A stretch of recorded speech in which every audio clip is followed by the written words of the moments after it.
Gloria Gonzalez Delakia, Here. Anna Smith, Here. Sade Fashokun, Trish Bodie, Paul Gautier, Here. Nkosi Nelson, Here. Francesca Romans. It is 6:17 p.m. and with the quorum of the board present, I call this meeting of the Leander ISD Board of Trustees to order. It is my pleasure to welcome Cadet Gianna Mize from the Lone Star Company Navy Junior ROTC at Vista Ridge High School to lead us in the pledges tonight. Cadet Mays, sorry about that. Cadet Mays, a freshman at Vista Ridge High School, is an active member of the Lone Star Company's physical fitness team. She takes pride in serving the community as a volunteer at Veterans Memorial Park and local Adopt a Road cleanups and has volunteered over 20 service hours to the community. Cadet Mays went above and beyond by volunteering over 10 times to ceremoniously raise and lower the flags in front of the school. She is a motivated student who, despite being in the unit only one semester, was selected to represent the Lone Star Company during a recruiting visit to Stiles Middle School. She is one of her most inspiring qualities is her passion for succeeding. She continuously lifts those around her by taking the time to help fellow cadets with their knowledge, promotion requirements, and general homework. Her teamwork, commitment to service, and sharp personal appearance reflect most favorably on the Lone Star Company, Navy Junior ROTC, and Leander ISD. Well done, Cadet.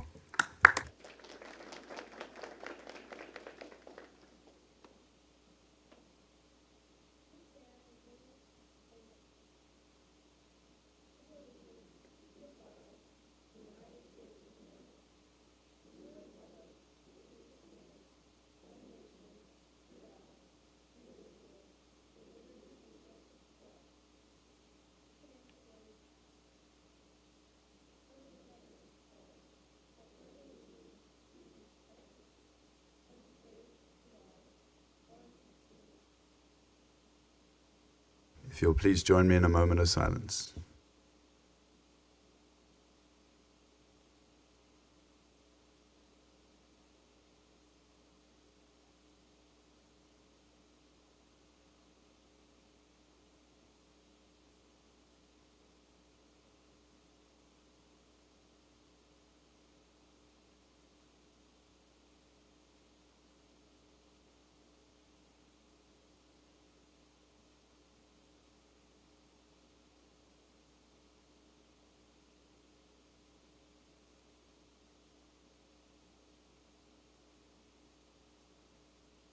Thank you. If we could, give Cadet one more round of applause. Thank you for being here.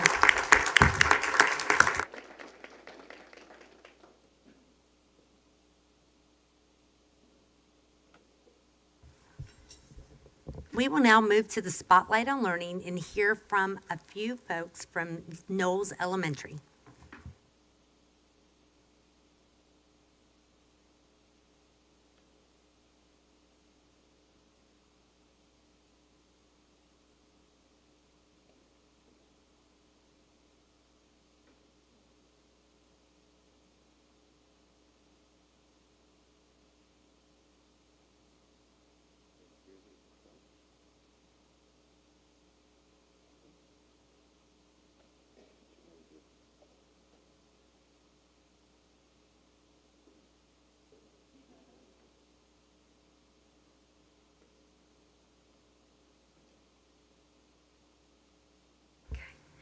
Okay, good evening, Board of Trustees. My name is Alicia Harris, and I am the very proud principal of Knowles Elementary. And tonight I've brought with me 3 wonderful teacher leaders to take a little bit of a different look at the Spotlight on Learning. So when we think about the Spotlight on Learning, a lot of times we're thinking about our students, but we know that student learning actually starts with teachers and making sure that our teachers have all that they need to be great in the classroom. So this year we've turned our PD days upside down and created a system of teachers being able to request certain PD and other teachers being experts in those areas on our campus, sharing that with each other. And so I have brought with me Trish McCarthy, 3rd grade teacher. Trish did an excellent presentation on student goal setting that she shared with her colleagues. I have brought Laura Sanchez, dual language special education teacher, who presented on understanding IEP paperwork, how to get your questions answered, and how to get your students help if they need more. And then also Lise Shanks. Lise presented on using your running record data to spur student instruction and making sure we're giving kids exactly what they need at the guiding reading table. So I'm going to let each of them talk for just about a minute about what this process has meant to them.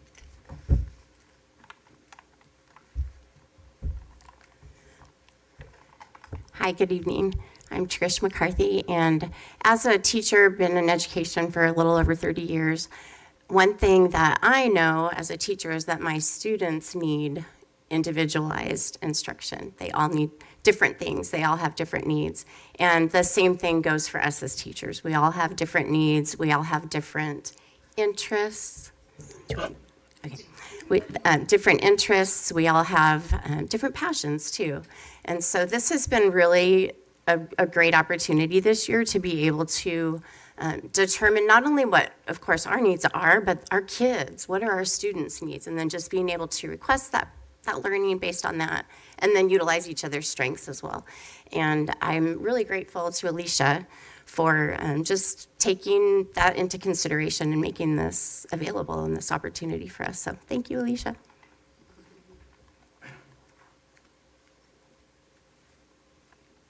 Good evening. I'm Laura Sanchez, the special education teacher, or one of them at Knowles Elementary. And I presented on knowing your student's IEP. And one of the benefits that I found in presenting was that after going over the documents that teachers receive at the beginning of the school year and throughout the school year after their ARDS, it's important for them to understand every component of the IEP because they are legally bound to following it. So as we have new teachers, we need to make sure that they are comfortable with them. And I found it that a lot of them were very comfortable coming in a smaller setting and asking questions specific to their students. And just from anything from, what does this accommodation mean? How do I do this? Who do I go to for help? And I really enjoyed that. And I'm really grateful also that Alicia was able to do this for our campus. Thank you.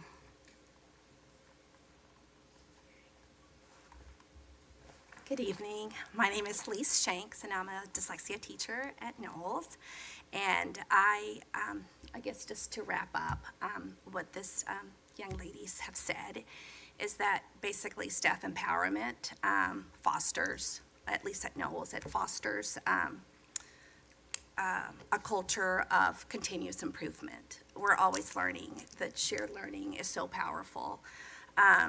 Personally, being a dyslexia teacher, I'm also a case manager for my kiddos. Had no idea how to write a PLAF, but thank goodness for Laura has held my hand throughout this process. And so I've received both the help from my peers and hopefully I have shared some good things with our teachers in the reading arena. So thank you, Ms. Harris, for giving us this opportunity because we also need differentiation, and this is a great way to foster it. Thank you. And I do just want to clarify that this is only possible because our teachers are willing to share their strengths with each other, and that we want to empower staff, that the experts are in the room, just like in our PLCs with our teams across our campus. We have so many experts who have a lot to share, and so we just provide the time and the space, and we plan ahead, get feedback, and then we create a day that helps everyone get what they need. So, thank you for having us.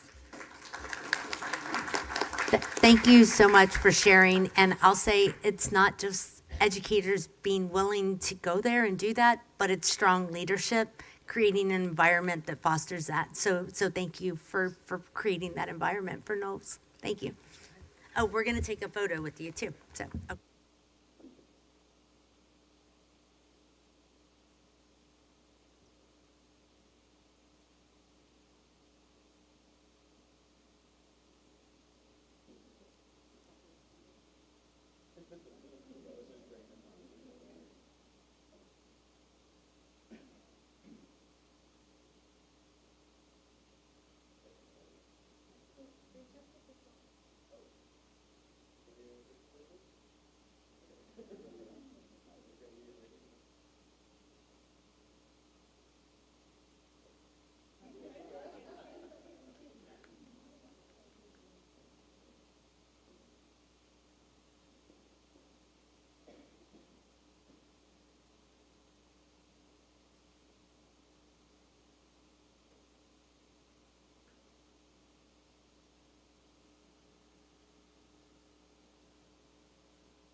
Next, the citizen comments portion of our agenda. And before I invite the first speaker to the podium, we're going to watch a short intro video. Hello, my name is Vikas Singh. I'm a fifth grader at Granby Hills Elementary School. The district and the Board of Trustees are the local government body responsible for serving the educational needs of all school children like me and my friends here in Leander Independent School District. Their mission is to cultivate each individual student while creating a safe and supportive environment. The board is now taking up the citizen comments agenda item. This is dedicated time during the meeting to hear from the whole community, and the entire LISD family is listening. The district believes the Leander family thrives when we ensure a welcoming, safe, and caring environment. To our speakers, before you speak, we hope you have read guidelines specified in Board Operating Procedures and BED Local. The board wants to hear from everyone. Please be mindful of your conduct and example you are choosing to set when presenting complex information. Remember that school children of all ages may participate in board meetings either by watching them online, or you might even see some of us in the audience. Still remember that there are ways you could communicate with the board. You could send them an email or just tell them that you would like to chat sometime. When the board president calls your number, remember, watch the timer and focus on your remarks to the time allotted. We know it could be hard, but please conclude your comments when you hear the chime. Awesome. We're going to start with speaker number 1. Speaker 1, you can come up to the podium.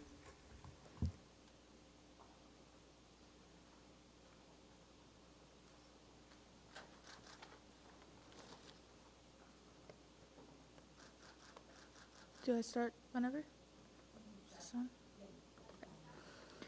My name is Caitlin, and I am here because cutting the IB program would be a devastating loss for students like me. My dream is to become a doctor, and I want the best education possible to prepare myself for that future by taking IB classes. They're more than just a challenge. They teach us to think critically, manage intense workloads, and engage with the world on a deeper level. It prepares us for college and careers in ways that standard classes can't. In addition to that, the certification process for IB schools is expensive, and removing the program wastes the investment already made. Parents choose IB schools, and taking it away could result in fewer students enrolling, possibly costing the district more money. It also means dedicated educators who have spent years helping students succeed will lose their livelihood. They are humans that deserve to be held at a higher regard than just a budget number. That sounds kind of mean. I urge you to consider alternative budget solutions that do not eliminate programs that help students succeed and eliminate hardworking educators. I understand that budget cuts are difficult, but education should be an investment, not an area for cuts to come at the cost of our futures. Please don't do this just for me, but also for the other students who dream of something bigger and the people who love their jobs. Please reconsider this decision. Thank you. Thank you, speaker number 1. Thank you. Speaker number 2.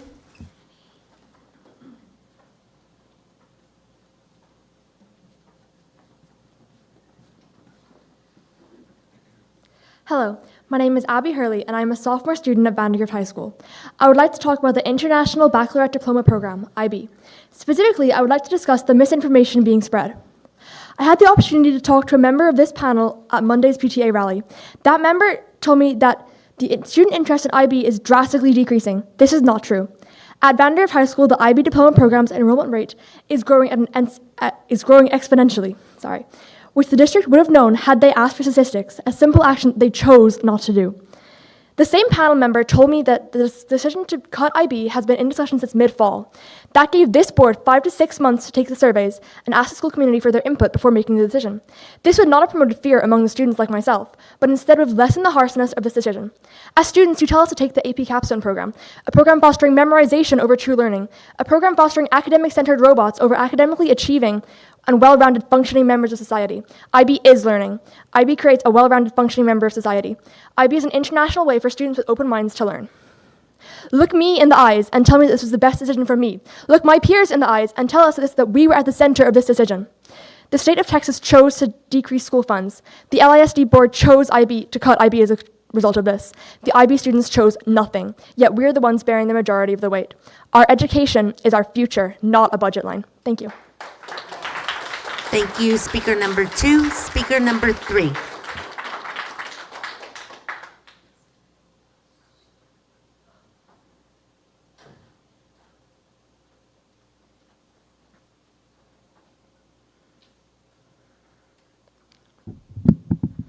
Good evening. My name is Pace Young, and I'm a sophomore at Vandergrift High School.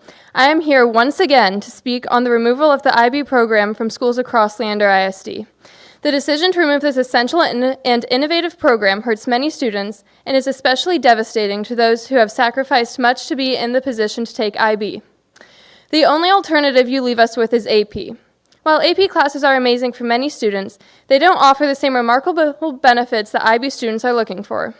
The fact-based AP curriculum teaches a lot of information in a short amount of time, but it doesn't allow students to fully immerse themselves in the learning process. IB's hands-on approach to learning involves in-depth research and allows students to develop a fuller understanding of what they're learning, which more closely mirrors real life. We need the IB program to give us real-life experiences and teach us how to be successful outside of high school. Personally, I plan to pursue a career in law once I graduate. Were I able to take IB, I not only would have a significantly higher chance to get into an elite university, but I would also have the opportunity to do extensive and hands-on research to discover which element of law I am passionate about. With AP, I am offered no classes that provide me with such insight into my future. Without IB, there are no programs that fully allow me to pursue my true interests. By taking away the IB program, you are stripping us of these benefits that IB provides. IB teaches us to thrive in the real world, and you are taking that away. Thank you. Thank you, speaker number 3. Speaker number 4.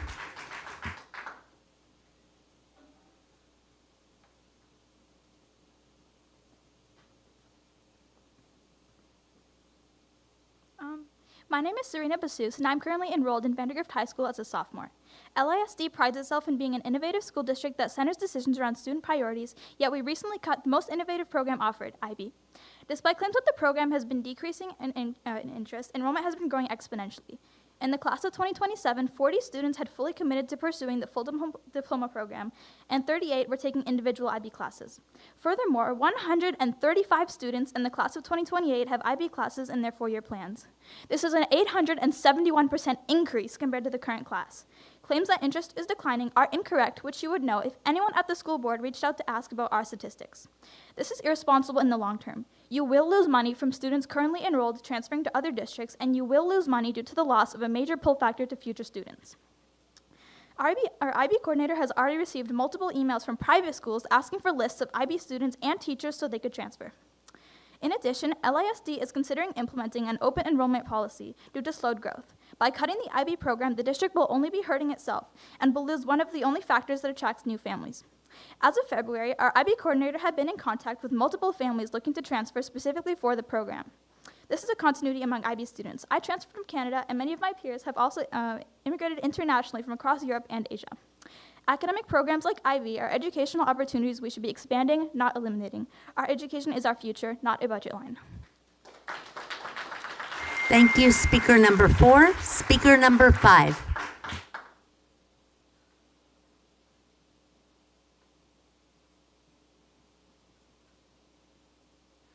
Good evening, LISD board. My name is Sasha Peters, and I am a student from Vandergrift High School. I'd first like to ask to the board members, what is IB? To many of the board members, it is another program that involves little impact on student lives, another check on your list to decrease deficit. I was always told that LISD was supposed to be number 1, that we advocate as a community for innovative opportunities and to uphold the highest standards for all of our students. Yet these standards somehow cannot be upheld by a committee that is supposed to push excellence of students. As stated by your Junior Journey 20 session priorities, Goal 1, Clause A, you describe your emphasis on flexibility of curriculum. In other words, the ability to participate in programs such as IB. IB is an essential driver for academic merit in our school and community, sending recognition worldwide. Multiple students have traveled internationally in order to find a school like Vandergrift. Eliminating an IB doesn't only affect the students, it decreases Leander ISD status and enticement to families looking at a desirable district. Now, why should anyone choose Vandegrift over any other public high school in Texas? Please remember why you chose to volunteer as board members. Student needs must be your top priority, and if that cannot be offered, your claims and intentions are distorted. IB may be the first, but I don't believe it'll be the last. Fight for us, the student, our voices, thoughts, and opportunities. So let me ask again, what is IB?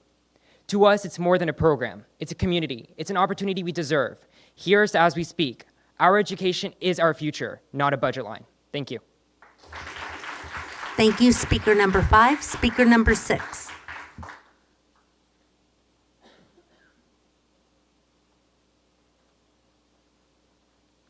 My name is Aurora Oyate, and I go to Vandegrift High School. I moved here from Ireland and chose this district for one reason, the IB program. I, like many sophomores, made countless sacrifices for this education. Some students wake up at 5 a.m. just to make it to class.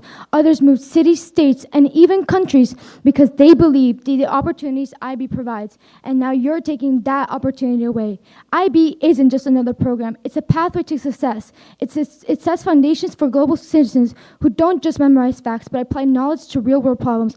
IB sets a higher academic standards, attracts passionate educators, and pushes students beyond its limits of traditional learning. It's not about memorization, it's about mastery, and results are undeniable. IB students are 18% more likely to get into IVU college universities. With the right resources, we would thrive. So I ask you, do you want this district to be known for launching students to top universities, for fostering excellence, or do you want this district that tore down prestigious programs, lost 200 plus dedicated students, and sent a clear message that educational excellence is not a priority? We came here for IB, we stayed here for IB, and if you take that away, we will leave here for IB. You won't just lose a program, you lose students, families, and reputation the district has built. Our education is not a budget line, it's a future. Thank you. Thank you, speaker number 6. Speaker number 7.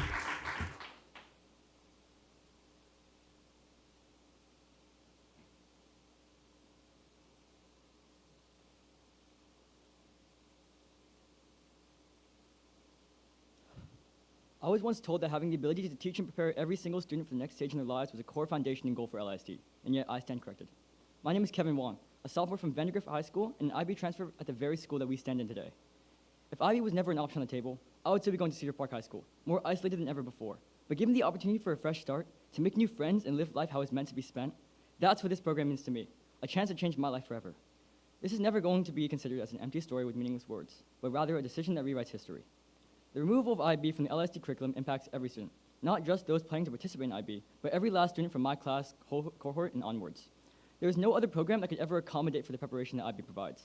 By removing this rigorous program, the students won't be the only ones being affected, but LISD schools themselves will begin to suffer. Their ratings will decline, and our transcripts will reflect a diminished educational experience. There were countless alternatives you could have chosen to make room for budget. Instead, you chose to take away from a community of students who care about their education the most. If this continues any further than it already has, and our students continue to bear the brunt of your decisions, we expect your full support in transferring to a school district that values our education. I couldn't care less about my GPA as I do my future and educational foundation. The world laughs at your education. Make that change. I transferred once. What's another time? Our education is meant to be the future that everyone confronts, not just a budget line. Thank you. Thank you, speaker number 7. Speaker number 8.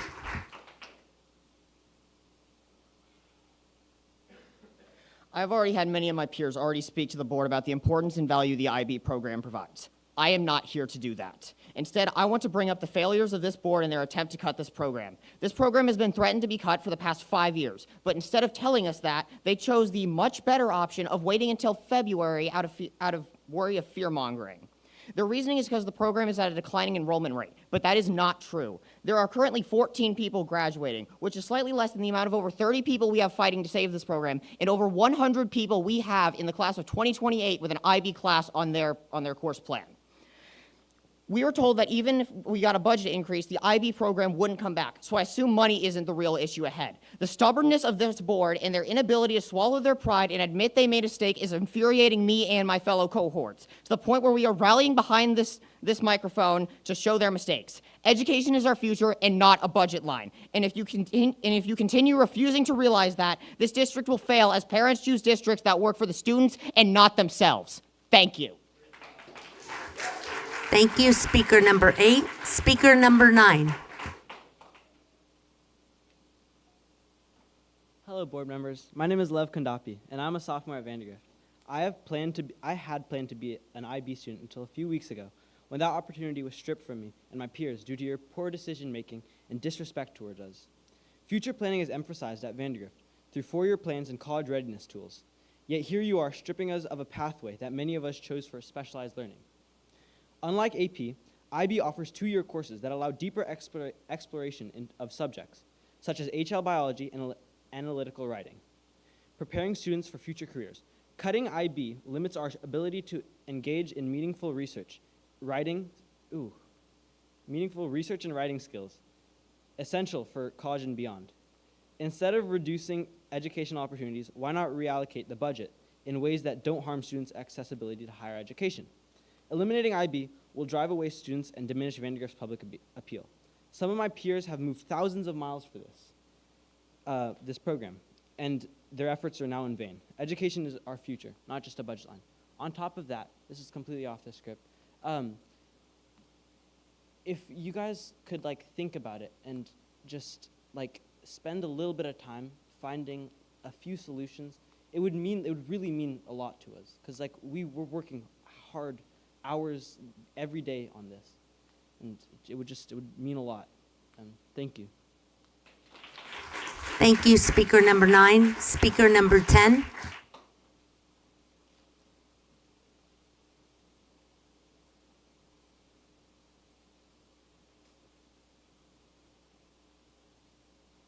Hello, my name is Sibel Basous, and I am currently enrolled in Canyon Ridge Middle School. My priorities as of right now are to focus on my education like many other hardworking students, but also to plan for my future. I thought it would be a nice change to hear from a voice of a younger student in favor of the IB program.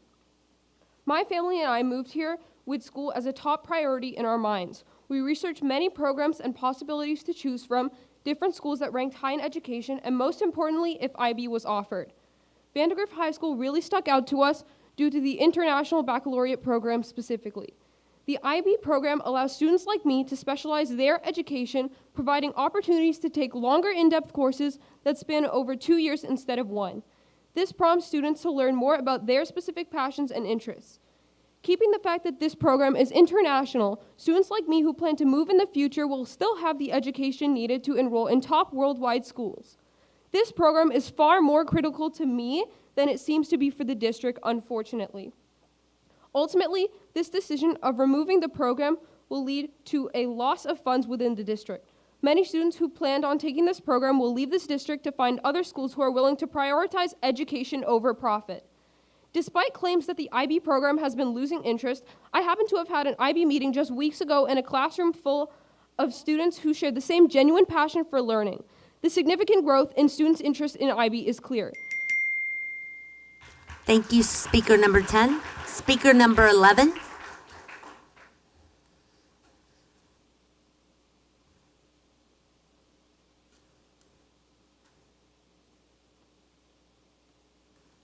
My name is Pranavi Kanyaboyna, and I'm a sophomore at Vandergrift High School. Vandergrift to this day brings in the most money and fame to the district, even after experiencing declining student enrollment rates due to aging populations in Stana Ranch. And a huge reason for that is due to the presence of the International Baccalaureate program. The IB program is not only upholding our district to higher standards, but improving the quality of everyone's education. Schools containing the IB program encourage more academic rigor that goes hand in hand with higher acceptance rates. The removal of IB will not only make the district suffer as their averages fall further and further into the depths of so-called education, but also the students as they don't receive the proper educational foundation for life after high school. Personally, I love IB because it would help me discover my true and inner passion. The amount of hands-on experiments and out-of-textbook learning nurtures our curiosity as students. There are students currently in IB that have constantly expressed how they were able to perform better academically because they were able to finally feel passionate about what they were learning, engaging them in the process. IB is not just a program. It's something that brings back the spark many of us have lost as students. It helps us achieve a true level of mastery and specialization while teaching us life skills and helping us grow as people. The 2-year HL classes allow us to immerse ourselves into the subject and truly grasp content in an unforgettable way. We as students deserve IB as an option. At the end of the day, our education is our future, not a budget line. Thank you. Thank you, speaker number 12. Speaker number 13.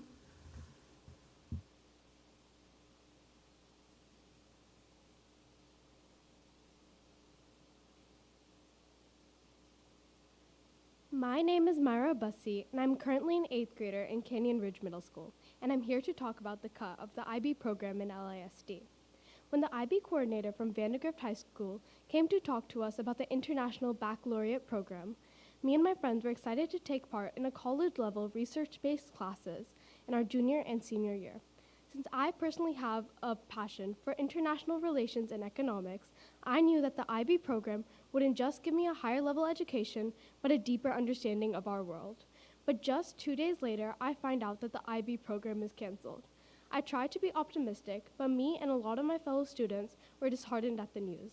Even when we went to the Vandergrift High School for the annual Viper Camp, I could see the IB logo being proudly displayed at the front of the school and on posters all over the school buildings. This caused a huge shift in my future plans, and I had to rethink my next 4 years at Vandergrift. Though I understand that budget cuts have been made all over the state, I believe that instead of cutting a necessary and unique program that will benefit many students' education and future, we can cut budgets from already well-funded programs. Though some people assume that our district will still have a lot of similar education programs, the IB program gives us a research perspective on the world and a diploma that is internationally recognized and respected. Our education is our future, not just a budget line.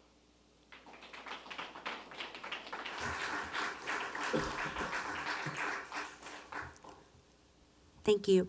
Will you, I want to confirm that I didn't skip a number. Our previous speaker, what number were you? 12? Okay, good. Then we're good. Thank you, Speaker 12. Speaker 13.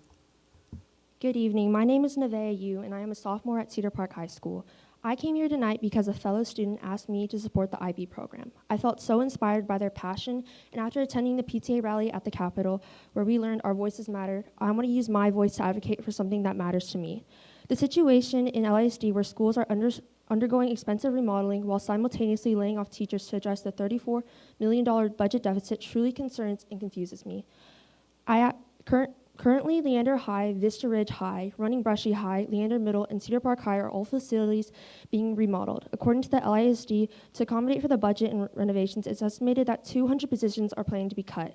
I asked a teacher at my school to provide her thoughts and feelings on her second consecutive layoff by LISD.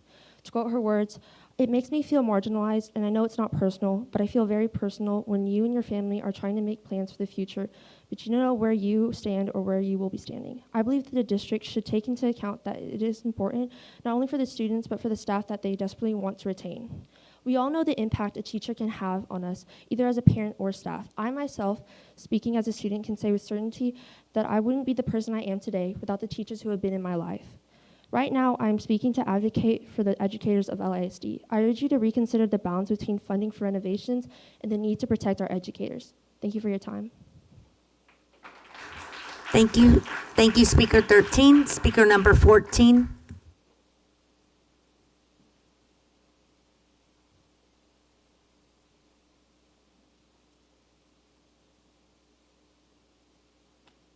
Wow, kids. My name is Andrea Kay, and between my 3 kids, I have been with the district for 15 years. I've volunteered, I've subbed, and I've been incredibly grateful for the experiences that my kids have had at LISD. Last time you saw me, I was pleading that you absorb our section of Larkspur so that we could stay in the district. My 8th grade daughter, who was the first person you heard speak tonight, is at Danielson and was planning to go to Vandergrift to join the amazing band with a huge bonus of doing the IB. Lucky for me, I waited until summer to move, as obviously many people hadn't from other countries and other states. I was planning to move closer to Vandergrift to be able to give her the opportunity that they have available there with the IB. My other kids have graduated, so she is the only one keeping me in the district. With this decision, I'm considering moving out of the district to allow her to go through the IB program that she is now really looking forward to. If someone as loyal as me is willing to leave, I'm sure you will lose others, whether potential or current students. I truly do understand you need to make cuts, but throwing away the investment the district and current students have in the program, losing students, and hurting so many devoted educators does not seem like the best way to handle it. There has to be other ways. Thank you for your time. Thank you, speaker number 14. Speaker number 15.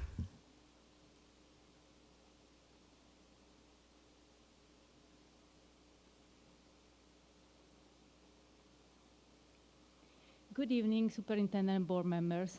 My name is Silvia Zolfanelli, and I'm here to advocate for the IB program, a vital asset to our student, districts, and community. Its global significance is so great that for the first time, IB leaders are participating in the South by Southwest Education Conference, right here in Austin, to raise awareness and drive change in education. Yet, in this same city, LISD has decided to cut the program due to budget constraint. You are here to make decisions for the greater good of your students. Data shows that this year alone, 97 students from Vandergrift and Leander High School will graduate with IB diploma or IB courses. The current junior class graduating next year has grown to 112 students. And if we allow current sophomore access, we'll see 161 IB graduates in 2027. The number speaks for themselves. Instead of eliminating IB entirely, could we consider keeping it at a high school level? The district has already invested in IB certification for schools and teachers. How can we optimize those resources? Moreover, if LISD drops IB, students who value this rigorous program may seek alternatives elsewhere, leading to enrollment losses. What can we, as parents and students, do to help sustain this program? Let's work together to find a solution and keep IB in LISD. Thank you. Thank you, speaker number 15. Speaker number 16.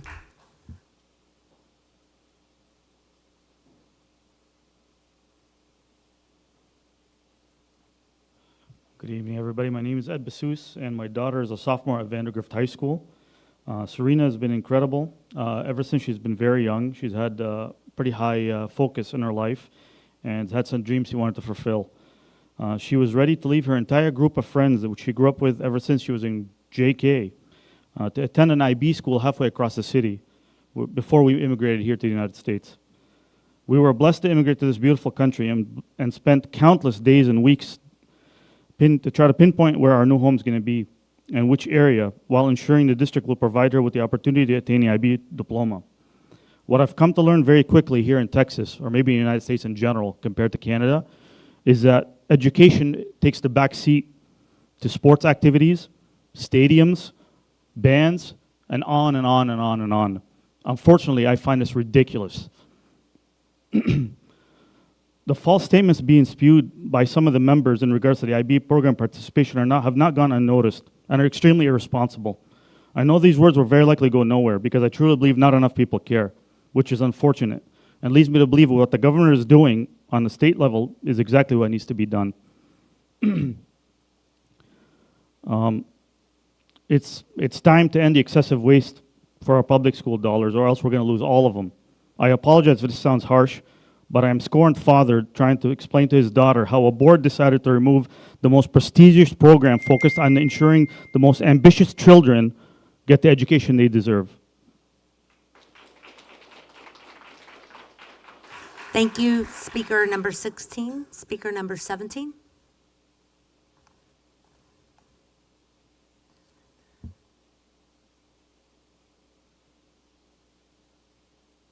No, it's not. Okay, speaker number 18.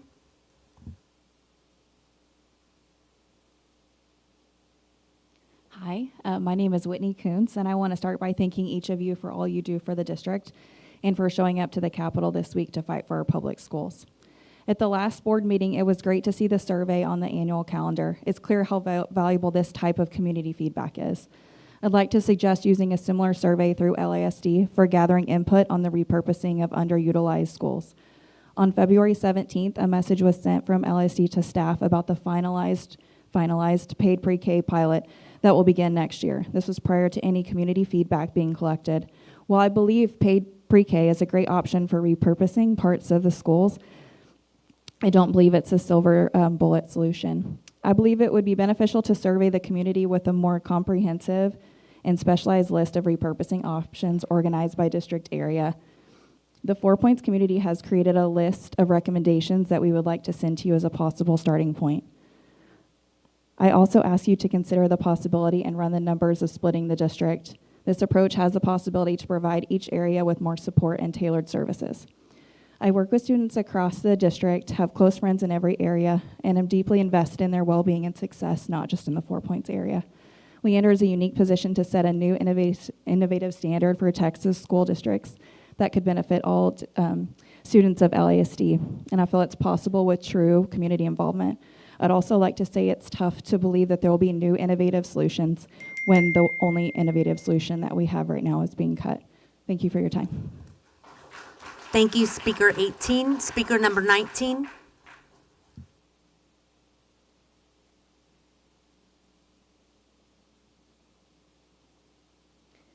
Good evening. My name is May Shoto, and I ask you reconsider eliminating the IB program at the high school level. My sons, Joseph and Luke, graduated from Leander High School with IB diplomas and were varsity athletes in football and in wrestling. They could not be here today, but I will read their comments so you can hear the lasting impact IB has had on them. From Joseph. As a college senior and incoming law student, I can confidently say that the IB program played a crucial role in shaping my academic path. Having taken both AP and IB courses in high school, I found that while AP courses are challenging, they focus more on mastering content than developing critical thinking skills. In contrast, the IB program, through classes like Theory of Knowledge, IB Physics, English, and History, taught me how to analyze complex ideas and deduce conclusions I had not thought possible. The rigor of the program pushed me to grow beyond the early academic challenges of college. Eliminating the IB program would take away an education that equips students with the essential skills for academic success and beyond.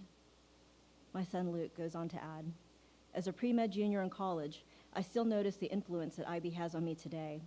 Developing the balance necessary to excel in the program through the rigor of long-term essays and tests, paired with the engagement of CAS, creativity, activity, and service, has been a cornerstone to me becoming a successful student and proactive member in our society. As I apply to medical school, I am thankful to have been part of this program and for all of those who put their hearts and souls into making it so beneficial to us.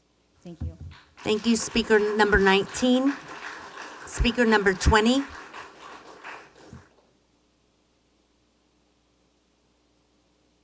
Hello, my name is Anna Ben Halim, and I'm a mother of 4 with 2 children enrolled at Grandview Hills Elementary.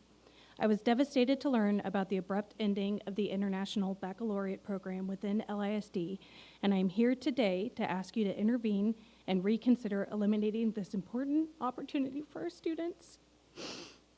My family made the decision to transfer our elementary-age children to Grandview Hills upon learning about the IB offerings that campus had. We are a multicultural family with a strong commitment to holistic education and learning. IB learners get exposed to attributes like inquisitiveness, open-mindedness, balance, and bravery. Ooh, I need some of that right now. When given as supplements to a standard curriculum, this education can create a well-rounded, confident child ready to forge their own path and take on whatever obstacles may come their way. I speak as a transfer family when I encourage you to look at the budget and consider how having IB programs in our district could be used as a recruitment tool for transfer candidates from other districts to enroll within LASD. We are living in a very tumultuous time, and our children's education cannot be on the chopping block as political games are played above our heads. Now is not the time to narrow down learning opportunities for our children. We need more curriculum like this as we face increased pressure in how and what children learn in public education. Please consider how you can help keep LASD. Thank you very much. Thank you, Speaker number 20. Speaker number 21. All right. I do not believe Speaker 21 is here. So that concludes our citizen comments for this evening. Thank you, citizens, for being present and giving your comments. We're going to move some items in our agenda. I also want to point out real quick that Trustee Sade Fakushun is with us, and she's right here. She is joining remotely, so she is present, and you'll see her on that screen. And we are moving items around on our agenda, and we are moving. Just wanted to make sure you can hear me. We can hear you. Okay, thank you. Thank you. We're moving to item 5A6, which is consider approval of the FY25 budget amendment number 8.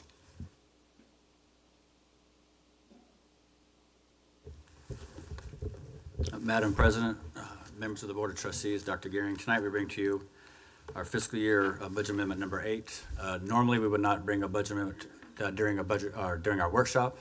However, this is an amendment that affects most of our campuses, and so it was kind of a hardship on them if we pushed it to March 13th board meeting.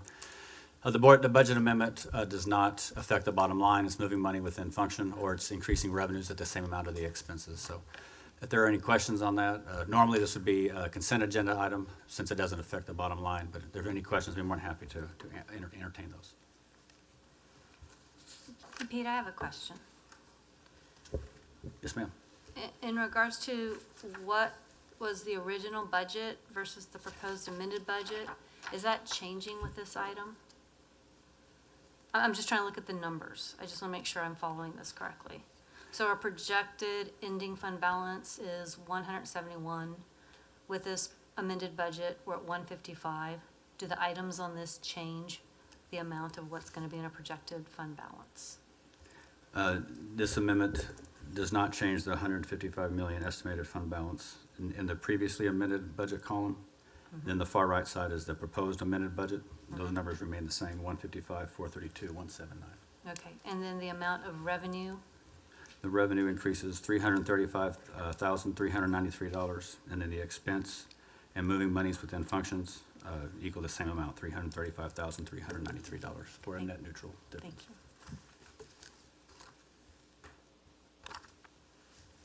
Any other questions? I move the Board of Trustees approve FY25 budget amendment number 8 as presented. I second. Francesca makes a motion, Anna seconds. All those in favor? 6 in favor. All those opposed? 1 opposed. Motion passes.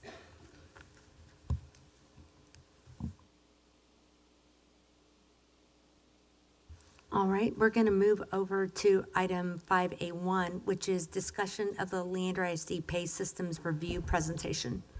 Actually, we're going to shift things around a little bit differently, if that's okay.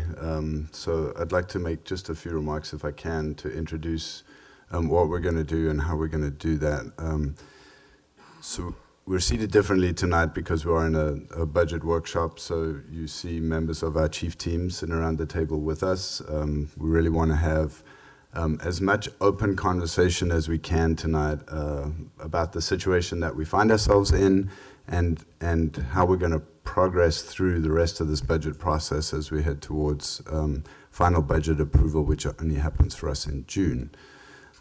You've heard me say before that clarity takes dialogue and dialogue takes time. And so I do believe that we have to take some time tonight to really work through some of the issues that we have, some of the challenges that we face. And we can only do that if we're willing to take the time to really be open and honest with each other and have these conversations. So we're going to use some processes to get there. Part of the reason that we're pushing the TASBY conversation a little later in the meeting is I think some of the conversations that we have earlier in this meeting about the 25-26 budget have a huge effect on that conversation. And so I want us to create some clarity around what the 25-26 budget looks like before we have that compensation conversation. So I apologize, Amy, I know she's sitting back there, but we're going to hold you off for just a little bit as we have some of the rest of this conversation. Dr. Gearing, yes, will you ma'am. clarify then we're going to move 5A1 and then we're going to move up? So actually, I'd like us to just read out all of the items that are on here. We're going to touch all of these items tonight, and we'll try to point out as we go, as we hit them. I'm not exactly sure what order they're going to come in. So let me say this about the conversation. Okay. I think this conversation has to be somewhat organic. So my team asked me what outcome was I looking for tonight, and I'm not I said, I don't have an outcome. I don't want to set an outcome, because if I set an outcome, then I'm going to be tempted to try to defend that outcome. And I don't want our posture to be that as we come to the table together. I think it's really, really important that we talk about where we are, and make sure we understand that and how we got here, and then how are we going to face the challenges that we have as we go forward. We're right in the middle of this process, and we still have a lot of room to maneuver as we go through the rest of the spring. We also know that the legislature is in session, and there's a lot of work and a lot of change that can happen at that level that has a large effect on what we do. Yeah. With that in mind, since this is a workshop and we're about to have kind of a fluid discussion, I'm going to go ahead and read all of those items since we're going to be coming in and out of all of those items. Holly, any concerns? Okay, so we will be talking about 5A1, which is discussion of the Leander ISD Pay Systems Review presentation. Item 5A2, tuition-based pre-K for non-qualifying students in Leander ISD attendance zone. Item 5A3, discussion of the long-range planning framework, piloting open enrollment. Item 5A4, discussion of the 2024-25 budget projections. And then item 5A5, which is discussion of the 2025-26 budget development, potential impacts of budget cuts on district operations, instructional programs, personnel, and facilities. Excellent. Thank you very much. That really helps a lot. So what we know is that when we've done the best work as a board and as an administration team together, we've tried to use as many tools as we can, and we've tried to really shape the conversation in a way that makes sense for us. And so I've asked Sarah to help facilitate this conversation because I really need to be a part of the conversation. And so she's going to help facilitate us through different parts of this conversation and keep us moving along. And we'll try to point out each of these agenda items as we reach them and as we process through them. I'm just not exactly sure what order they're going to come in. And so that really depends on some of our conversation. So at this point, I'm going to turn it over to Sarah, and we're going to start. All right. Thank you, Dr. Gehring, Madam President, Board of Trustees, and fellow chief team. As we were talking about preparing for this conversation tonight, there were lots of ways we wanted to approach this, and Dr. Gehring alluded to this is going to be a very fluid conversation. So we're going to be in and out of topics because we know they are all interrelated. And as I think about the word workshop, you know, this is not a standard meeting, it is a workshop. You think about a physical workshop, it is a place where things are built, where things are created, where things are restored, and thinking about that going into this workshop is the same, with that same mentality, that this is a place where we can develop, build, create our path forward around this budget.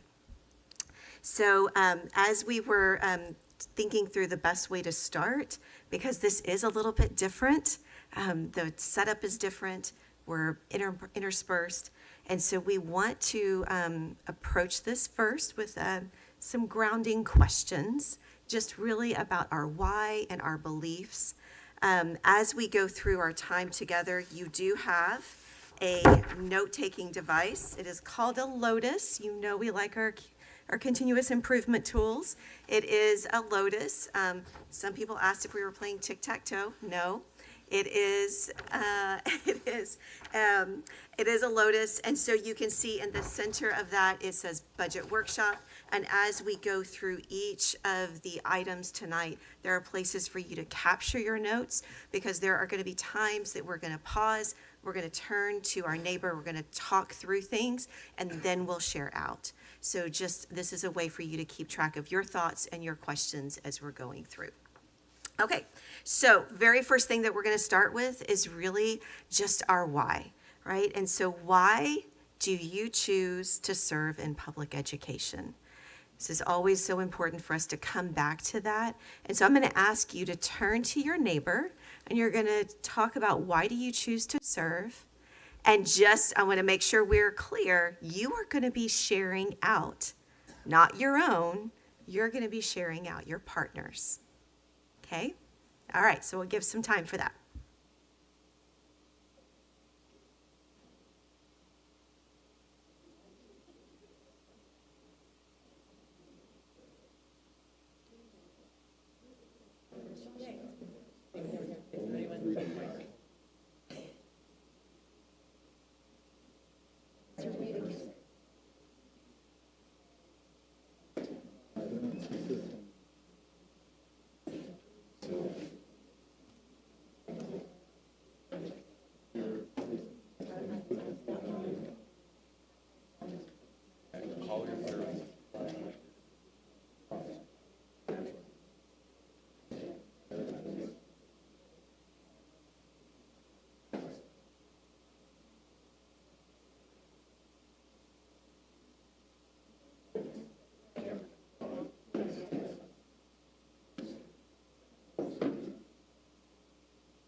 Okay, let's see if we're about ready to share out. Yes?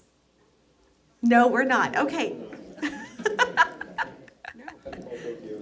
You had to call Tokyo. Okay, we'll give y'all just a couple more minutes.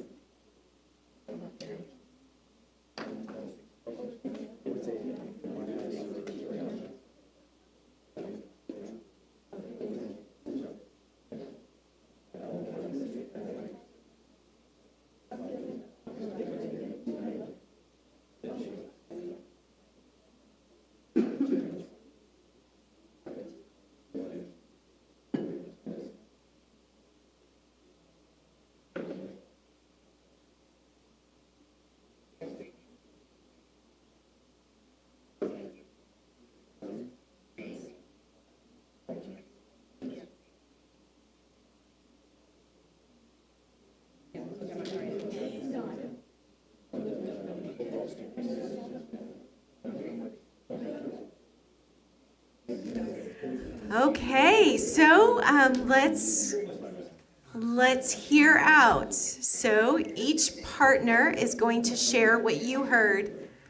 Sorry, I know we're still, when we talk about our whys, we get passionate, right? Lots to say there. Okay, so Dr. Gearing, you want to kick us off? Yes, ma'am. Thank you. So Dr. Dolakia talked about the fact that she's very passionate about public education and the fact that it creates equality, and that equality is so important because it serves all children. I felt like Dr. Gearing and our whys were very similar. He talked about coming to the United States in a place where public education, where education's offered to everyone, and everyone has this opportunity. And both of us were real similar, and I believe that public education is this foundational thing that can change lives. And one thing Dr. Gearing said is, that belief that public education can provide a space and an opportunity where every student can achieve their maximum potential.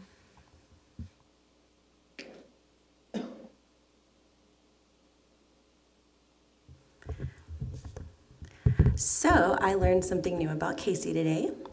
He was a teacher for 6 years, and he became a teacher because he believes this is our chance to give each and every student a seat at the table. And in public education, we teach each and every student that comes through our doors. And so he found his calling that way. Thank you, Anna. And we're on a first name basis now. So Anna and I decided we'd be on first name. We have some overlap in what we believe is our purpose, why we're here. Anna's mentioned that she is the voice for special education, but also is a voice for all students. And so we recognize that it's a joy to have that common ground when it comes to why we're here for students.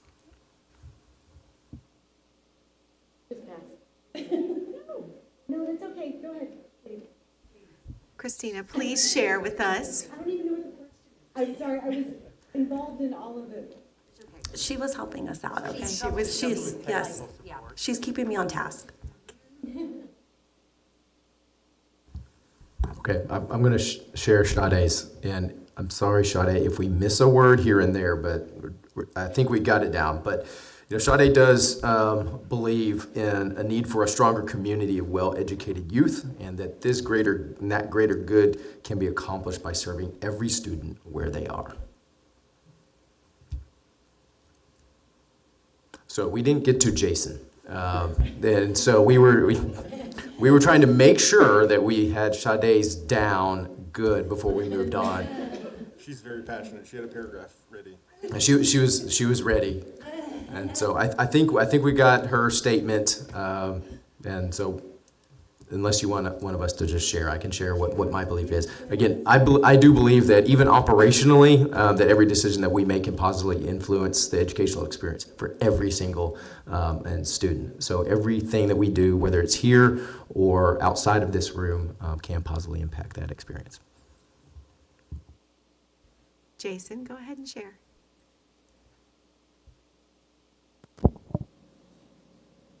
Can you hear me? I got this old school. Hold on a second.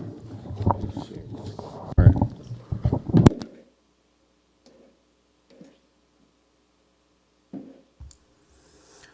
So I believe that my passion is technology. I want to provide the technology for students to be able to have them learn the easiest, most efficient way by using any of the tools that we can provide to maximize that. Staff would love to hit on the flat panels. Hopefully that's helping students. So any of the tools that we provide, it's exciting to go into a classroom when we do campus tours to see all of this technology being used for educating students.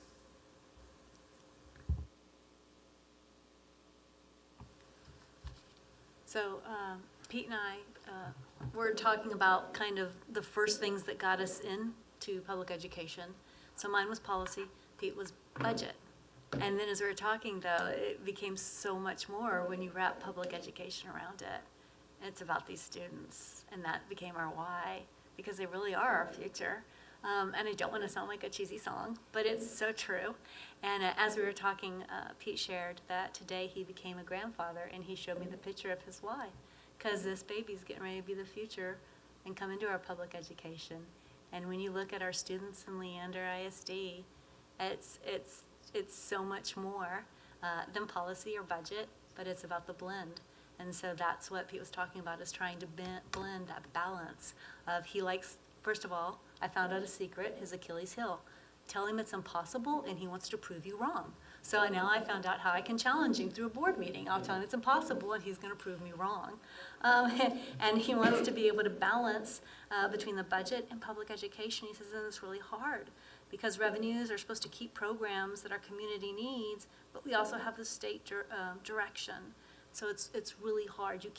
It seems like you cannot make everybody happy, but you really want to try to get as much as you can as far as education and focusing on our students. So I think I summed up your why? Okay. Just got to give me a thumbs up if I did okay. Trish and I had a great conversation, obviously. So, but one of the things that as we talked about earlier, she mentioned that policy was kind of one of her loves, or something that she just gravitates toward.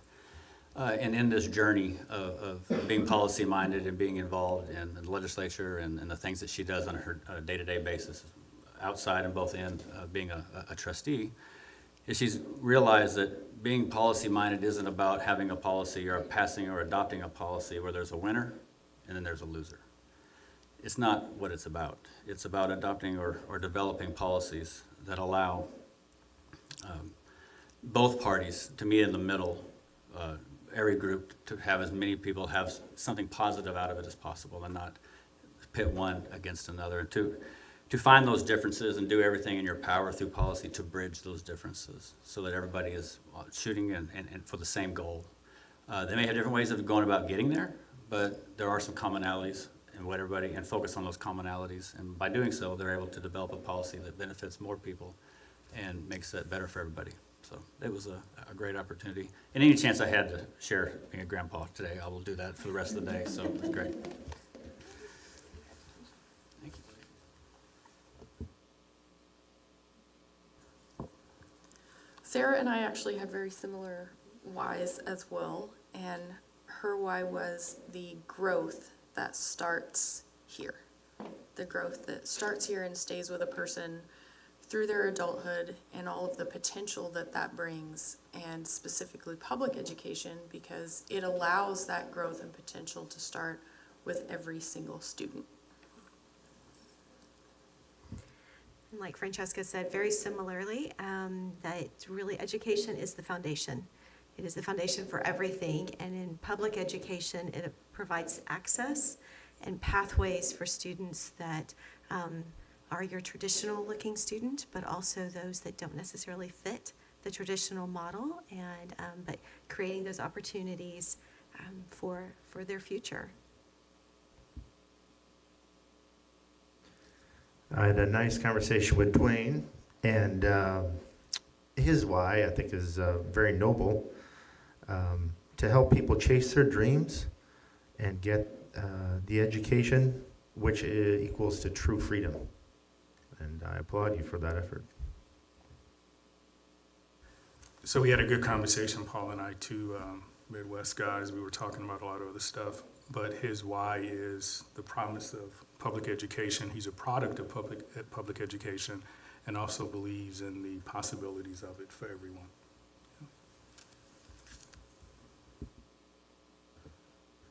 All right, Dr. Clark and I had fantastic conversation. We started off really with one word to answer the question, and Dr. Clark started out with help. And he mentioned his first why was just to help students to learn and grow, to reach their full potential. And as he's evolved through professionally and grown professionally, that's evolved to, as he's helping students, helping families, and then from there helping teachers be better teachers, helping leaders be better leaders. And so it just became helping people, and kind of that's his why, is just helping people.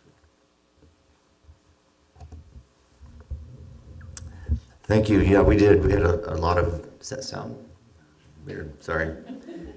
Had a lot of similarities, and I would say that Nikosi's one word was service, and he talked a lot about servant leadership, and because he understands the power of education. One of the things we discovered we had in common is we're both first generation college graduates in our families, and then the impact of that for his children and cousins and people that came after him.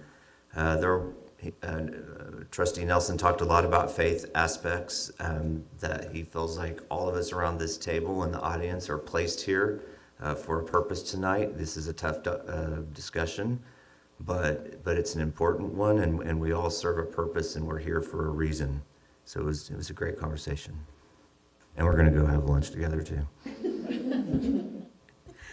All right, thank you so much for that conversation. You can see a lot of the similarities that were shared around the table, right? But centering us around why do we even come here tonight, and why do we do what we do?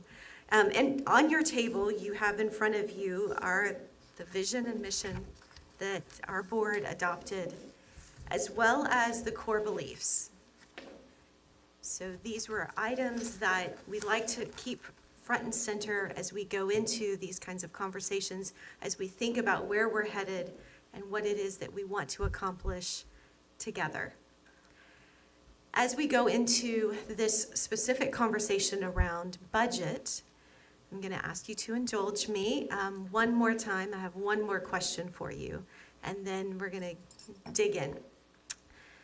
I want you to think about what are the core values that you would lean on in relation to the budget. So as you think about, we're going into this budget conversation, what are those core values for you? And so you have paper, you have blank paper. I'm going to ask you to, again, get with your partner, and I want you just to create your list of what are those core values. So for instance, it could be, what I heard a lot of us already, student-centered. So that could be a core value that when you go into these budget conversations, that you want to make sure that it's student-centered. I'm going to ask you, as you're making your list, keep space in between each word. So not right on top of each other, but give some space. Because yes, we're going to do a tool, but I promise it won't take too long. Okay? So working with your partner, what is your combined core values?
Okay, I'm going to give you about 2 more minutes.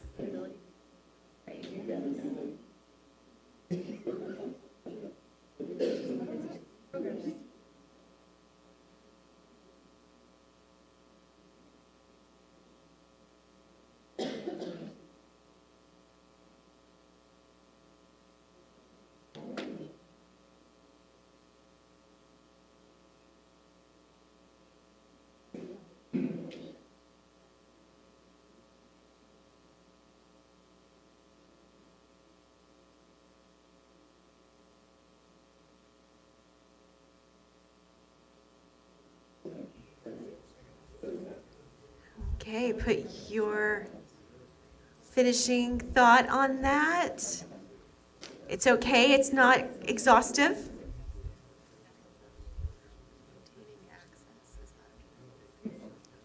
Absolutely. Okay, so we're wrapping that up. And so what we're going to do, so you should have,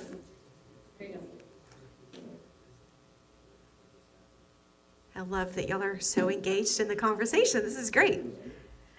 Okay, so I'm going to ask you, you have one sheet of paper with the core values for your pair or your trio in some cases.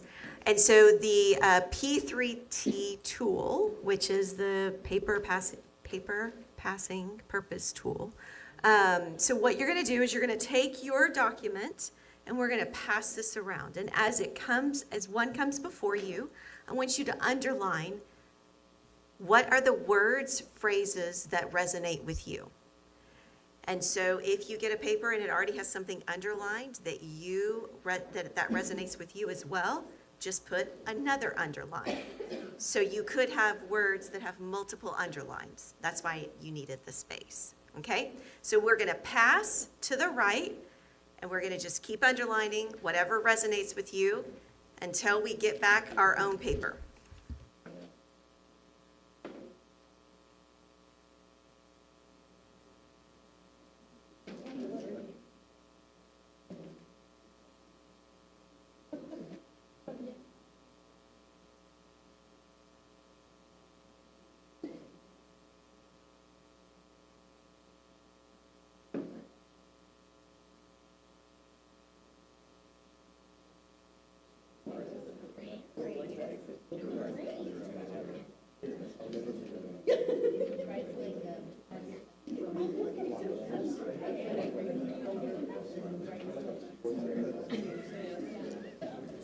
Okay, as you are underlining, then just keep passing.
Okay, so we keep passing.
Okay, so you should have your list back. Okay, so what I'm going to ask you to do is to go and look at the words or phrases that are underlined. And there are 1, 2, 3, 4, 5, 6, there's 7 of us. So start identifying what are the words or phrases that were underlined starting with 7 times. And I'm going to capture those over here on our chart.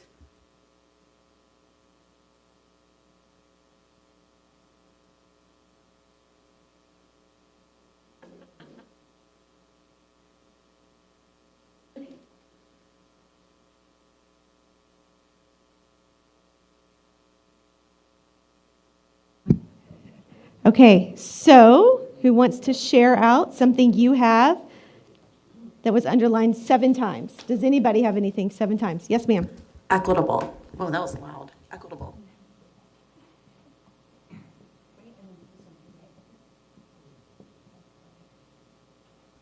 Dr. Grissom, we have access. Access.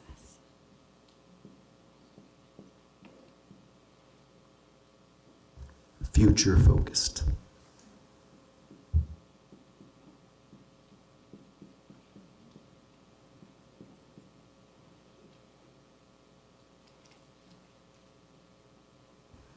Okay, so that's all of the ones that were 7 times? Yep. Sustainability.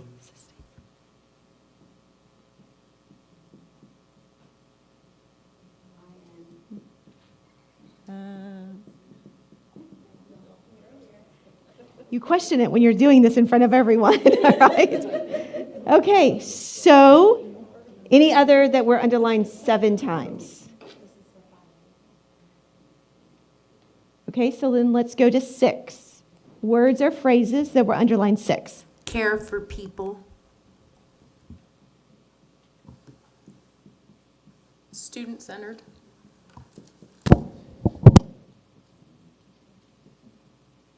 Staff supported.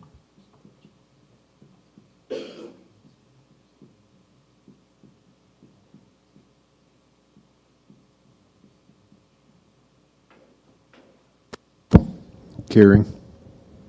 Say that again. Caring. Caring. Is that different than this, the care for people? Are you okay if I combine that? Y'all are okay? Okay, all right.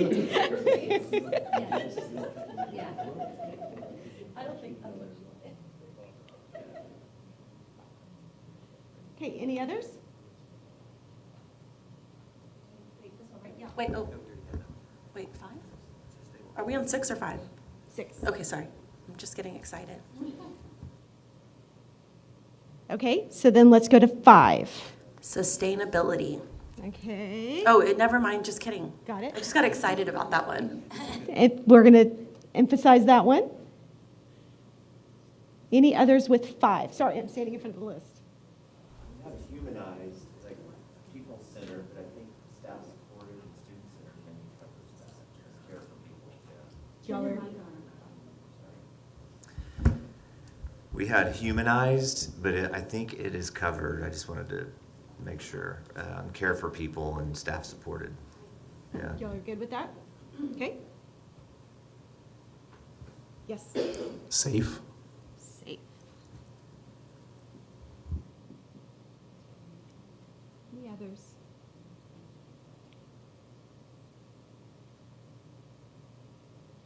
Okay, I'm going to go one layer down because after this, we kind of lose, we get to diminishing returns. So what words or phrases do you have that are underlined 4 times? Transformational.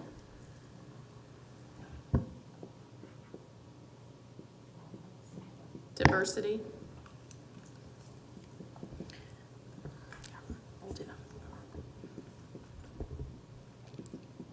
Staff empowerment. Just a clarifying question, do you see that different than staff Yes. supported? So supported, I feel like, is in a different arena. When we talk about empowerment, I think about today's presentation on focus and learning. How are we empowering our staff to be the leaders they need to be? Or are we giving them the tools to be able to feel empowered?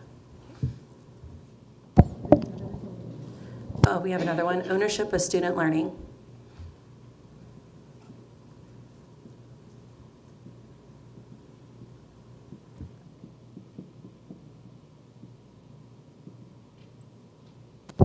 We had one non-traditional experience.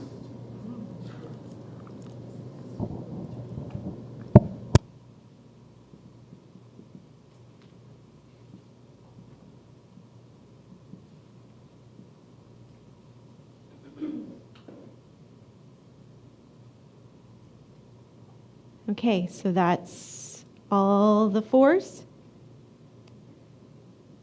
So normally when you use this tool, you then have a group that takes this and turns this into a statement and things like that. For the purpose of our time tonight, I'm going to keep it just as a list. And so my question then is, as we engage in our conversations tonight, your commitment to these as representing our core values for this budget conversation.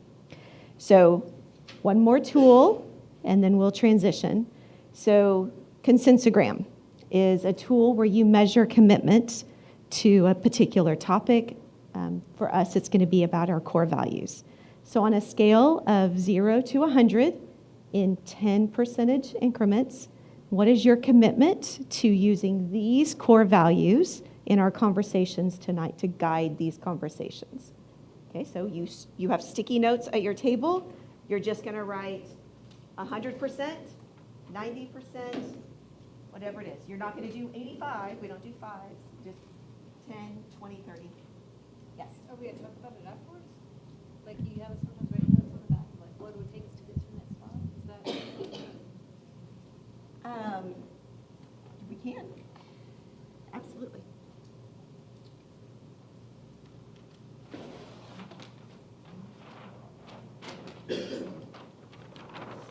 Sarah, clarify.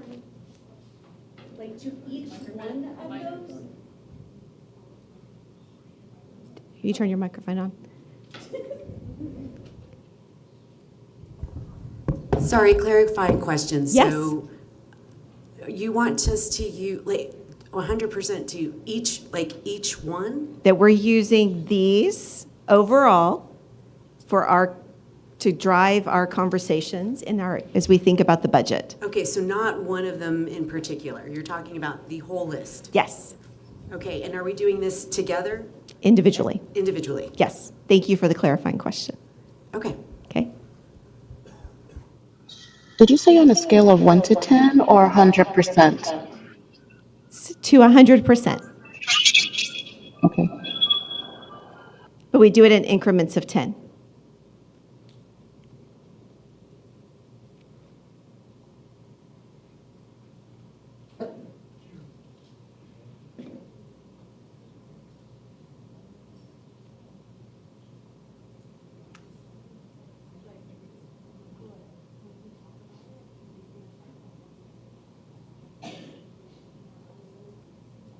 So as you think about this, because we're going to be asking questions of ourselves, is our budget living out these core values, right? So thinking about that. So what's your commitment to that? To using these core values? I will come grab it, or you can come stick it up. However you want to do it.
Okay, I feel like I'm missing some sticky notes.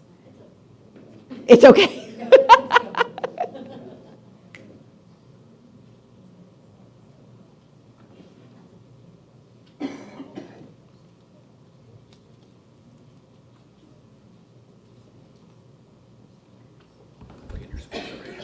Okay, so what we have up there right now is what our commitment is. And typically when we use this tool, when you have a high commitment sitting there at 190%, even 80%, that shows that high commitment. We do have, one that is sitting at 60%. So just think we have to think through that as we're going through these conversations. Will open up the floor if there's anything that wants to be said about that, or then we'll jump in. So I'm at 60%. Big surprise.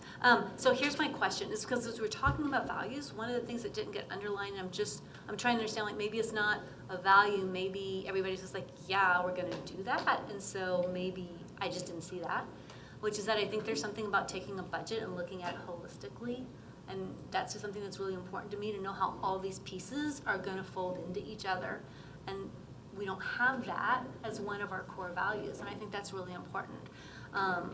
Pete had said, go slow to go fast. I think that's really important, that we don't do all the work and then, try to cram it all in like 5 minutes at the very end of all the answers. I think it's important to go slow. I think it's important to be clear. I think it's important to be transparent. And I said fair. I think equitable gets at that maybe, but those are just some of the things that are like, and then I put includes our one LISD family. We had parents and students all here talking, and so I think our budget should be mindful of our one LISD family. And so that's why I put 60, just because there were some things here that I wasn't sure if that's where the board was. And they're like, oh yeah, that's given, the values are something different or not. Thank you for sharing that so that we know kind of where you are as we go through this and the lens that you're gonna keep in all of these conversations. Okay. I just wanted to add to that. Yes, ma'am. Because on my list here, I had efficient and effective delivery, and also embracing the community's hopes and dreams for the kids. So since that didn't make it to the list, I would still be mindful of those, and so I gave it less than 100%. Thank you for sharing that. It's great. Okay, any other thoughts as we go? Okay, all right, so as we think about these core values, I am going to ask if we can have the budget assumptions pulled back up. So you actually have a copy of this in your folder as well. So I'm starting here because the budget assumptions are what drive and start the whole budgeting process. And so wanted to bring these back as we think about what is noted here in the budget assumptions and thinking about the core values and just allowing some space to think about and reflect, are our core values reflected in the budget assumptions? Okay, I heard a strong no. So this is the time and space to talk about that, and we'll capture if there's things that we need to think about. But you're wanting about the assumptions, right? I want to get down to the nitty-gritty of it.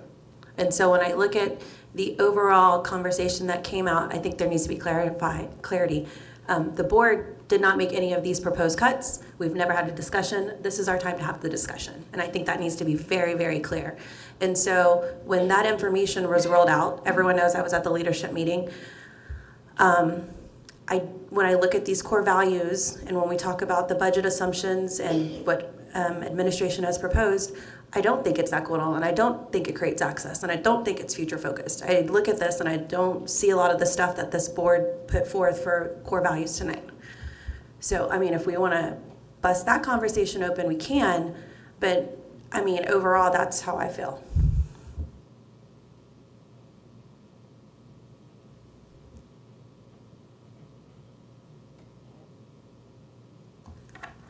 Yeah, I think when I think of budget assumptions, I know these were the assumptions that our board voted on. We voted on these assumptions. When I go back and I look at this, I know when we voted on this board had a real hard time with the 0%.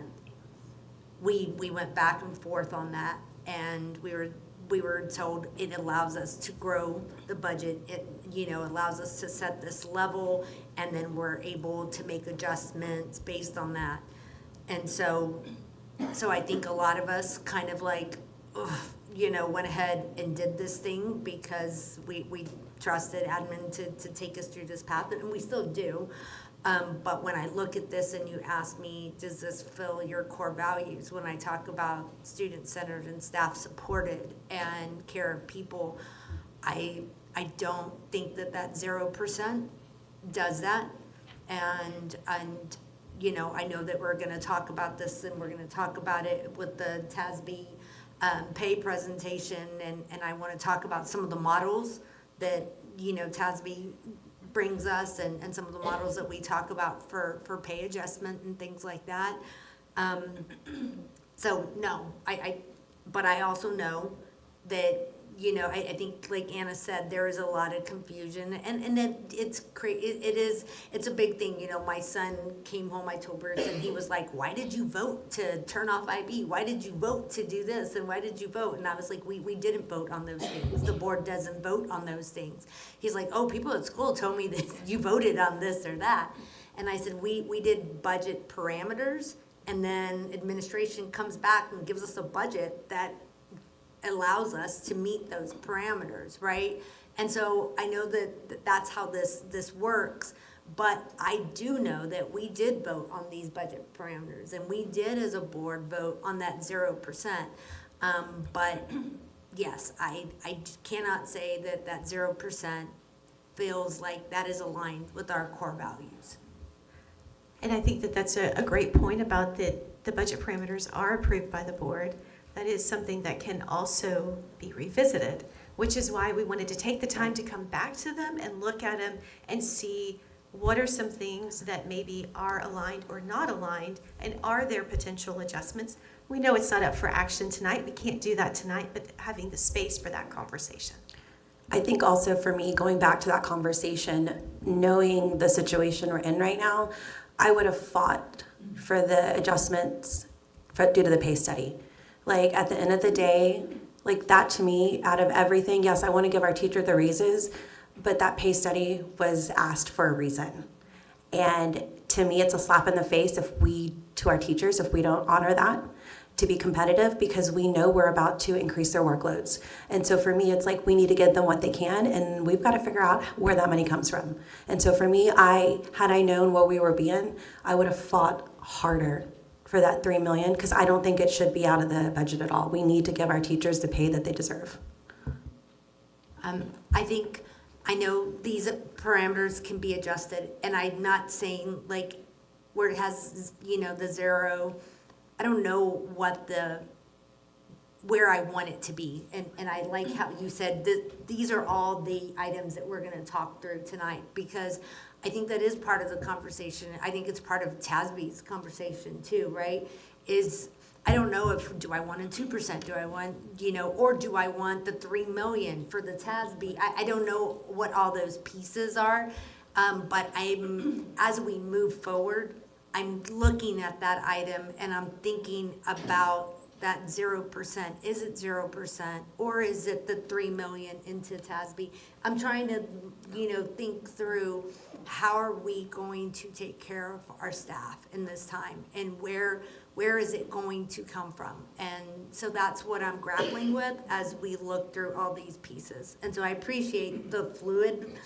I didn't really understand why we were doing that at first, and it makes sense now because I don't know what it is that fits there. I need to hear all the different pieces and then come back to that one so we can see, okay, well, this is what we know, this is what we have. Hey, y'all, what do we want to do about that? That is exactly what we're going to end up doing. We're going to work through all of these pieces. That's why I want to make sure you had something to capture your notes on. And as we come to the end of it, it is going to be, we've heard all of this. And so now as you think about all of these pieces, how do they fit together? And what do we need to consider moving forward? I just want to add, as for the 0% and why I hate that so much, is that for as much as the work is student-centered, I don't necessarily agree with that, because if we don't also center the educators, none of that gets done. The educators are the people that are providing the student-centered experience, and if we're not taking care of them and making sure that they're okay, none of the rest of those values happen. I agree with a lot that's been said. I think our educators are important. We want, of course, especially, Dr. Gaines talked about it, this board is focused on those forward-facing positions in the district. I have a few questions, though, as I'm thinking about what our values are. And some things that are coming to mind as I'm hearing the conversation, which is one, there is, as we know it's a legislative session, there is a teacher allotment being prepared and moving forward and passed off of Senate floor already. And so what does that mean? If that teacher allotment comes through, then we also want to be able to do something for our staff as well, our librarians, our counselors, our principals. So I'm curious about how we balance these discussions in a way that is, my word, holistic. And I'm also curious about, what are we really doing when I understand that we have a Leander culture. As I'm sitting here thinking, I was like, man, we didn't put the Leander way or a Leander ISD culture up there. But I'm curious, when we're thinking about our core values, how do we feel about that? Because TIA is something that the state has told us over and over again, that's where they're putting money. Half of the school districts are now in TIA. I'll point out that they know that it's about 10% of teachers that get it. So we know it is an impact to value, but when we're talking about valuing our staff, the state is signaling that that's where they're going to put funding. So should that be something we're looking at as this board? I am hesitant to immediately go to let's change the budget deficit when we know how much we keep dipping into fund balance over and over again. And we also know what the legislature is signaling as far as funding. I get some things will be here, but there will be some things that will be different. And so I also think about that list that we all just said we're gonna agree to. And I loved everything on the list. I just wanted more, but I love the things that are on there. We talked about sustainability, future focused, and transformational. And so I think, let's keep sustainability and future focused, because if we focus just on one area and we're not budget conscious about this, we could hurt our teachers overall. We could hurt our student learning experience. And I would like to know, I do agree, there are things I want to know about. I want to know, mine was being clear, including our families, what happened, how did we make those decisions, as Anna and Gloria were talking about with APs. I just want to understand the clarity there. I want to be clear as kind. And for IB, I want to know, it says phase out. So what happens if you phase it out slower? And why did we choose that one when we're talking about needing to keep our community engaged and coming for all the innovative and, as we set up there, transformational learning. So I feel like our budget right here does possibly reflect some of the things that are our core values. I feel like we're looking at sustainability, we're looking at future focused. It's a hard decision, but I'm just curious how we move forward given the legislative environment and given the fact that there are some things that we do want to pay attention to. And I agree, we asked for a TASBY salary study for a reason, but we can't do everything that we want. And so that's my holistic thing of like, there's so much we want to do. How are we going to make priorities out of this?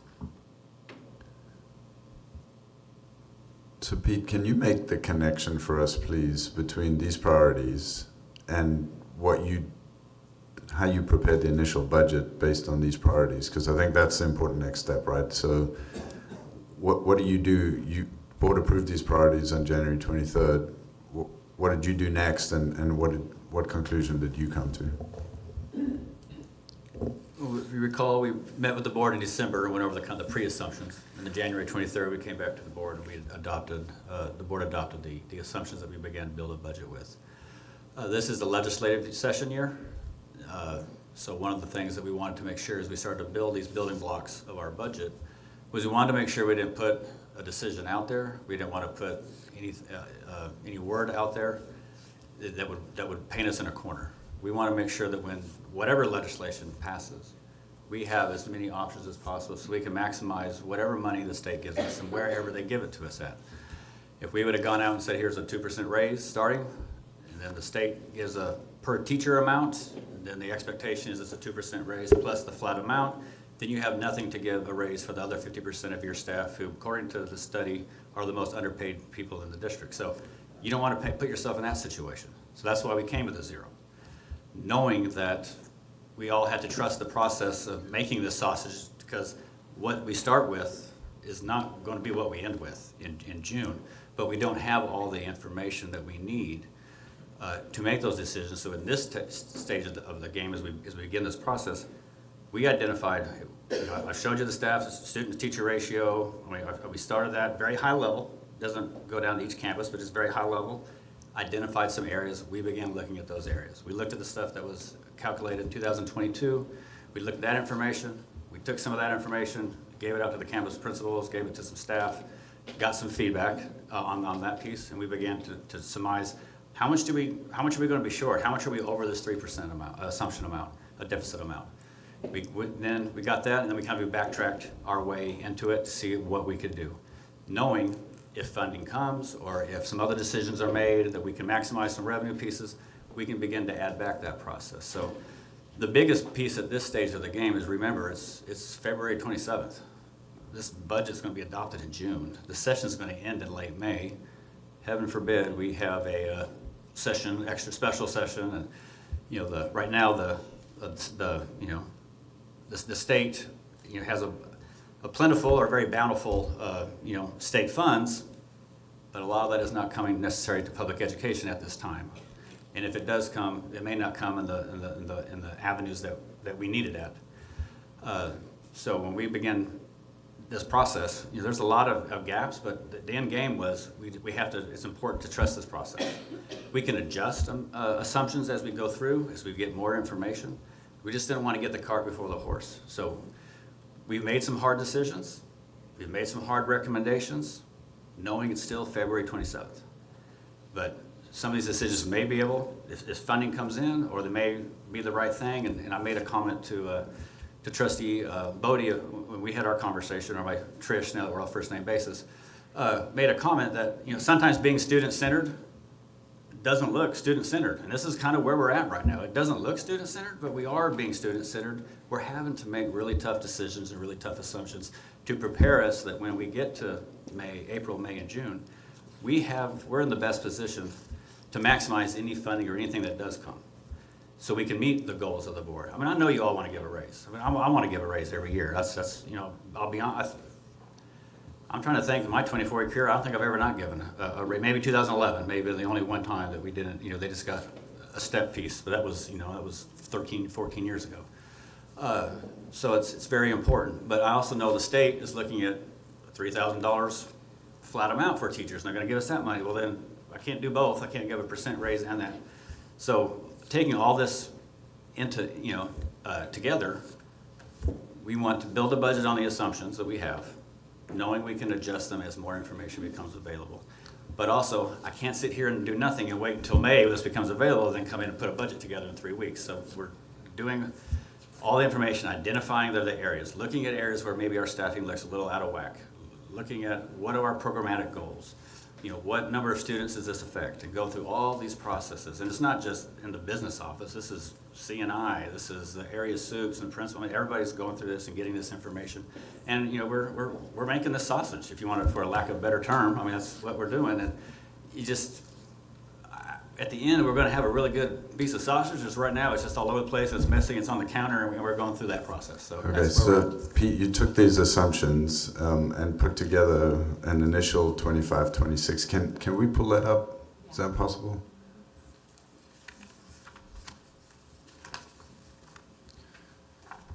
The budget from 25, 26? 25, 26.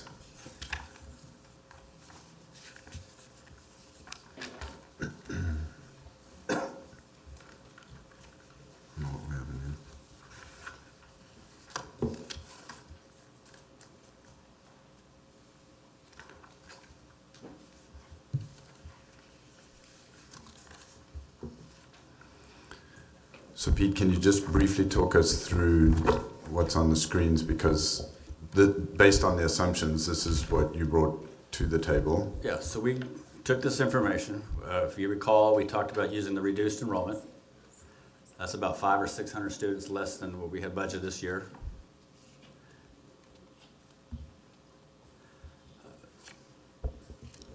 Too bad I can't get Charday to move. I'll use that one. So we took the parameters, we took the adjustments, we talked to the board in the fall about using the lower enrollment number. The last 2 years we had budgeted about 400 or 500, 600 students higher than what we actually had, so we had to make that adjustment with our demographer. We calculated what that revenue, put that in, Becky in the business office put that in the template, we ran all the revenue, got all the information. About $445.6 million was our estimated revenue. Of that, $410 million is payroll.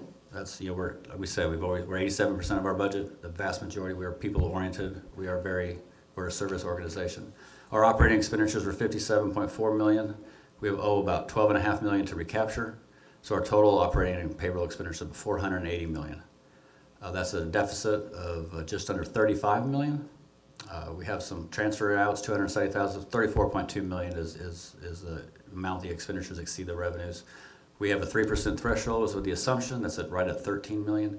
So that put us $21.2 million above the 3% threshold. And so that was the number we started with to back our way into it. Yeah, so just to be clear, this revenue is what you estimate coming out of the budget assumptions that are on that other sheet, correct? Yes, and using current law. And using current law. And then the expenditure pieces are estimated based on?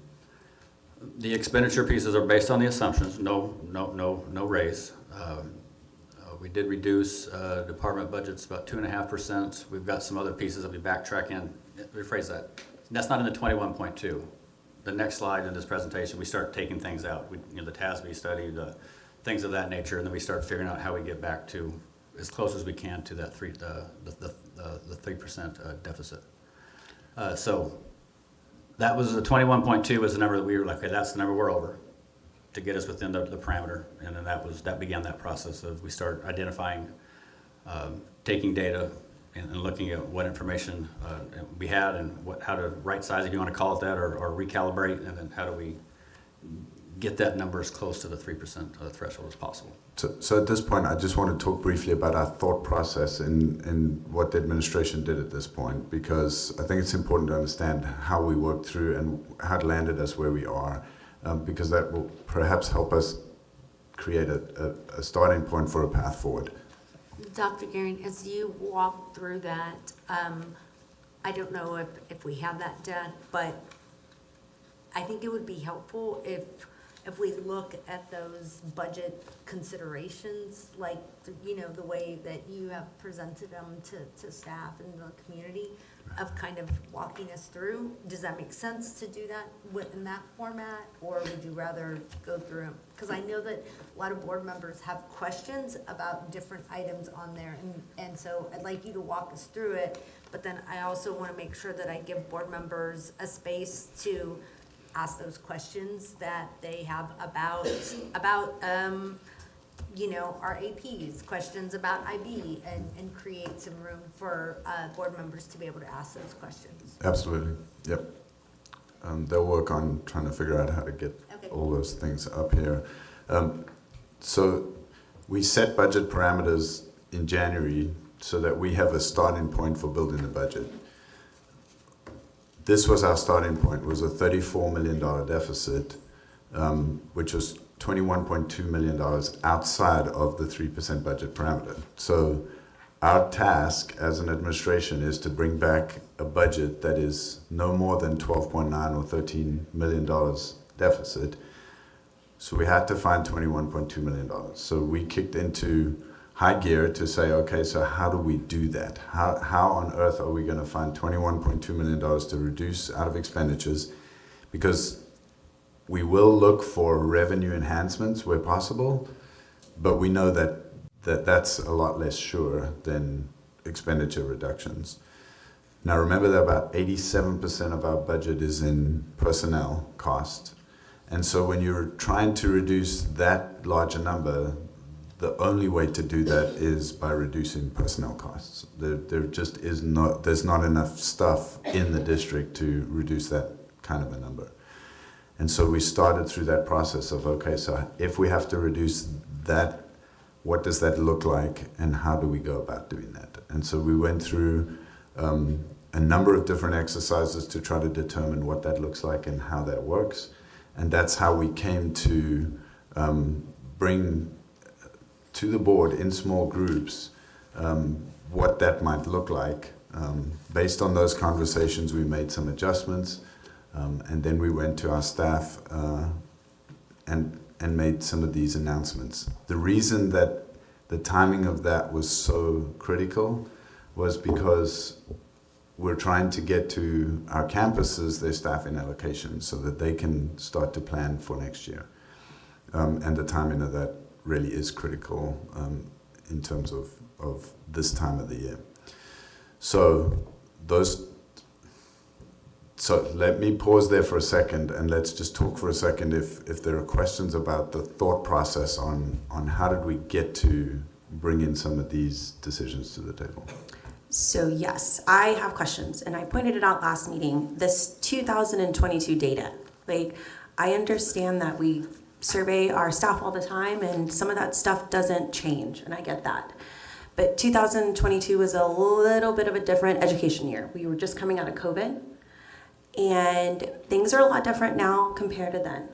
And so I'm just having a really, really hard time right now and I've asked for that data because I'm trying to understand, one, when you surveyed especially our principals from 2002 till now, did that survey data change? Because I'm having a really hard time understanding or assuming that our campus principals would be like, yes, please cut my AP, please do that. We know behaviors have risen. We know attendance is an issue. And so I'm trying to understand where this came from and what does those results look like? Because we all know everyone on this board has individuals that reach out to them in this district. And so, we can't talk to everybody. And so we rely on you guys to give us this information so that way we don't have to go and, go out and try to find that information. And so why 2022 data? It just doesn't make sense to me at all. Now I can understand data here this year because again, going back for middle school, we have 5 brand new middle school principals that are principals now at the middle school. And so if we're gonna try to compare 22 data with principals that don't exist here anymore, compared to now, are you gonna tell me that the information was the same? I'm just trying to understand this. So I think you're at a layer lower than I think we're ready to talk about yet, because I think we need to understand how do we get to $21.2 million in terms of just an overall picture of what is even possible. How do we even get to that larger number?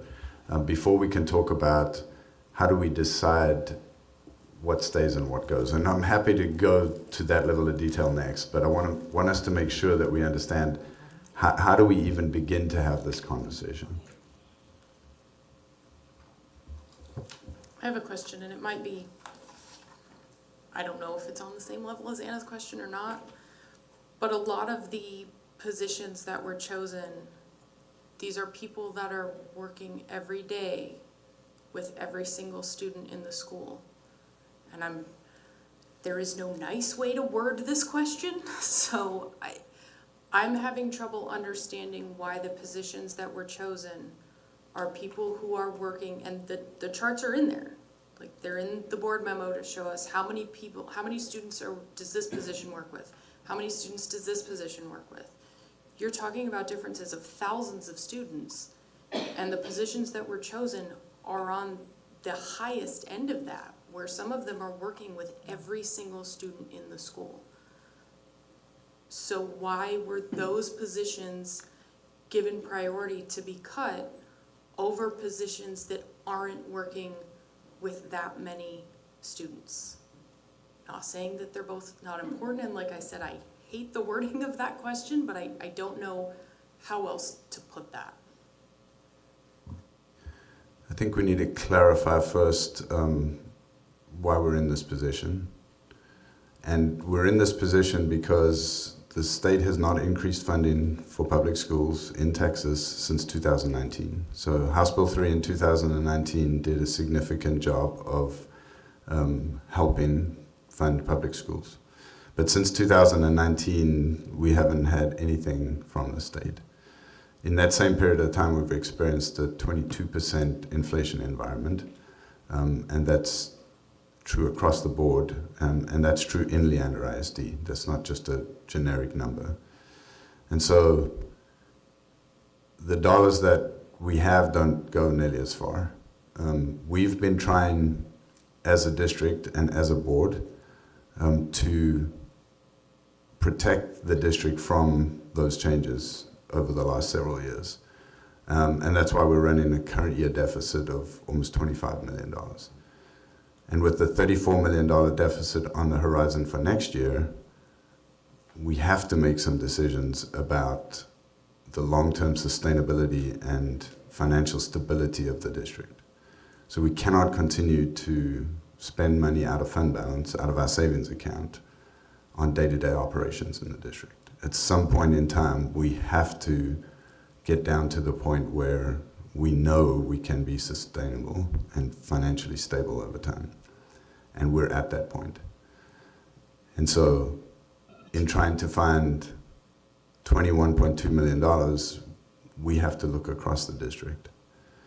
What we did is, and I don't know if these slides, is this the whole deck?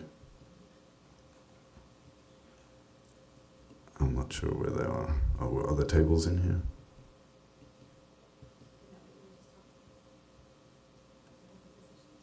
No, the tables with the taper data. They're not in here? It's okay. We don't need that one. Okay, they don't want to look at those.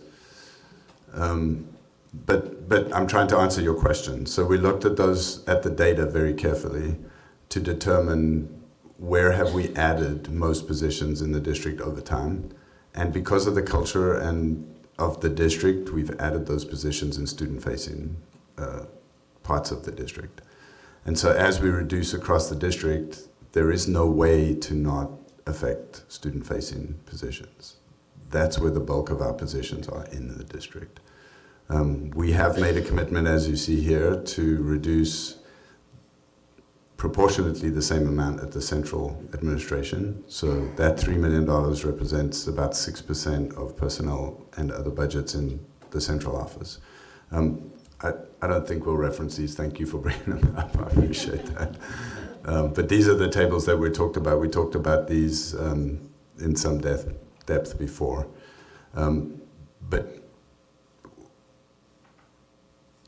So we're committing to that at central office, where we're making that same kind of reduction at the campus level to about 5.8% in personnel. I understand that, but my question was, what was the thought process behind eliminating positions that are forward-facing to the impact of the entire school versus forward-facing positions that impact only a certain percentage of students? Because there are, and I'll use the example, like the library IAs. They work with everybody.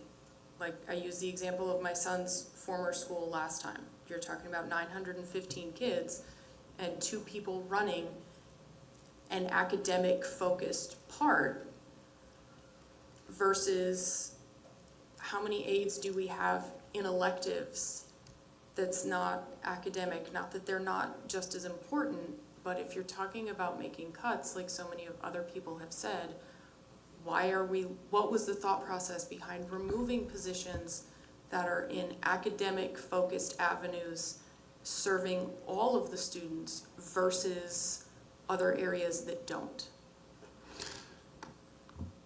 So we have chiefs around the table and they can jump in and help as they see necessary, but I think we established a process to work through how do we find these expenditure reductions, where do we start doing this. So we started having those conversations in the late fall because we were starting to prepare for this eventuality.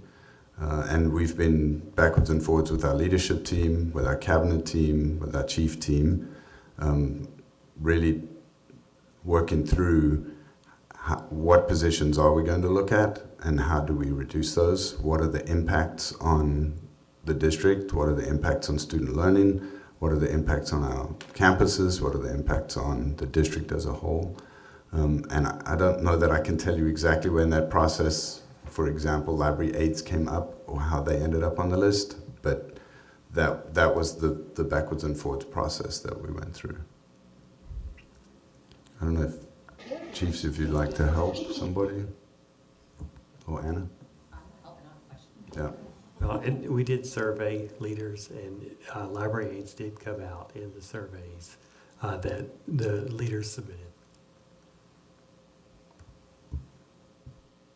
So I guess kind of saying what Francesca was saying, we asked this at the last board meeting, a breakdown of programs, right? And so when I look at IB, eliminate IB at elementary, right, and phase out of high schools, I know we're under the budget deficit we're in, right? But I'm looking at programs as a whole.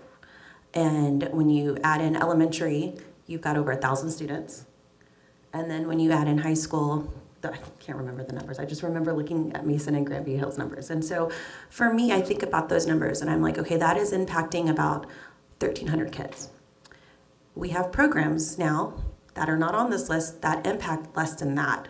And so I guess as this board starts talking about innovative academies and really reinventing or reimagining what our education spaces look like, I'm trying to understand what does that program matrix look like and how do we get to decide what stays and what doesn't?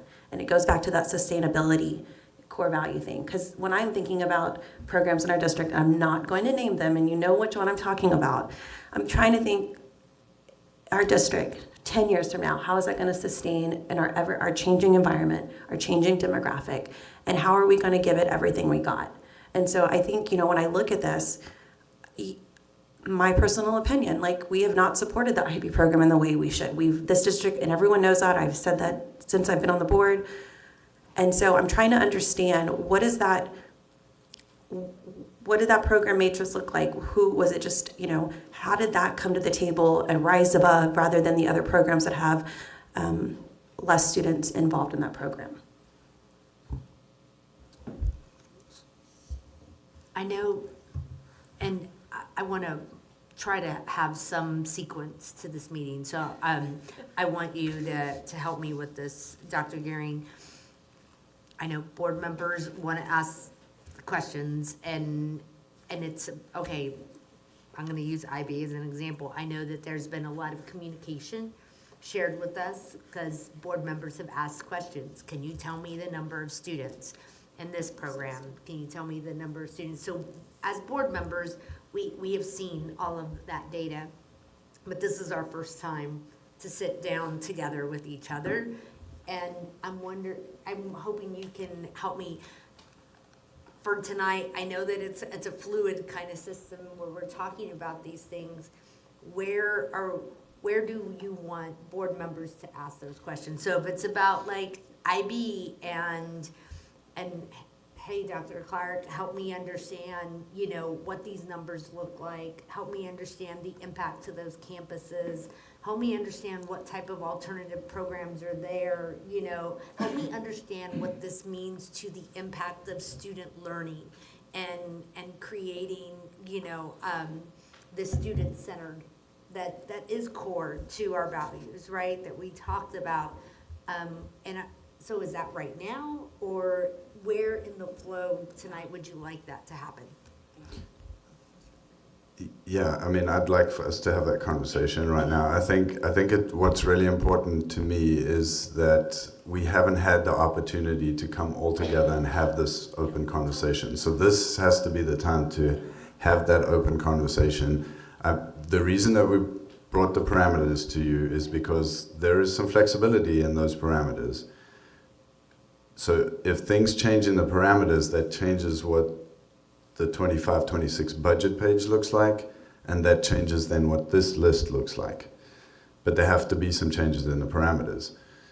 If we don't change the parameters, then we're still 3.6 million short of reaching. Our job, Pete and I, is to bring the board a budget that fits inside those parameters for approval in June. This is our first stab, and Pete said it well. We're only right at the end of February. We still have a lot of runway left to work through this, and so we feel some of the angst that's in these decisions. We want to have that conversation now to make sure that we can iron out if the parameters are not going to change, and we want these things to change, then that means other things have got to come in here, because I've got to get to that number or I can't bring it to the board for approval. And so I want us to have that conversation right here at the table in front of everybody as transparently as possible to say, these things may not be the right things necessarily, but if they're not, then what are going to be the right things?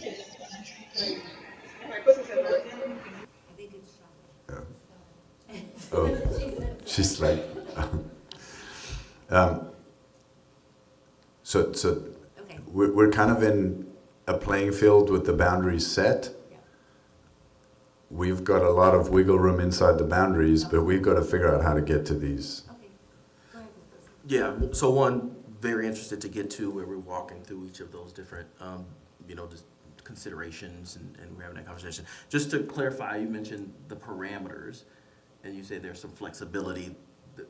One of those pieces we talked about, the guidance around increasing staff pay. The other is the budget parameter itself, which is at 3%. I'm just clarifying for myself, we can increase it, and every percentage that we would increase it is about $4.5 million. That is correct. So there's a consequence to that everybody has to keep in mind. So right now it's set at 3%. That allows us about a $13 million deficit to set. The reason that we're at 3%, Pete, do you want to explain why we're at 3%? Yeah, I think 2 years ago we were at 4. I think we were at 5 the year before that. So what we did is when we did our budgeting, we would budget like an average teacher salary, midpoint, a lot higher than what our average teacher salary was, the actual. So we knew that there was a certain level of, I don't like to use the word cushion, but we budgeted on midpoint. And that was what we knew there was going to be more money in the budget. Vacancies, hiring teachers that were 0, 1, 2, 3 years as opposed to budgeting on a year 8, 9, 10. All that accumulated over 3,000 teachers adds up. So we tightened that. We're like, hey, let's, instead of using the midpoint, let's actually look at the PEMS data and say, here, what is our actual average salary? And let's use that. And then we tightened it over the last 2 years. So the 5% became 4%, 4% became 3%, because we didn't have that level of cushion in that number anymore. So we lowered the parameter. So if you look back, even going a couple of years ago, we may have had a 5% deficit, or a 4% deficit, but usually at the end of the year with adding 2, 3, 4, 5, 10 million one year. My first year was 10 million. We would add because of all this cushion. But flat revenue, state has not increased the basic allotment since 2019. We gave raises, minimal as best we could. Budgeted, got a little tighter on our budget, so now when we do a 3% deficit, it's probably going to be a 3% deficit at the end of the year on actual, as opposed to what it was in years prior. So that's kind of where we're at. We tried to weather that storm, and and hoping that the state would help out a little bit. And it's been 6 years, so that's, and like Dr. Gearing or Bruce said, we've got 22% inflation. Trying to take care of your staff. Thank goodness the federal government stepped in with ESSER and gave us some funds, because the state did not step up at all. And now those funds have gone away. We knew that, and now we're left kind of in a position where we're trying to take our priorities and take care of our students and our staff, and we're put in a hard place. Nkosi, yes, we can always amend those parameters. I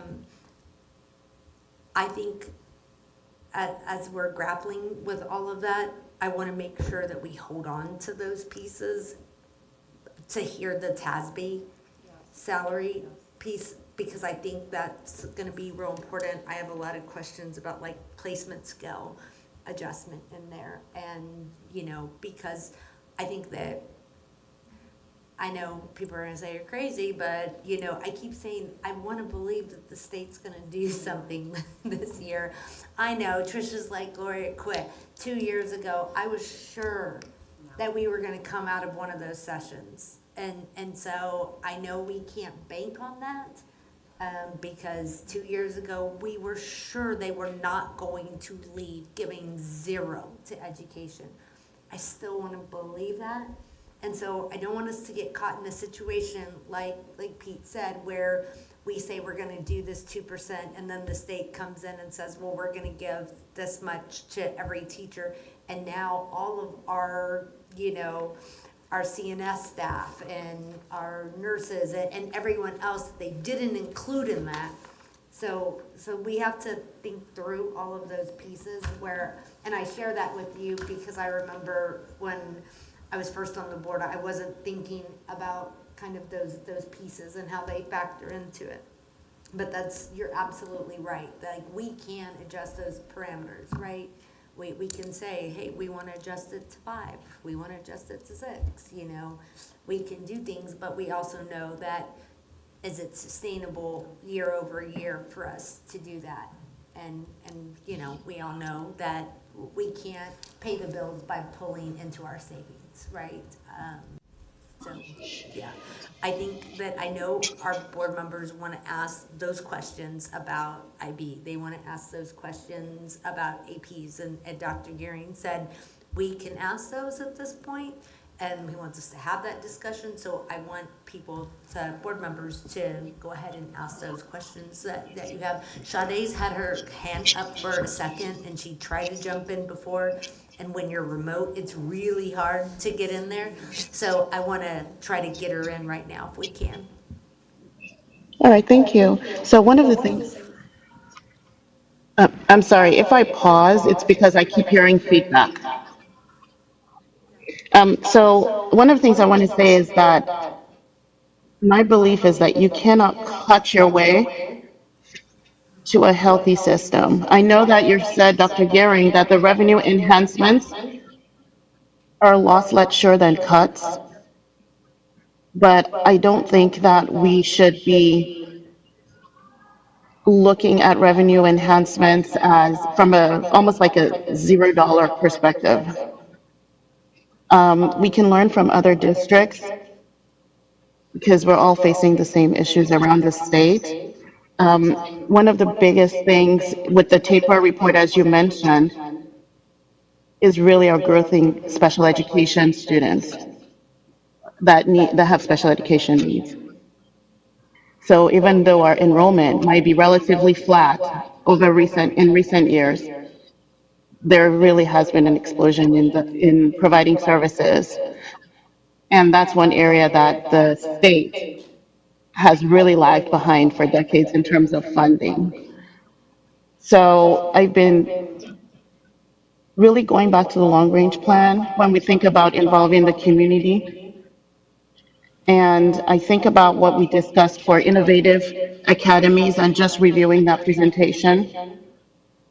So when they talk about aspirational ideas and some of the concepts, I think I brought it up last time, that it really describes elements of IB.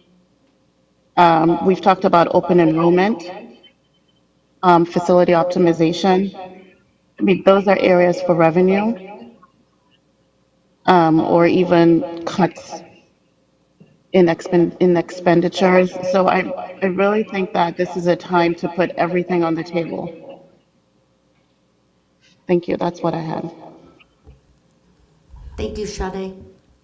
So, since we're going to start getting into the details, I want to know, why are we cutting our APs at secondary? Why? I know we have to cut somewhere. I get that. However, given the situation we're in, we know our students' mental health needs are more than ever. They need our APs. Our APs do more than most of our administrations on campus.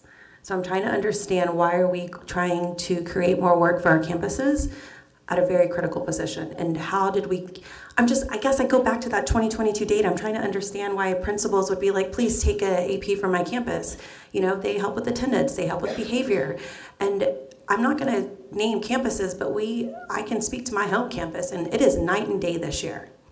And so I don't wanna see our campuses go back to a situation like that, where we've got, 4 APs to deal with 2,200 kids, and we know behavior and discipline problems. We know what's happening in our schools right now.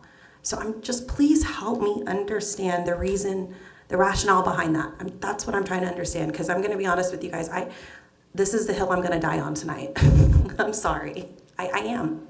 Can I just add one other part as you are answering, which is, some of the APs have reached out, and the question was, and why is it not decided, since we're district higher at a district level? I'm just curious about that as well. Because when it's done, it's not the district deciding on APs and putting it back in the pool. It's happening per campus, right? So you'll have a newer AP that might be on the campus that's only been a new AP, but you have a long-time AP that's losing a position. And I get none of these decisions we're gonna have harder decisions. To your point, Gloria, this is probably just the beginning, but I just wanted to add that part too. I agree with you, and kind of what Gloria and I were talking about together was just kind of like, we've got campuses with different needs. Are we taking that into account, or are we just going clear across the board? Because this district every campus is different, and we know that. Yeah, I was looking at the formula, and I said, okay, if we're going, I'm thinking, okay, we're increasing staff, we're increasing classroom size. I have a hard time thinking about increasing classroom size and reducing APs at the same time. I think data will show us that when we increase classroom size, we're going to have more incidences, or it's going to be more, it's going to be harder to manage. And so I have a hard time thinking about letting go of APs at that time. The formula it's a formula that I felt was very equal, like AP number of students. And when I think about core values, I'm talking about equitable. I want to know, what's the attendance at that campus? Or a more robust formula, a more thoughtful formula that's saying, okay, APs, we're not just looking at the number of students, we're looking at what the attendance is at that campus. We're looking at the number of AP behavior incidences that are reported at that campus. We're looking at the eco-dis population of that campus, because all of those factor into the responsibilities and roles of those APs. So I think if we're gonna talk about APs, I'd want to see a much more robust formula for how that calculation is made for each campus. But I'm also of the mindset of Anna, if we're gonna do this, and I know that this hurts for all of us when we talk about staffing and adjusting the classroom ratio. Trish, since I've been coming to board meetings before I was a board member, I've been hearing you talk about, tell me how we're gonna reduce the classroom, teacher classroom ratio. And so here we are, increasing the teacher, to student classroom ratio, but I just don't see how we do that and increase and decrease number of APs in the same stroke. And to Gloria and Anna's point about the differences in campuses, there is a massive amount of autonomy in this system. It's something that I talk about a lot because I think there's too much.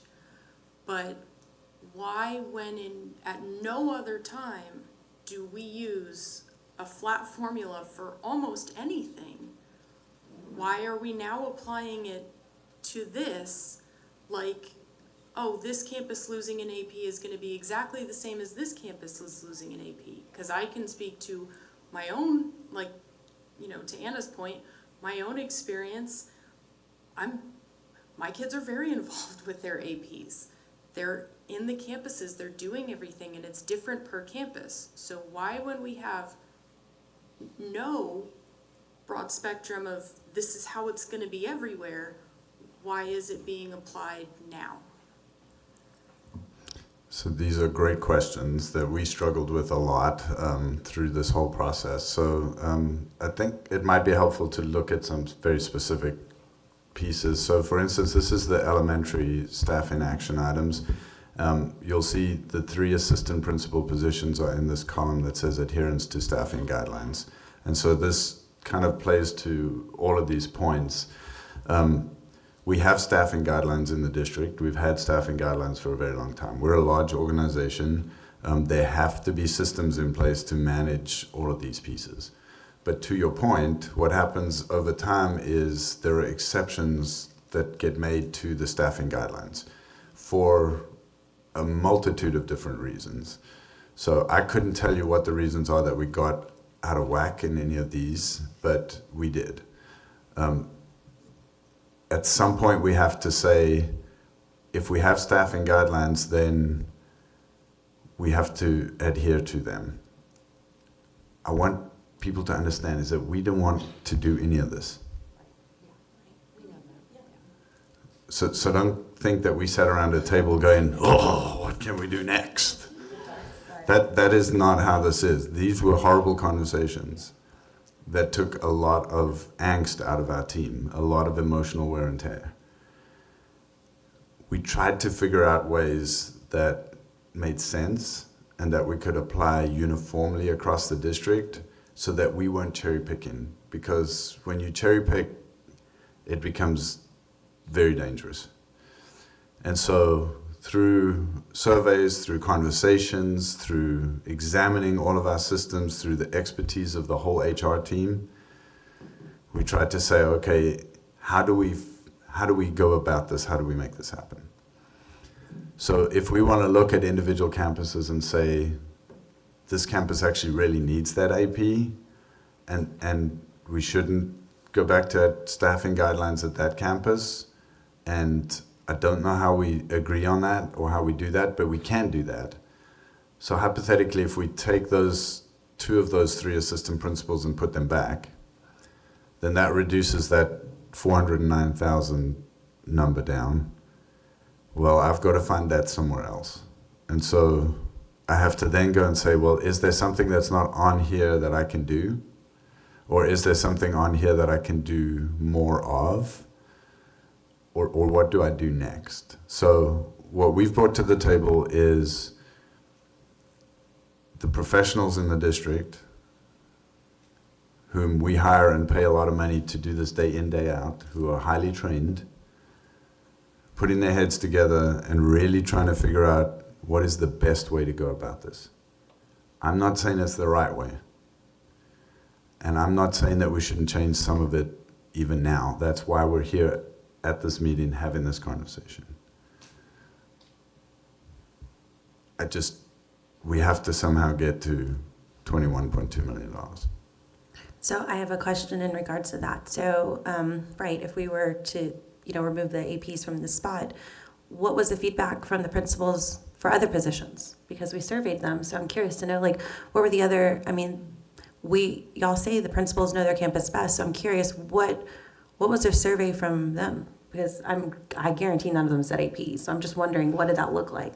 Was there something, like, did y'all rate it like we did? Did we do continuous improvement plan tools? Like, I'm just trying to understand, because I know they were surveyed. They had this big, long paper with each individual, was elementary, middle school, high school, on the back, had all these positions. And so I'm just trying to understand what other stuff rose at the top. And we don't have to talk about it, but I'm just saying, like, did they No, have I that? think we should talk Okay. about it. Casey's going to speak to it. You know, I really want to just point out that it's important for us to recognize that we didn't say, hey, what positions do you want to get rid of? What are you hoping to eliminate from your campus? The conversation was, hey, we have to get rid of some positions. Which positions are you willing to get rid of? Which positions do you believe will have the least impact on the quality instruction in classrooms? So look, we're just looking at a bunch of really bad options here. We just have to select a bad option. And so that was really how we framed the conversation with principals and other leaders in the district. I want us to keep talking about this because these are slightly different.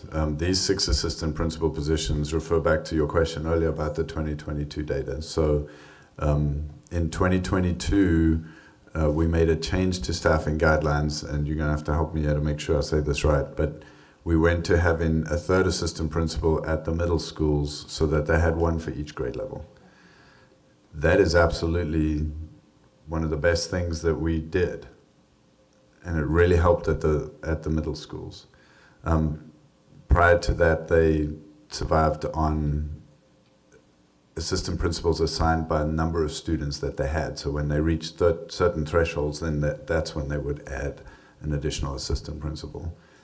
And as we were looking at this, we're trying to find buckets that have significant amounts of dollars in them.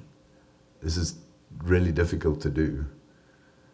We're already reducing 45 and a half teachers at middle school because that's one of the, you see the numbers. I mean, the story tells itself. You have to do that if you're gonna do this. We did the same thing. We have very complicated formulas for funding teachers at the middle school, and we shifted away from that to say, let's go to the same thing we do at the high school, which is just a straight ratio.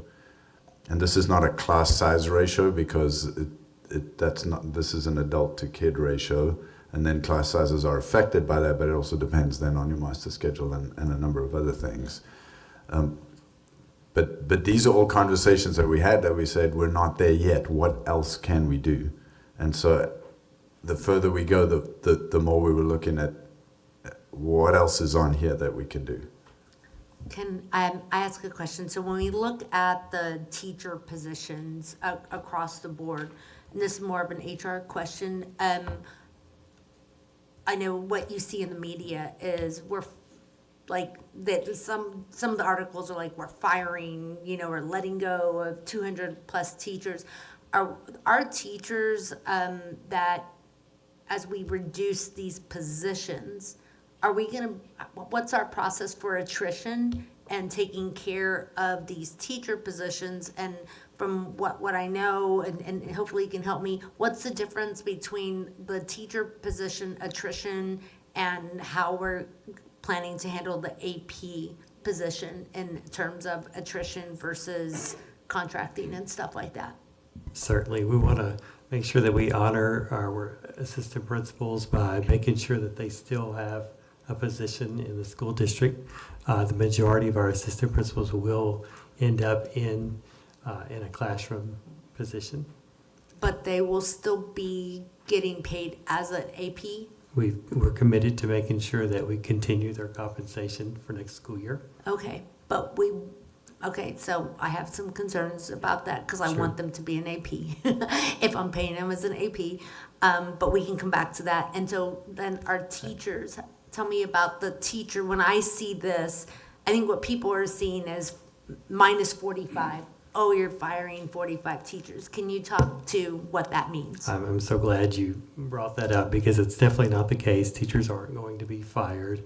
We are placing teachers through attrition. Our contracted teachers in Leander will be placed into other teacher classrooms or into other positions in the school district. So we're not terminating employment of contracted teachers in Leander. Okay, that's helpful. Thank you. And I just want to point out that we had, we had over 170 teachers placed last year. So the process of placing teachers that are displaced from their position is not a new process in Leander.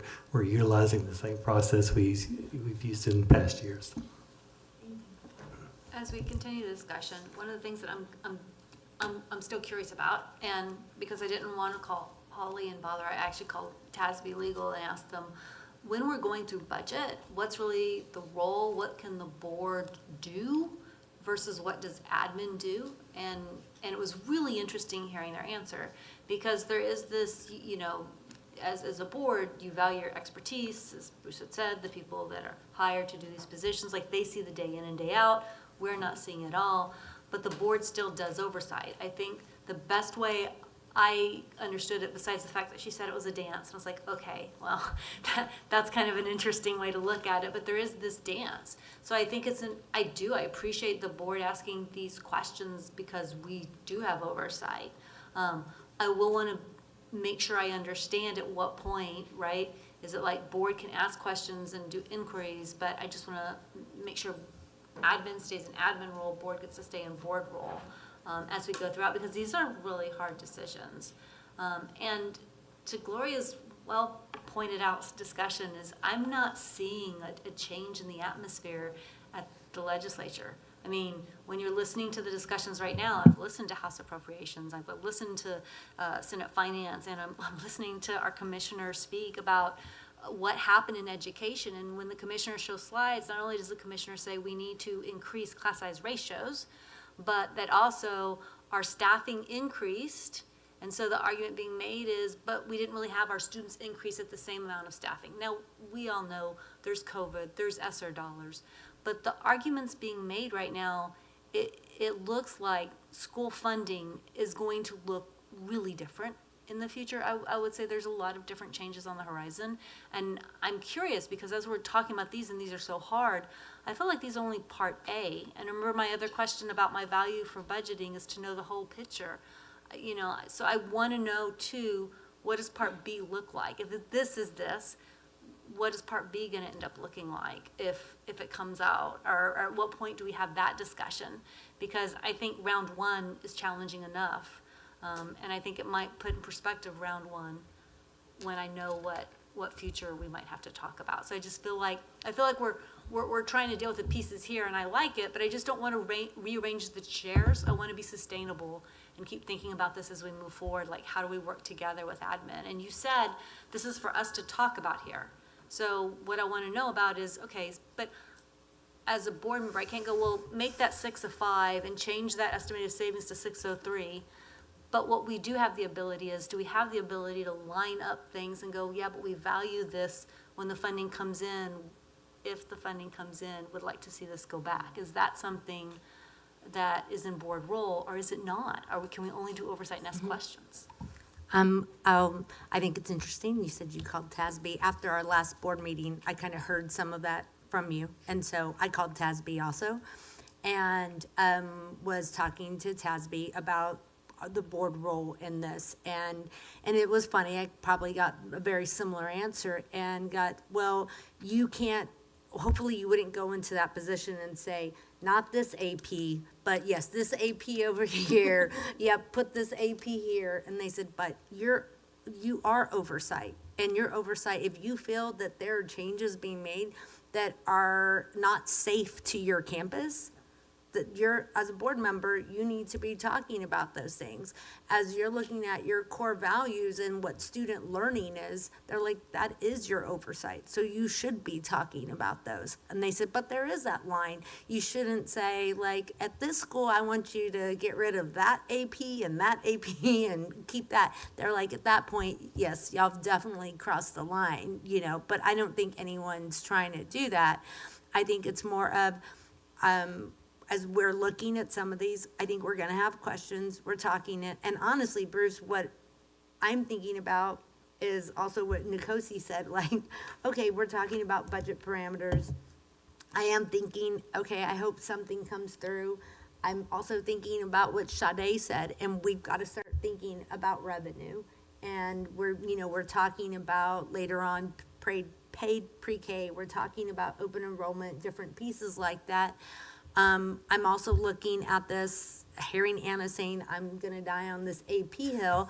So if I go back and I see elementary and look at the AP, and I say, okay, that's negative, if I'm thinking about those 3 AP positions, not saying that all of them don't go, but that we're thinking about that in a formula, that I'm asking y'all, as the experts and leaders, can you create a formula that you think is more robust and takes into consideration attendance and campus safety, and all of those pieces?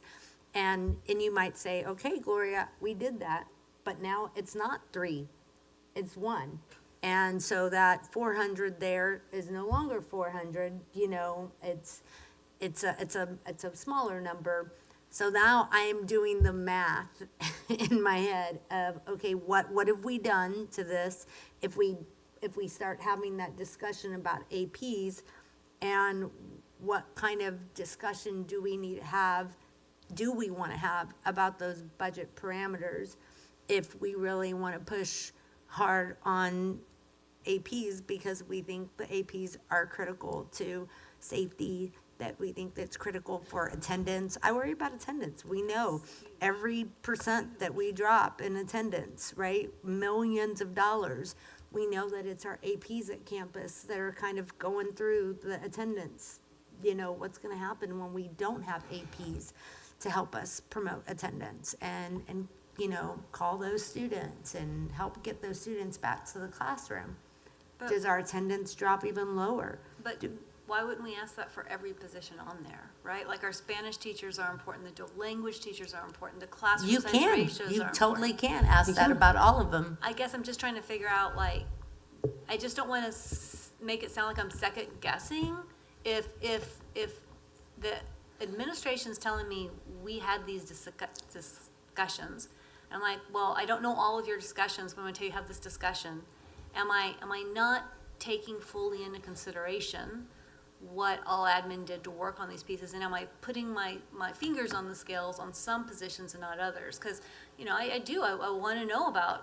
Well, that's what we're doing right now. Tell me, what do you think, Chris, about the AP formula? Do you think that we could create a formula? Do you think this formula that we're having right now, I know one middle school in particular, it puts that middle school at 1 AP. And so if we were to follow that formula, right? So let me maybe derail the conversation a little bit, because I think this whole piece of staff reductions is one big piece. I'm not sure that we want to get into too much detail here until we know some of the other pieces. So we have some other items that we wanted to talk about tonight that are revenue producing, to Sade's point. So the tuition-based pre-K, we also have the open enrollment conversation. And then we also have a guest here from TASBY, and that's a big piece of expenditure that is kind of in the mix of trying to decide, do we leave it in, do we take it out?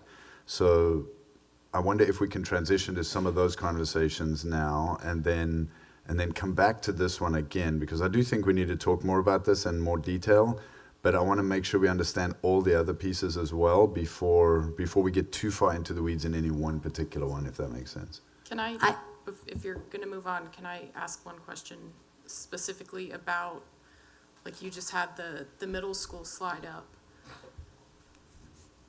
Where in the process, like to Sade's point, we're looking at revenues and we're looking at all these other things. How much time was spent on efficiencies and streamlining things? Like, because the type of schedules that a school is on affects the staffing. Our middle schools are on different staffings, or I'm sorry, different schedules. Some of the middle schools use blocks, some of them don't. That impacts their numbers. When we talked about IB, did we talk about streamlining it down, putting it at one school instead of at two, so then you only have transportation going to one school? Where in the process were the efficiencies looked at in addition to things like revenue and all that, so that maybe if we can streamline some processes and, I'm gonna use the word, take out some of the autonomy that might be increasing expense somewhere, can we cut that back? That's really a great observation. I feel like, no, because it's a good question, but I feel like it gets into a lot of these things that I think we want to dig deeper in. So I know, I think it's a great question, but I'm wondering if we should maybe start off with that question after we talk through the TASBY piece and you know, some of these other two things. Would that be okay? Okay. I'm going to break us for 10 minutes right now, so we can have a quick 10-minute break, and then we can come back in and maybe start with our TASBY? Yes. Okay, all right. Thank you.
All right, we are back from our break and ready to continue discussion, but I think we're going to start right now with our TASBY presentation.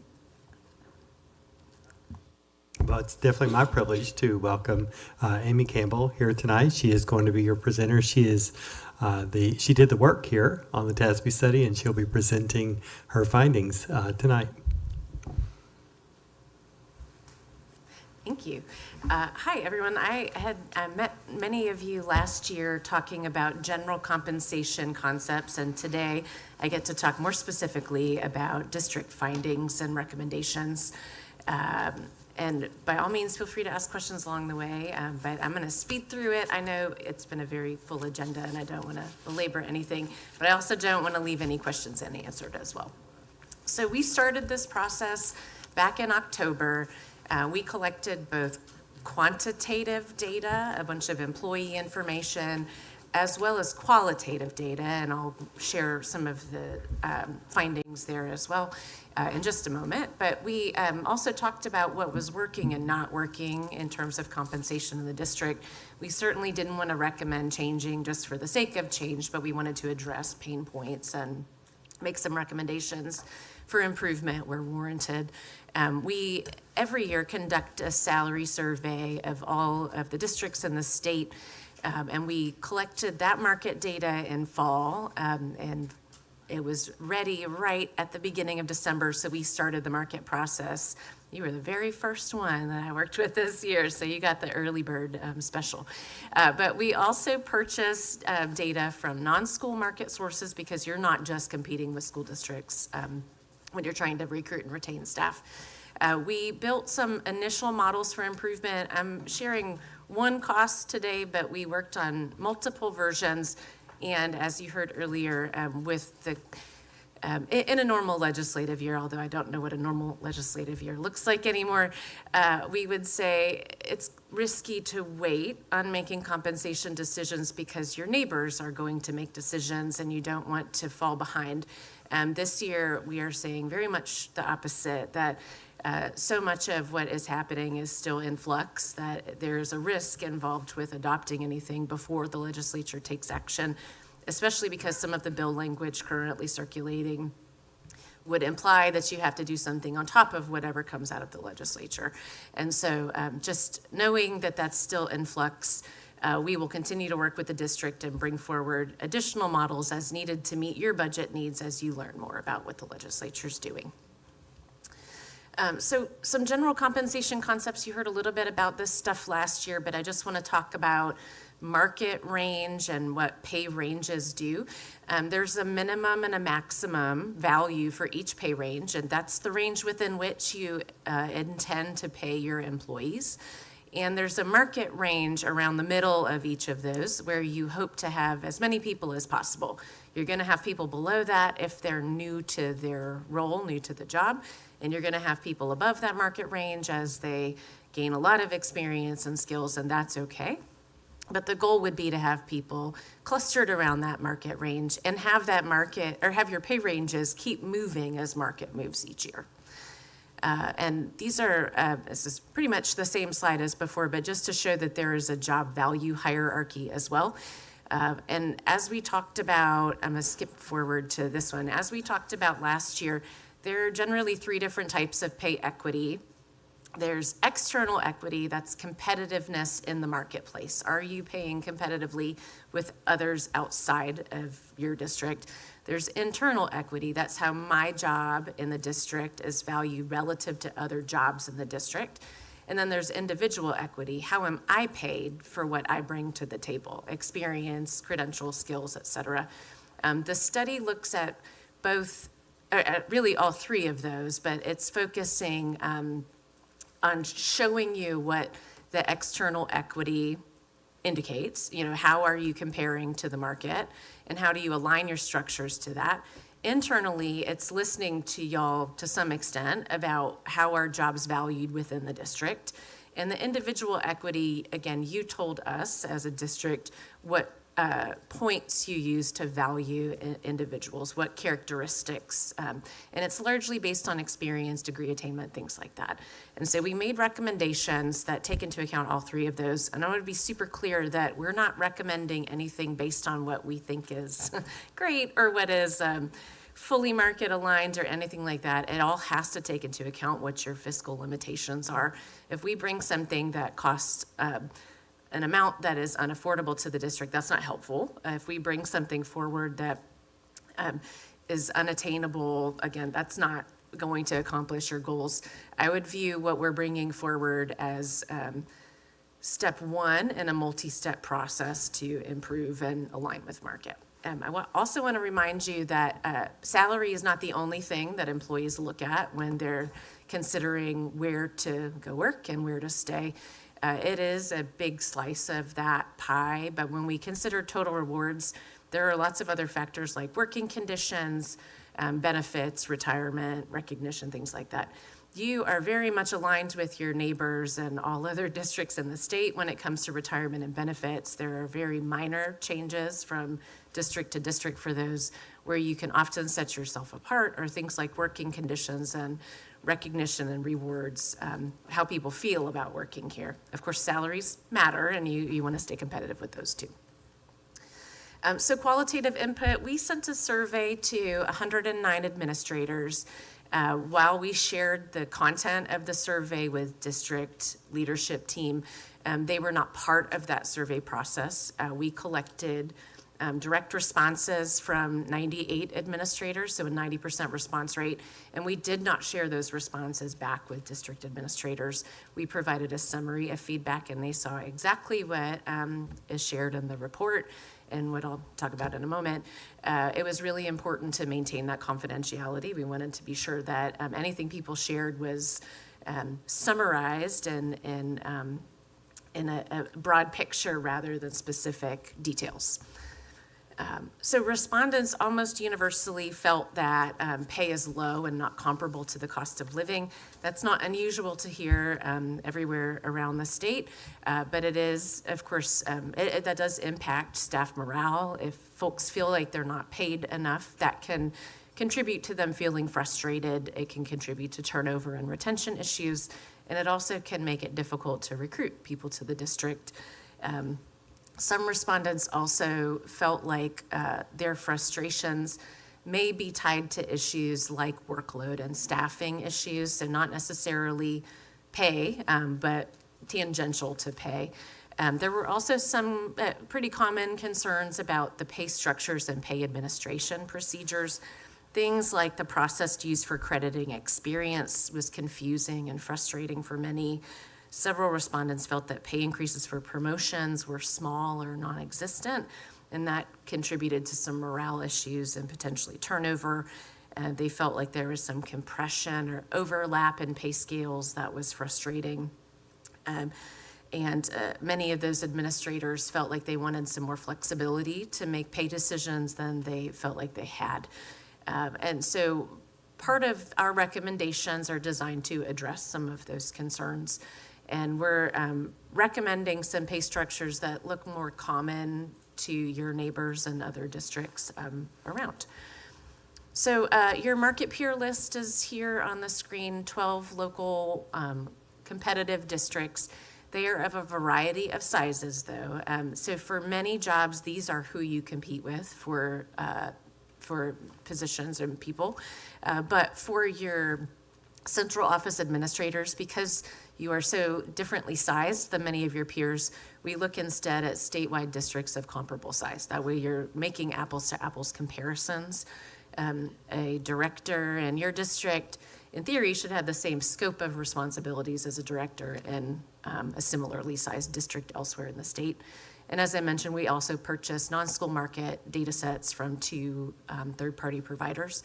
And so Austin non-school market data is included for any position that exists outside of K-12 education. So one thing we regularly look at is teacher demographics, and we feed this back to you because I don't know that every district looks at this information in the same way each year. your data looks very typical to what we see in most districts across the state. About half your teachers have 10 or fewer years of experience. I'm saying teachers as shorthand. You also have librarians in here as well. But again, this is a pretty common distribution. The smaller, more rural districts will have a larger portion of very experienced teachers. More urban and central city districts will have a larger, and fast growth will have a larger percentage of less experienced teachers, but yours looks very typical. Where you also look typical, although this looks different this year and last year than it had for many years before that, most districts in the state are hiring far less experienced teachers than they've hired in the past.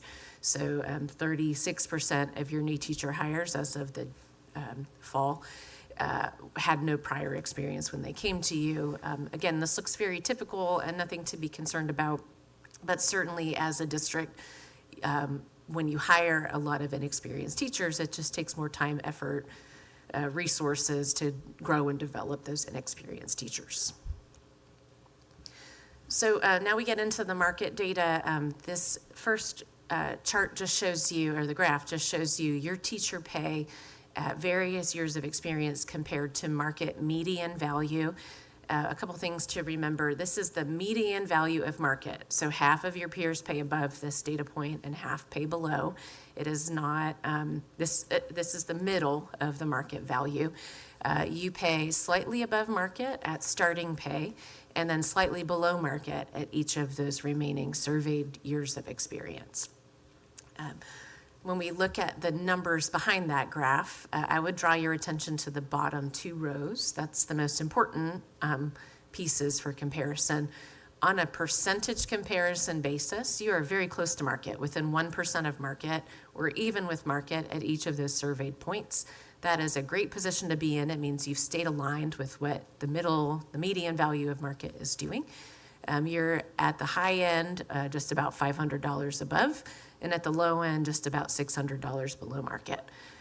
While those numbers are typically not enough to send someone packing or to steal someone from a neighboring district over $200 to $500 spread out across the entire year, you certainly want to remain in as close to market value as possible, because the further behind you get, the harder it can be to catch up over time. When we look at teacher market stipends, these are teaching area stipends and master's degree stipends. You're fairly competitive for all of these, a hair above the high needs special ed stipends, which is an area we've seen a lot of growth. Some neighboring districts have increased to even $7,500 a year for that. And so that's one to keep an eye on. But secondary math and science are stipends that have grown in Central Texas. More districts are adding those, so that's another area to keep an eye on where you may consider adding that over time. And I'm scooping myself, it's I think the very last slide. We are also looking at extracurricular duty stipends, but that's phase 2. That data is fresh off the presses, and so we needed to get through this part before we look at that. So when we look at the other market groups, I'm going to explain this table, and then the next one will go a lot faster. Exempt salaried positions, we've grouped them into 4 different market groups because these are some of the new market groups where our pay structures we're recommending. The name of the pay groups on the left-hand side. The next column is your average comparison to market for employee salaries. The next column after that is your current pay grade midpoints compared to those market values. In an ideal world, they'd be as close as possible to 100% for both of those, but there are certainly valid reasons to be above or below that. But those comparisons to market are both based on individual salaries and structures. The next column is blank for exempt because we don't really compare market minimums for exempt. You're typically hiring experienced staff, so you're not hiring them in at the starting rate. But you'll see for your hourly jobs, that is a super important comparison point. Then those last 3 columns show you the number of jobs that fall into the, where they fall in their distance from market. 90 to 100% is kind of the sweet spot where we're as close as possible to market value. The next column is positions that are more than 10% above the market median value, and that third column is positions that are more than 10% below. I want to point out that in those top two rows, executive leadership and administrative leadership, there are a whole lot of single incumbent positions in those jobs. And what that means is there's one person in that job. So you're not comparing an average salary, you're comparing one person's salary to the median value of a bunch of other one person's salaries. And so things like experience, credentials, skills, scope of work, those have a bigger impact on those market comparisons. So while some of those numbers, I would say those numbers tend to be more volatile. It's far more important to have a pay range that aligns with market value, and then you're determining individual pay based on skills, credentials, et cetera. When we look at the non-exempt market salaries, these are your hourly employees. I would draw your attention to the bottom row, operations support. Those are custodians, bus drivers, food service workers, your lowest paid employees. They are also furthest below market, and so that's a typical turnover pain point for every district, regardless how well they pay to market. So I would venture to guess it's a double whammy for Leander ISD, where not only are you probably experiencing normal turnover, but also have pay rates that are likely below a lot of your peers. And sorry, I meant to add that the pay grade minimum to market is super important for this group. And so you are much closer to market, even though the actual salaries are a little bit lower, because your pay ranges are very narrow right now. So it helps you offer a little more competitive starting pay rate. So these recommendations are all subject to adjustment as the legislature works through their process and as you work through your budget process. But we are recommending new pay structures with strong starting pay rates, midpoints aligned to market, slightly wider ranges to address some of the concerns we heard in the qualitative input, and also just to better align with peer practices. And then we've realigned jobs into new pay structures by job family, and those are right here. So your teachers and librarians stay on their own, but then there's kind of numerical groupings based on job alignment. And I wanted to point out that your pay structures have increased to better align with market, and some of those adjustments were in pretty significant increases. And so, some of the operations support, for example, those lowest group to market, that pay range increased at midpoint by 25% on average. And so it was a pretty hefty jump, 11% on average, 25% maximum, but still 11% on average when we're calculating that based on 0% pay increase. That puts a lot of those costs in your adjustments bucket. But on average, your pay structures increased from 4 to 11%. So there's a lot of shifting in those structures. Recommendation 2 would be the general pay increase. What we're coming forward with today for cost is no base pay increase. That allows you to put more in adjustments. However, anything you put towards the base pay increase would essentially shave off some of your adjustment cost. Because what's recommended, you'll see in the next slide, is placement scales throughout. What that does, that's the district's current practice, and we've just basically extended the number of years that are spread throughout the structure. What that does is create some space between employees based on their years of experience. It also helps get people to market value by 15 years of experience. And it spreads them out beyond that, so you don't end up with compression or squeeze in pay at the midpoint. We also want to make sure everyone makes at least 1% above the proposed minimum. Because those structures increase so much, we wanted to make sure people were spread out in the new structures. And then we also calculated teacher pay equity adjustments for anyone in the educator career pathway. So they're at least equal to or slightly above their teacher daily rate based on their years of experience and degree attainment. We don't want to disincent moving up that pathway. And then next steps, as I mentioned, extracurricular duty stipend review. There are so much legislative action going on. There are so many bills moving through day to day that it's really hard to predict. And so certainly we are available to the district to make adjustments as more changes happen. I think that was all. Oh, sorry, cost. That's the important part at the end.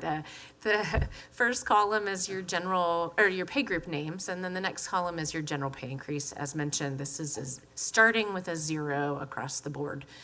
The adjustments, though, you'll see are very hefty because we're spreading people out in those new ranges. A lot of the professional support adjustments go to positions like counselors and related services. I lovingly call them the alphabet soup group, but it's your SLPs, OTs, PTs, LSSPs, DIAGs, those student-facing staff. And operations support, as I mentioned, are your lowest paid hourly employees. The next column shows you the number of employees receiving an adjustment, and then the column immediately following that are the percentage of employees. And so while technology, for example, has a relatively small number, 92% of technology employees would receive an adjustment in this model. The average total increase is the next column, and then the estimated total is at the far end. 3.6 million is roughly the estimate, which is a 1.1% budget impact. I think that was all this time. So happy to answer any questions y'all have. I have a couple of questions. I looked over the full report, and I'm wondering, models that, I know you're doing this for other school districts right now. Are you presenting any other models at a 0%? Everything from 0 to 3%, we've worked on this year. I work with several of your neighbors as well, and it's kind of the same boat. I don't know that anyone is going to take action on anything anytime soon. And some of your neighbors didn't do much of anything last year, and so I think the cost estimates may be for catch-up, not just keep up. But. Do you, so this model that we're looking at right here with this, almost 3.6, does this model adjust, or I guess, does this model bring to market? As I look at the full report and I can see, I see the scales, right? Over market, under market. Does this bring to scale the folks that are under market in all of those categories? I think it gets as close as possible to that, assuming that there's not a ton of money to spend on it. So Right. I can't say that every single job is exactly at market, but it's pretty darn close. And it's a whole lot better than where you're at now. Right. And so it's certainly an improvement. I think we always recommend every year checking the market and making adjustments as needed. So certainly in the next year, you'll want to double check and make some adjustments as well. But I would say this is the biggest push needed to get to market. Kind of a random question, but looking through, I was looking at where we're over and where we're under market. For internal equity, do you have any models that show what that internal equity looks like based on gender? We don't collect that information from you all, so I do not. But I will say I have done some, in fact, I'm presenting to their board on Monday again. I did a pay equity study for a pretty large district where we looked at, for all of their administrators, race, ethnicity, gender, and age. And because districts have a practice of paying based on experience and degree attainment, there's no correlation in most districts, and there wasn't in that district, for salary based on those protected class factors, because on paper, the years of experience correlate directly to their salary placement in the structure. And because you, as a district, have been so rigid in the placement scale process, I think that is one benefit of that, is that years of experience equates to salary, period. There's not deviation from that. Okay. I was just looking over it, and maybe we're just in a coincidence that a lot of our positions that are over, maybe they have a lot more experience, because I can see like, and so it may be just a coincidence how it played out that way. And one thing I didn't talk about, but is another next step, I probably should have put it as the last bullet point, was pay administration procedures. And as you implement a new system, you want to make sure that the district is using procedures that maintain the validity and honor the placement in that system. And so it's a total change for Leander ISD. It would be a different practice for placing new staff. And so we'll work with the district as you implement that too. I have a question.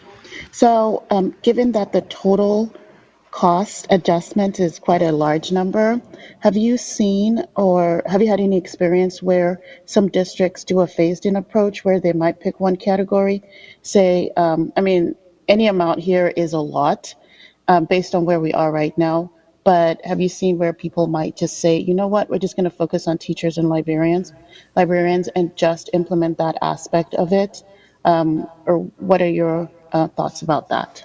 Yeah, absolutely. That's very common. I think most districts frequently say we want to put our money in adjustments for student-facing positions and adjustments for our lowest paid staff, which happen to be your lowest to market. I think the challenge for y'all would be we blew up your current system and put it back together in a different manner. And so it's a little harder to pick and choose specific job groups. But we've done that with other districts before, and so it's not impossible. It's just a little more complicated to implement. I think maybe another common way to phase in would be to say, okay, how can we reduce the cost by half? What does that do to our market competitiveness? Does it just give us less competitive pay structures to get there? That's an option as well.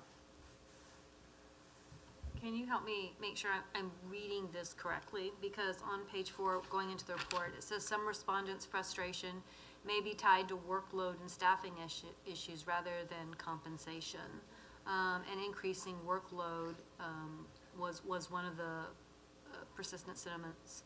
I'm trying to reconcile that with the desire, we keep talking about that front, putting, people in the classroom, the front-facing classroom, shoring up that area, when what I'm seeing is so much of the recommendations look like, to me, what I'm hearing legislatures say would be admin positions, or that's what they would classify that as.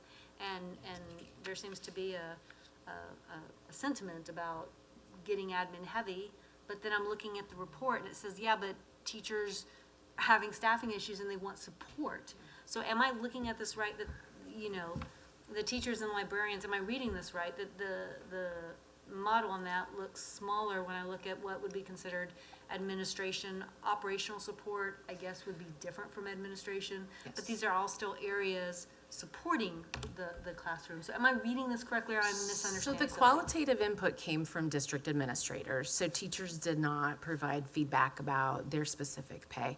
And so their administrators helped speak on their behalf. And a lot of the feedback was about teacher competitiveness, and that you're surrounded by a lot of districts where they could go work, potentially for more money. The feedback about the staffing levels, really, and it's not uncommon to get that in districts when you start talking about pay and how I feel about pay. If I feel like I'm filling in for this persistent vacancy, why am I not getting paid for it? Or I've taken on the role of someone else that is no longer here, or I feel like my role has grown but my pay hasn't grown. It's those kind of complaints, and it's from a variety of administrators district-wide. It was not clustered in a specific area. And I want to be responsive and hear well, but I want to make sure I understand what you're saying. So help me put this in context, because what it sounds like, and I'm thinking I'm missing something, qualitative input was you asked administrators what was going on. You're bringing us back a recommendation to increase administrator salary. So did teachers get left out? So make sure I'm making the right connections. So the qualitative input was to help us understand what people's complaints were about the system. And so because teachers aren't determining their own pay, that's very straightforward. It's about, hey, I'm an administrator. I'm trying to hire XYZ positions, and I don't get the applicant pool that I want. I don't get enough qualified applicants. I have the position posted for 6 months, or I try to hire someone and we offer them pay and they turn it down because it's too low. So it's those kind of pay-related complaints, but I think some of the complaints bleed into, well, I need more bodies working on this thing, or I need, the workload has increased, but the pay hasn't. So does that help clarify? Yes, so the findings were like asking for administrators who were filling the job. In addition, you were also looking at, you were comparing and pulling data. You told us there were several places, and you did go compare data. So you're saying LISD teacher pay is relatively close to market value. This was the survey that you did. So I need to take it in context. Okay. Yeah, the qualitative input does not drive any decisions. It helps inform them. And so the market data really is what's driving the pay recommendations. The qualitative input sometimes highlights where there's a disconnect in perception, where if everyone in a particular area said, our pay is terrible, but then the market data says, actually, it's 10% above market, that tells us that there's something else going on that's making them think that pay is the pain point for them. In this case, the pain points shared in the qualitative input supported a lot of what we saw, that your pay structures don't look a lot like what your neighbors do. The narrow ranges lead to some market competitiveness issues. When people are promoted, it feels like they're not getting a big enough increase because of the narrow ranges and placement procedures. That's kind of where that qualitative input informed. Yeah, sure. I have a question about the scales. Yeah. One of the core values up there is sustainability.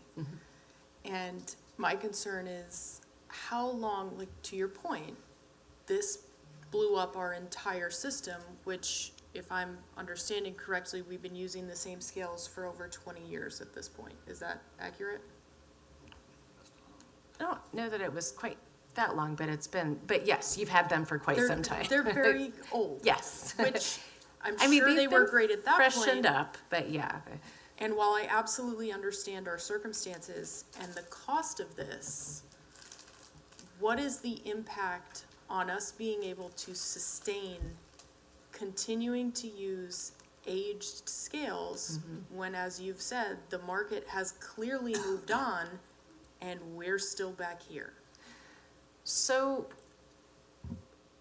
while your scales look different than many of your peers, they're not night and day different. You have currently, and I think over time HR staff has shared with you, you have fairly narrow scales, which means you've got people paid pretty close to market on a whole, but those narrow scales can hinder your ability, but your narrow scales plus your placement procedures, how you're crediting experience, those two factors together are what really created the pain point that we're trying to fix with the wider scales.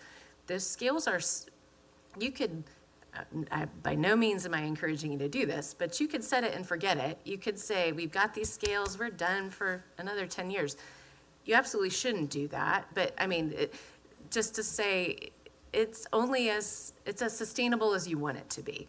If you freeze those scales and you leave them be, there's no additional cost to you. You're not obligated to continue to make adjustments or give pay increases or anything like that. We would encourage you to revisit the scales each year. I don't know that you need to blow them up and regroup again. I mean, the idea behind putting them into this grouping is that now you have job families that are grouped together based on the work that they're doing. There's a career pathway, there are multiple career pathways built into those scales. And so now you have some flexibility where if there's another tech boom and you need to adjust those scales, it's a separate scale. And you had a lot of these elements already. I don't want to make it sound like you didn't. But you can adjust one group without adjusting the others. There's a bit of an ecosystem where you don't want to adjust your teachers without looking at how they relate to professional support and administrative leadership. But you have some flexibility in these structures that perhaps you didn't. And hopefully for your staff, it will be simpler and easier to understand, which I think was one of the pain points, is that it was confusing to people. So, yeah, sure. Casey, have you seen this report already? Okay, So I have, yes. Can you help me with your expertise? Because I'm looking at it as a trustee eyes, and so I'm deciphering and reading all of this. I read a little bit before the meeting, but I just don't know if I have your level of experience on this. What does this mean to you, and what does this mean? I think it means things to our staff. I can get that from the report, but tell me, what does it do for learning in our district, or how does it impact? How do these equate to learning in the classroom? Yeah, certainly, first of all, looking at the overall report, I mean, we are still in the hunt in many of these different positions here. There's opportunity here, though, to make some adjustments to support staff members so we are more competitive. And so our opportunity really is to, if we were able to implement some of these adjustments, we would be able to be more competitive, which would have a favorable impact throughout the school district. If you look at our compressed scales that we have, if we were able to expand those scales, we would be able to address, we'd be able to remain more competitive with our employees that have been around longer, that have more experience, and then accurately credit experience. Do you want to give me some more question there? I want to make sure I'm capturing, I'm open to respond to your question here. Well, Casey, we're going to have to figure out how to cut cost in places, and as budget shortfalls happen. Sure. When you make an adjustment like this is ongoing. Like we're going to need to continue to maintain. Sure. I'm trying to figure out is, from your point of view in HR, where would you put this in your need of essential for impacting our learning environment? How important is this when you look at it? Is this, how would you prioritize this? It's critical. I mean, we have to remain in the market. We don't have an option. We have to be able to compete with our neighbors. And so it's critical that we don't have an option. I will say, though, that our neighbors are in the same boat, and we're currently close to market. I think also, Trish, as we talk about cuts, right, and classroom sizes getting bigger, possibly losing APs, right, our campuses are going to feel that effect. And they can just look around and see what other districts are doing and perhaps leave. And so in my mind, yes, we're in a horrible budget situation right now, but I want to keep the staff we have right now. And so in my head, I'm like, I want administration to figure out we can find this 3.5 elsewhere. Because in my mind, if we can be competitive, we're going to keep those staff members, even though we're like piling more work on them. We've got to do everything we can to be competitive. And I think that's where I'm going with this. Like, yeah, it's sustainability over time, but I want sustainability in my teachers. I want my campuses to have that, not the turnovers that we have seen in the past. We need that consistency, word of the year. And so I think I get what you're saying, but I think for me, I feel like we could find that 3.5 elsewhere, because if it's going to get us to where we need to be competitive, but retain those teachers that we have now, let's do it. I think I'm still just want to make sure I have the right vocabulary, because I do think support for our teachers and support for our campuses is important. But this is like, when you look at the adjustments, it impacts admin. That's what you're going to be asking lawmakers. They're going to say, what about admin? What about admin? That's the number one thing. And so it's important to support our admin. Is that what board is saying too? I just want to make sure we're all on the same page, or I'm understanding what other board members think about this. I get what you're saying. However, this is actually a question I had asked in our board officers chat, because when the chiefs, when they were putting together, as far as, what could be cut or be considered, this whole list went out with all these different positions. And I have a lot of questions, because when I start counting these positions, it doesn't reflect to this whole administration numbers that we've seen. And so I'm with you on that. But then when I go look at this TASBY presentation, I see things like our child psychologist. We know we need those, because right now what's happening is we are outsourcing that work, and we're paying more money because we're not keeping those staff, because they can go next door and get more money. And then when I think of also like administrative leadership, yes, it could play into the individuals who wanted to fund public education's rhetoric. However, we've got our special education director there. We've got a lot of individuals who, directors at that level, who are forward-facing, who are going into those campuses and giving those supports. And so I get what you're saying, but I think also, for me as a board member, I do need clarity on some of those positions, because I think some of those administrative leadership positions, I don't know where they land in regards to that, because I get what you're saying, but when we're looking at this study, it doesn't paint that story that those legislators are saying.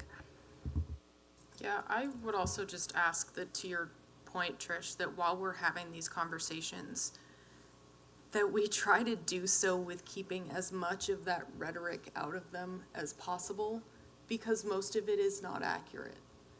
There is so much noise about administrative this, administrative that. Well, okay, we could get rid of the entire central administration office and it still wouldn't help. But then who's gonna run HR? Who's gonna fix all the computers?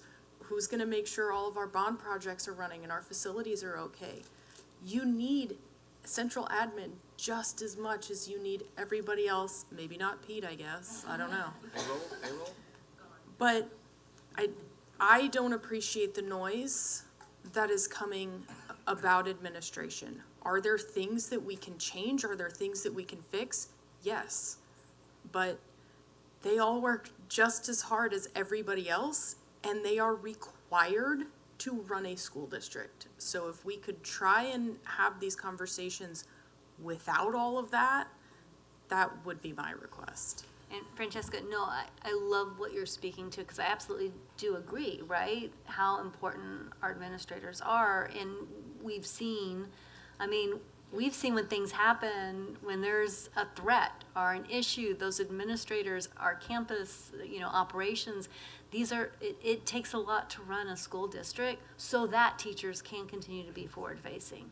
However, I appreciate you saying you don't want the rhetoric in here. Like, I don't definitely want to promote, but I also want to be aware, if that's a way to say it, because that's the funding structures and the way funding's coming into our districts. So I just want to be aware that this is us doing something that would not necessarily be funded by legislative discussions right now.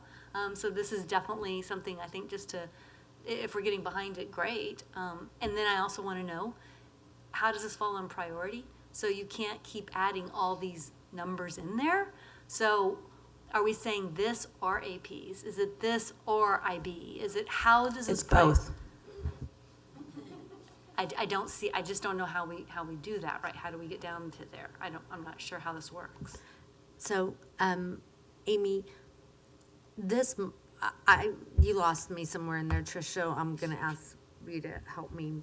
I'm not sure what you were asking. Were you asking a question about admin, or were you making a statement? Because I got lost halfway in there. So my question was for Casey about admin, and he answered that. And then Francesca said, let's not put the rhetoric in. And Okay. I said, my statement was, I want to make sure that we also are conscious of the budget environment when we're having this discussion. Right. But then my question is, though this costs money, and we already know we have a shortfall, so are we saying this is going to be primary to us above the other items?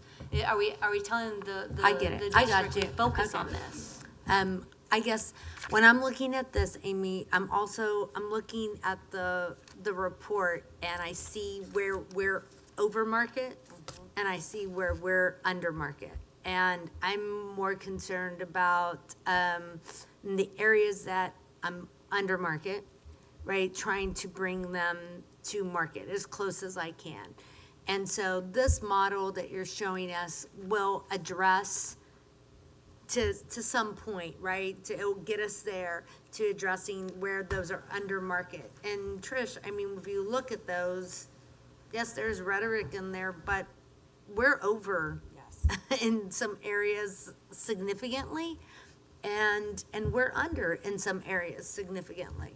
And I want us to, I think that we do have to, I know this isn't the right word, but right size or whatever, right? We've got to adjust regardless of what the legislature does.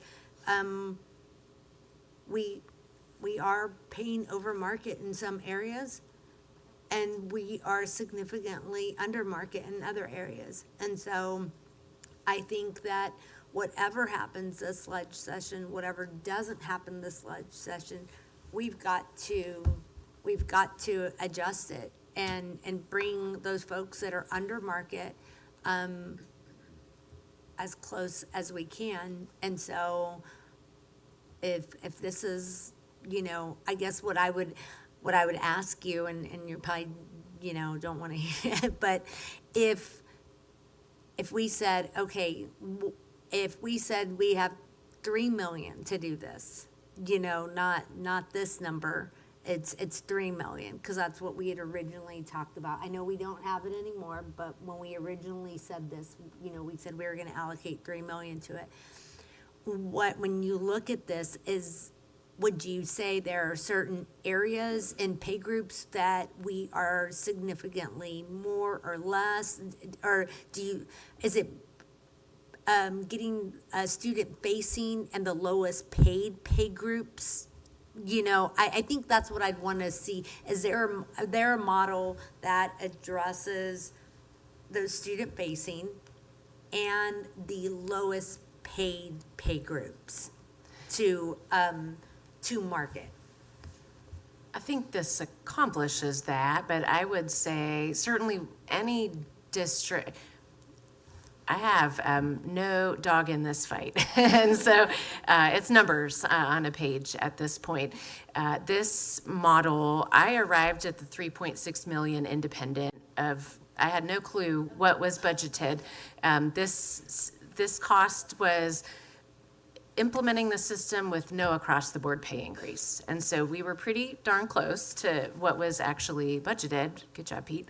But I would say, I don't know that I could make those decisions because I don't know enough about your pain points to know. You may be below market and it not be a pain point. Just because the numbers don't match up with the market value, it doesn't necessarily mean that it's a recruitment or retention issue.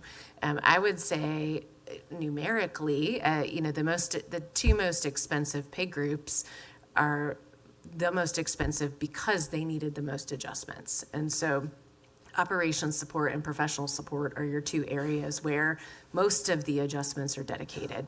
Admin leadership is another, that's the next most expensive. But only 32% of employees in that group are getting the adjustments. So it's a smaller percentage of employees getting those adjustments. So, really just, you could shave off cost by cutting out areas for adjustment, but that certainly would impact how you implement the system. Thank you. I have a question. Oh, sorry.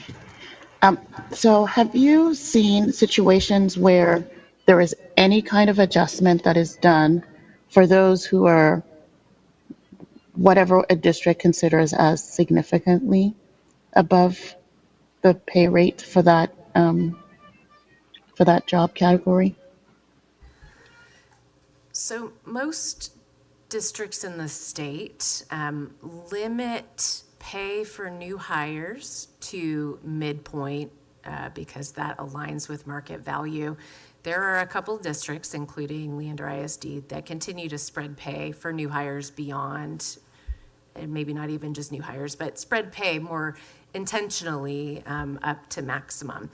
I think in many ways that can be a very good practice. It eliminates some of the compression that your neighbors feel at midpoint because you're providing more credit for experience beyond that. Some districts, your neighbors included, may limit pay to the midpoint, and so you end up with that pay squeeze at a different point in the structure. But certainly that would be a way to say, hey, we don't want to continue to provide pay for people beyond that market value. That would require totally rethinking your pay placement processes and kind of dialing back what you've done for many years, though. I hope that answered the question, okay. I had a follow-up Yes, it did. question on that.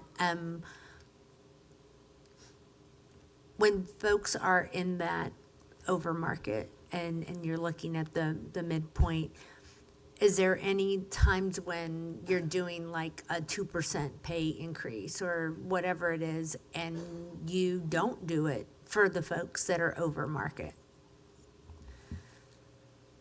Yes, I mean, there's lots of different reasons why you might determine a particular employee group is eligible or ineligible for a pay increase.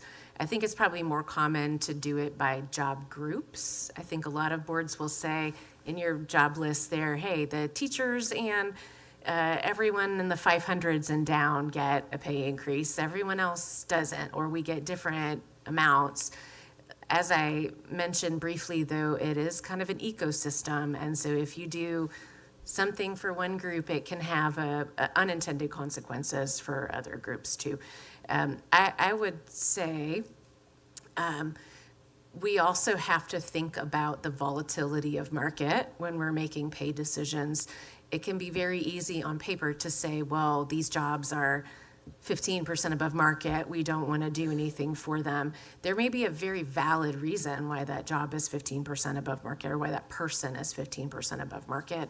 And so limiting pay increases based on a number like that can be risky. It may also have unintended consequences. So. I want to ask you about those unintended consequences, because that was one of the things I noted in page 8, was you talked about single incumbent positions are based on individual experience, performance skills, and unique job responsibilities, and it's these impact market matches more significantly, so those issues, than for multi-incumbent job titles.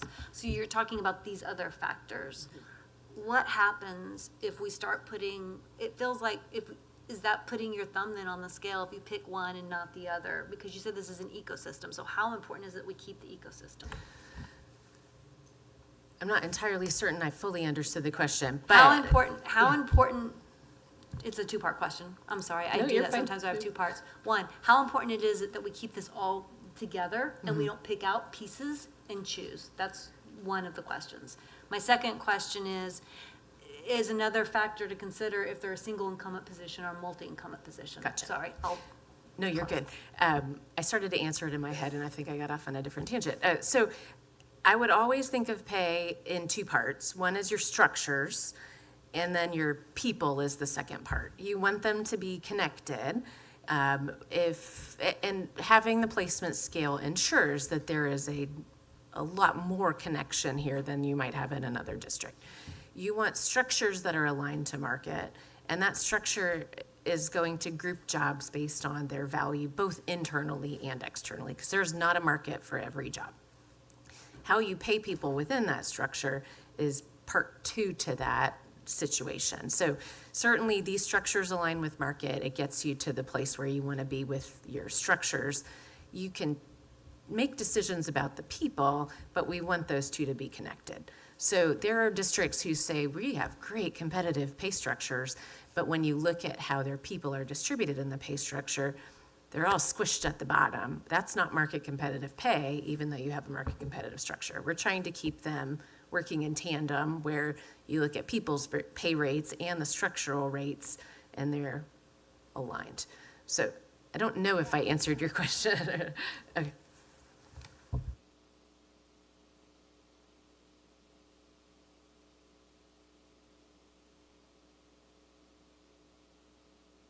Any other questions? No other questions? Thank you. I appreciate that. I think we all really appreciate it. It's a lot for us to think on, and I'm still thinking about your question, right? Nkosi was like, okay, well, so we have this parameter. Can we adjust the parameter? Do we want to adjust the parameter? Is that something we want to talk about? What does that do long-term? Is it sustainable? All of those things, right? But I think that this is something that we've known was, was a significant issue. That's why we had said, hey, we need to put 3 million, because we want to be able to do this. And then, the state happened, and we're in this situation. But I also feel like we have a healthy fund balance, and if that's a discussion that the board wants to discuss about. These are folks that, a lot of these people are, these are people that are working hard in our district right now that are below market. And we're having conversations about increasing classroom size. And I think it's gonna be more important than ever to keep good staff and retention. And when we think about the cost of losing people and bringing new people in and training new people, and so I look at this and I'm like, this is keeping our staff. This is keeping good people in LISD, keeping them in our system. So, anyway, thank you, Amy.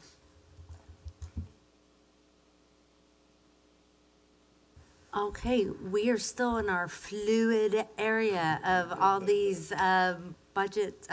all these different items here. Do we want to talk about paid pre-K presentation, or would we like the open enrollment? What would we like to do next? Or do y'all want to talk about the pay scale, or do you want to talk about, I almost feel like we need to talk about these different pieces and then bring them back together. Does that sound good? Let's go to pre-K. So let's do pre-K.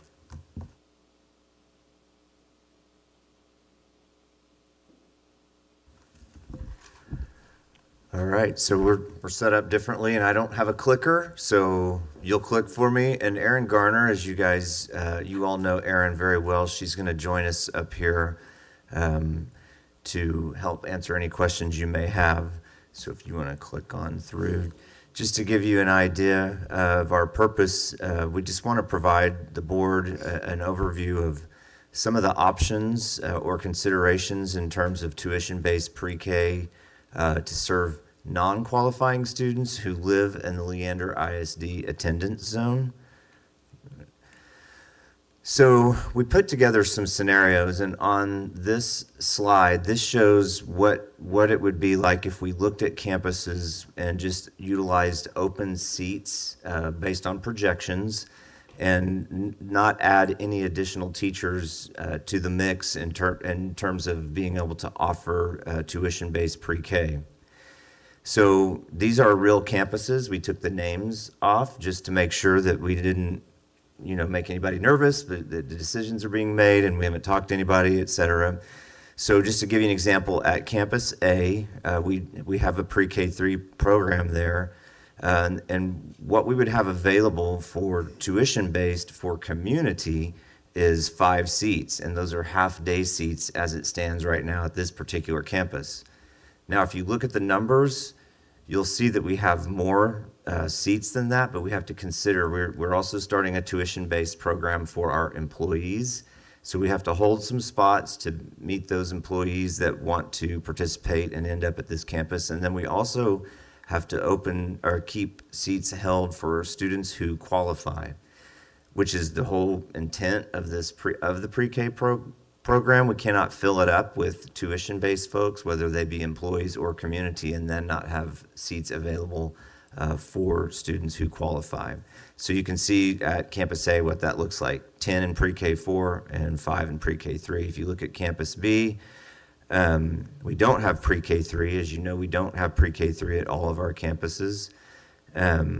So if we added it, it would be it would require a new classroom and some setup fees, which we'll talk about in just a minute. And then pre-K4, and then you can see broken out if we added that and made it a full day or a half day, some of the different options there. And then pre-K4 at this particular campus, we would have 10 seats available for students. So then when students all come and sit together, or when students all show up to school, in essence, you would really not know who is there as a qualifying student, who is there as a tuition-based from an employee, or who is there tuition-based, if we do this, from the community. Everybody's in the same classroom together. And then just as a reminder, there are the school hours with this.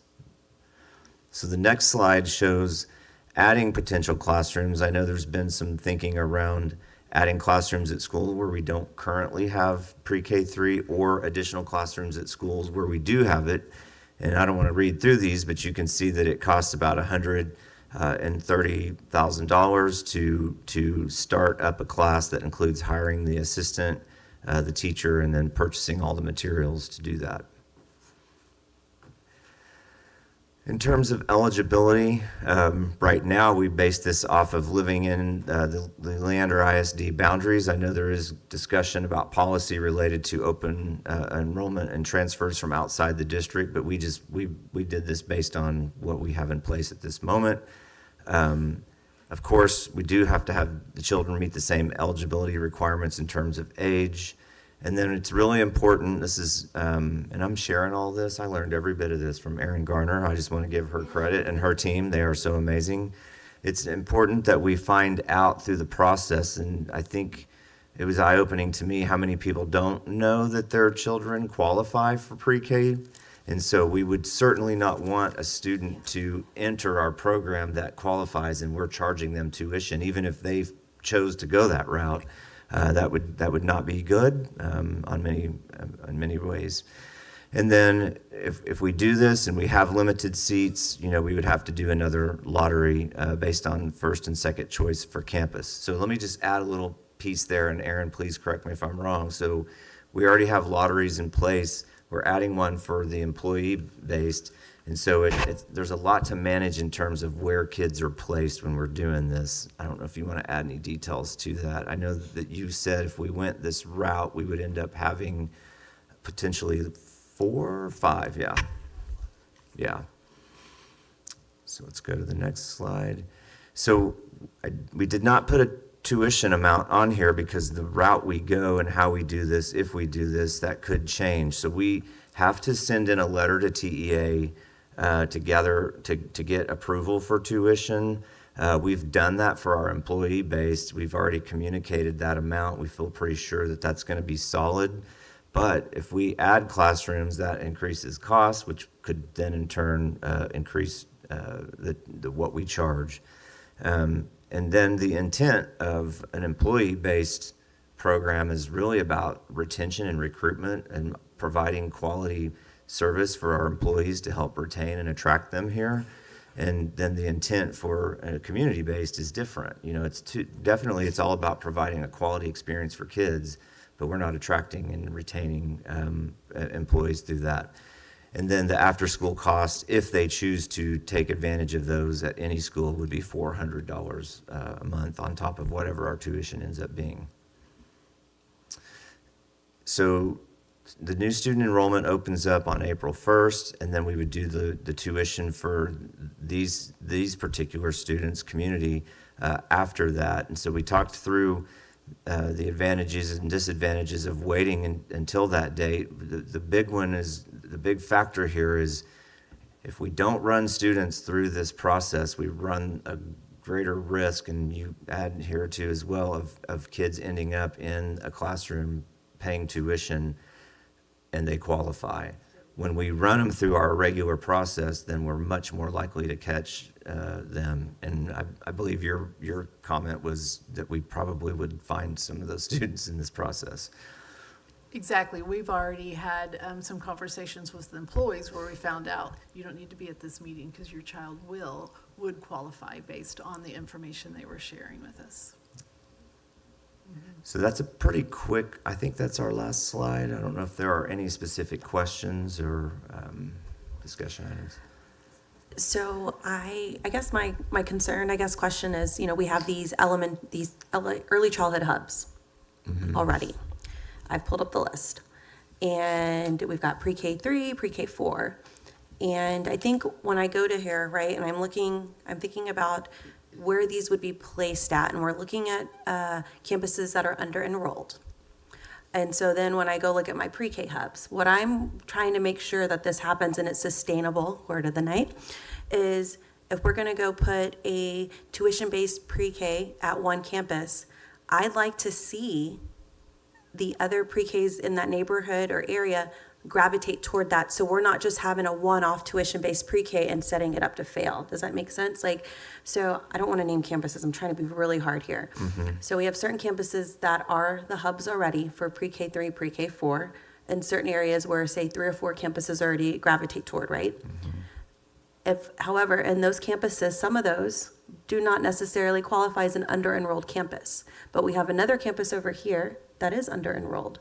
So I'm trying to understand, when we do these one-off, this tuition-based pre-K for the public, how is this going to work with our pre-K hub the hubs that we've established, is what I'm trying to say. Because they don't necessarily fit in the under-enrolled matrix. Right. But in my mind, if this is going to work and have the actual, results we want to see, and it's essentially going to be a K through 5 / ECC, which some of that conversation has been brought up in long-range plan.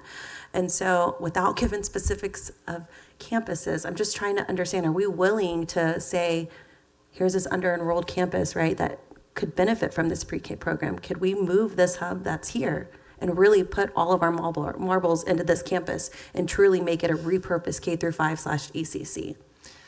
Yeah, so when you say under-enrolled, you mean under-enrolled holistically? Everybody, so yeah. Not just at pre-K? No. Right. No, because we're wanting to do this, right, to address the situation in some of our under-enrolled campuses across the district.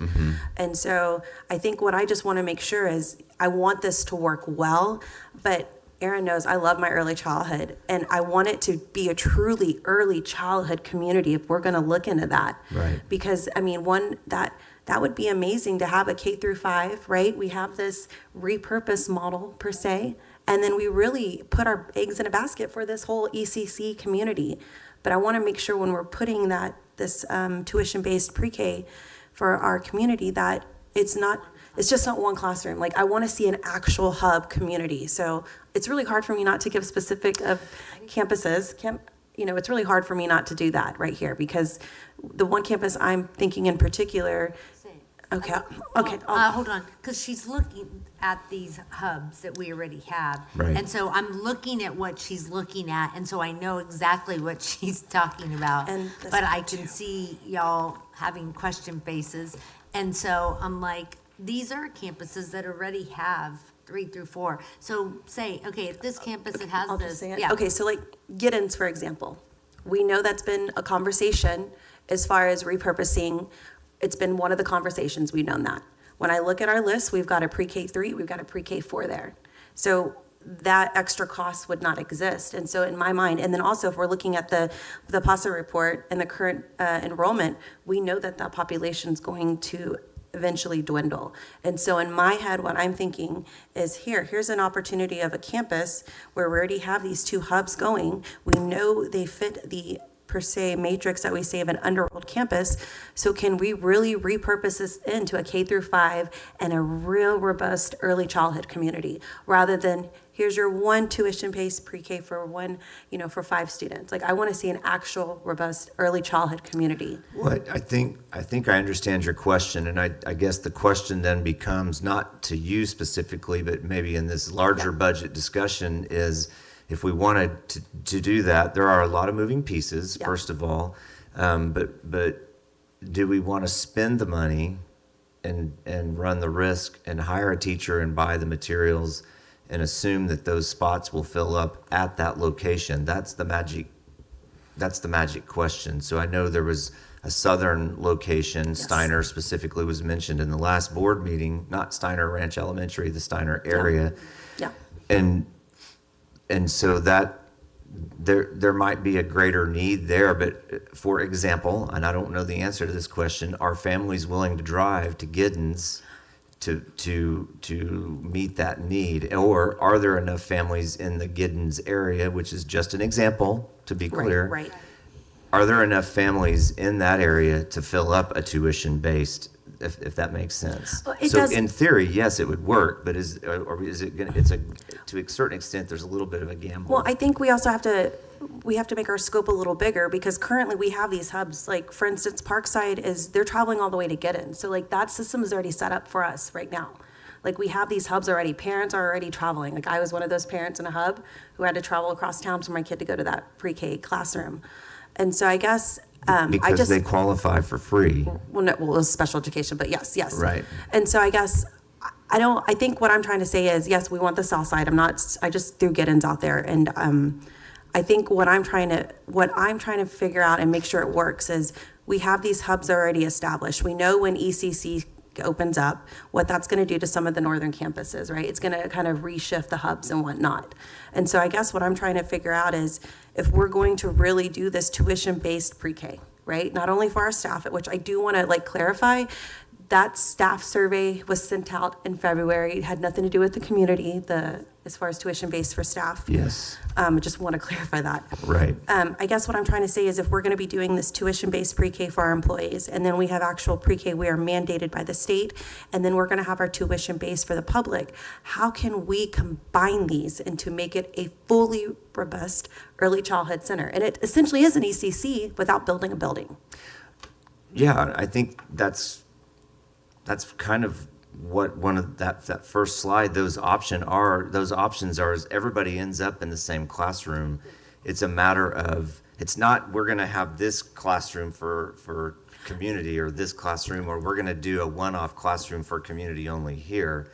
It's just a matter of what do additional classrooms cost if we're not using our existing allocations and the FTEs that are in place. Okay. I guess, yeah, that makes sense. I just want to make sure, say, again, we go and put I'm just going to use an over-enrolled campus, right? We go put a tuition-based thing at Tarvin, right? We're not, but I'm just saying. Don't be talking crazy. I'm not going to, trust me. Shelley will probably hate me right now, but no.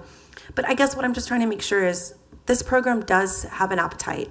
We know a tuition base for our community. We know, we can just, parents call around. There's wait lists for pre-Ks right now.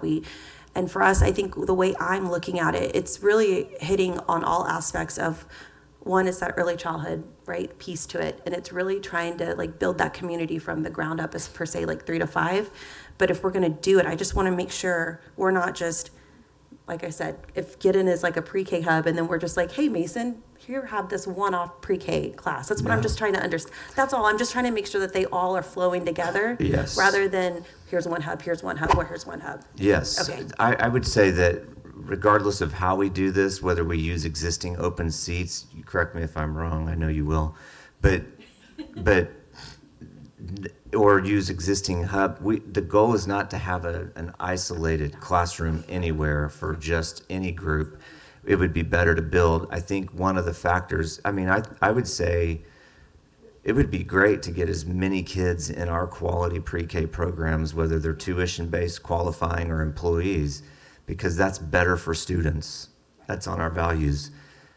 It's just how can we do it and how quickly and what's the most effective way to do it, I think is, so I just want to make sure. No, that's exactly what I was looking So for. there's a space, there are classroom spaces available at some schools based on the study that we've all seen. But then do we have space in the classrooms where there are teachers already allocated is another piece of this as well. And are we willing to hire thinking that they're gonna come? Right. Or can we put out applications and then see, do we need, what's the timeline for doing that?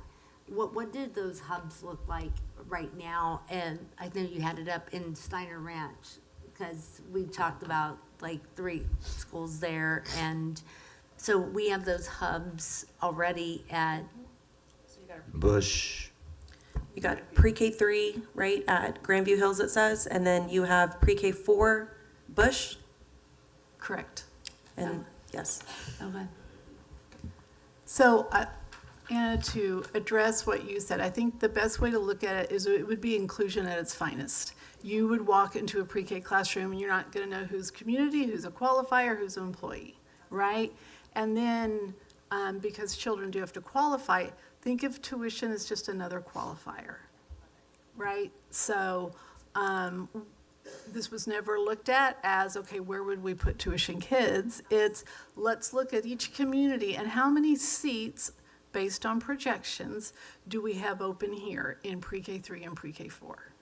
So that's how we're going about it right now. So that, especially for pre-K4, we don't need to hire more teachers. If we're looking at this campus and there are 22 open seats based off projections, then how many employees and community members' children could we put there while still leaving open seats for our qualifiers? So it's a little bit of a juggle, but we've done it before. If y'all remember, we did tuition-based pre-K in, the years run together, maybe 21, 22? And it was very popular, and we just ran out of space. No, that's what that's exactly what I needed, because I want this program to be sustainable and I want it to work, because it is true. When we can get our kids in there early, I mean, they need that. They need that early intervention, and it builds that community. And, we're trying to get students and parents into our schools, and so here's a great opportunity to start building that community and trust. So that's my main thing. I wanted to make sure we were not setting this up to fail, because, I would have ECCs everywhere if I could. And I think our biggest challenge in our timeline is that TEA does not let us start qualifying pre-K students until April 1st. So April 1st hits, and that's when we start seeing what enrollment will look like, and then we can start running lotteries and placing children. For the ECCs that have been selected, that I'm looking at this website, I'm also thinking about schools that have low enrollment. And, I'm looking here, and I know Bush is in, the ECC in Steiner, but I'm wondering, we know that River Ridge is, one of the lowest enrolled over there. Why did we pick Bush and not River Ridge? I'm just curious, like when we're thinking of low enrollment campuses. Sure, so we were just looking at where our current early childhood communities are, right? So we have one established at Bush, and then looking at projections that they could have quite a few open seats. So trying to place kids in those seats, and to know that for our schools out there, for our employees, there's not a lot of choices. So Grandview Hills and Bush, that's who we're able to look at. I have a question about the seat, there's so many questions, so let me just do one at a time. My first one is totally what we're talking about right now. Campus A is 10 open seats. Campus B is 10 open seats. 15 open seats for Campus A and 10 open seats for Campus B. So that's a very limited amount of really helping on low enrollment. I mean, that's not gonna stop a school from us having to repurpose it. I just wanna make sure these are the numbers you're talking about. Correct. We put this together based on not needing to hire any more teachers. Okay. And there's a very good reason for that. So I want to bring us back to the budget conversation, since this is a budget workshop. So this only helps us if we're filling open seats with existing staff, budget-wise. If we're having to hire staff, then it stops helping us budget-wise. Does that make sense? So we've got to separate the two conversations. I'm thinking if we hire a teacher and we're able to fill a classroom, does it not bring in revenue? Tuition-based kids would not bring in revenue other than their tuition. Right. Is that what you're asking? Well, I'm just saying, would it offset each other? So as soon as you have to hire a teacher, then you lose you may get, depending what tuition you charge, you may get some revenue generation, but you're not going to get the kind of revenue generation that's going to help you in this situation. Does that make sense? Even if you, are you finished? Even if you fill it up, I don't know that you're going to get a positive revenue generation from just this unless you just charge a really high tuition, and then TA probably wouldn't allow that. I think my opinion is you have to think long term about, I can't remember which one of you said it a minute ago, are we getting kids in seats and having a great experience, which they will in our pre-K programs in our schools, and then they stay with us all the way through. I think that's the key of where we look now. Then we also have to look at what is doable right now for next year for a lot of reasons. Logistics, our current budget situation. I think, do we look at utilizing existing seats, run through all the kinks that we'll hit, and then revisit next year possibly, yeah. Yeah, I think that makes sense, and I think people are gonna ask, well, why not more? And I think it goes back to that, a lot of this discussion was, okay, what would it take to pilot this? And this is that pilot of, we're gonna look at it with these open seats, and then maybe it's a future conversation of, we feel like we could fill new classrooms, and we feel like in filling those new classrooms, that could be part of like the larger strategic, the longer plan of what you said, you're bringing people into that LISD family, you're bringing them into an LISD school, and they're gonna stay there, right? Because they're gonna be part of this experience. But I think that was, I think I was starting to run with, wait, let's fill them all, right? Let's get the classes. And we did say, hey, this is this pilot, and let's fill the vacant seats that we currently have so that we don't need to hire, because this is where we're at right now. And really use this as a learning year as well, right? And I think we can also generate interest lists from our community and see where they're willing to drive to. And that can help advise us beyond this pilot period as to where we might be able to place future paid pre-K classrooms. That's exactly what I was getting ready to say. By doing this, even if it ends up being a small number, we can then get an idea of where the interests are and how many, and that gives us an idea of where we could expand later if that's what is eventually decided. Sorry, I hope I didn't cut you off. And I also want to clarify that in the entire district, it's just these two campuses that have these open seats and no more. No, ma'am. These are just scenarios, just to give you an idea of what it looks like at different places. We have some campuses that have 0 seats, and then we have some that would have more potentially, or similar.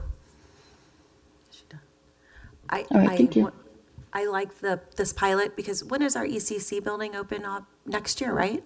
It's 27. See, I think for me, I like this. We're going to try it out.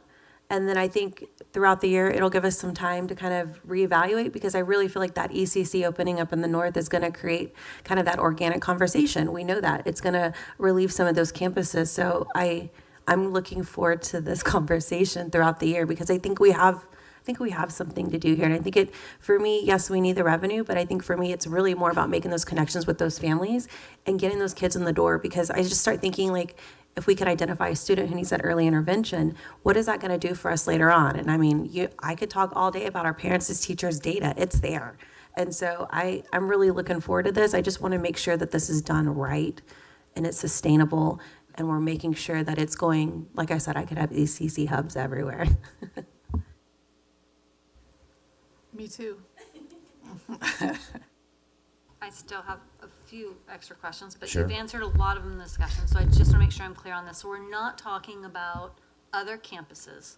Currently, we're not talking about building more. We're not talking about this $130,000 number that you're talking about on slide 4. You're saying you're just going to use the campuses that have seats open?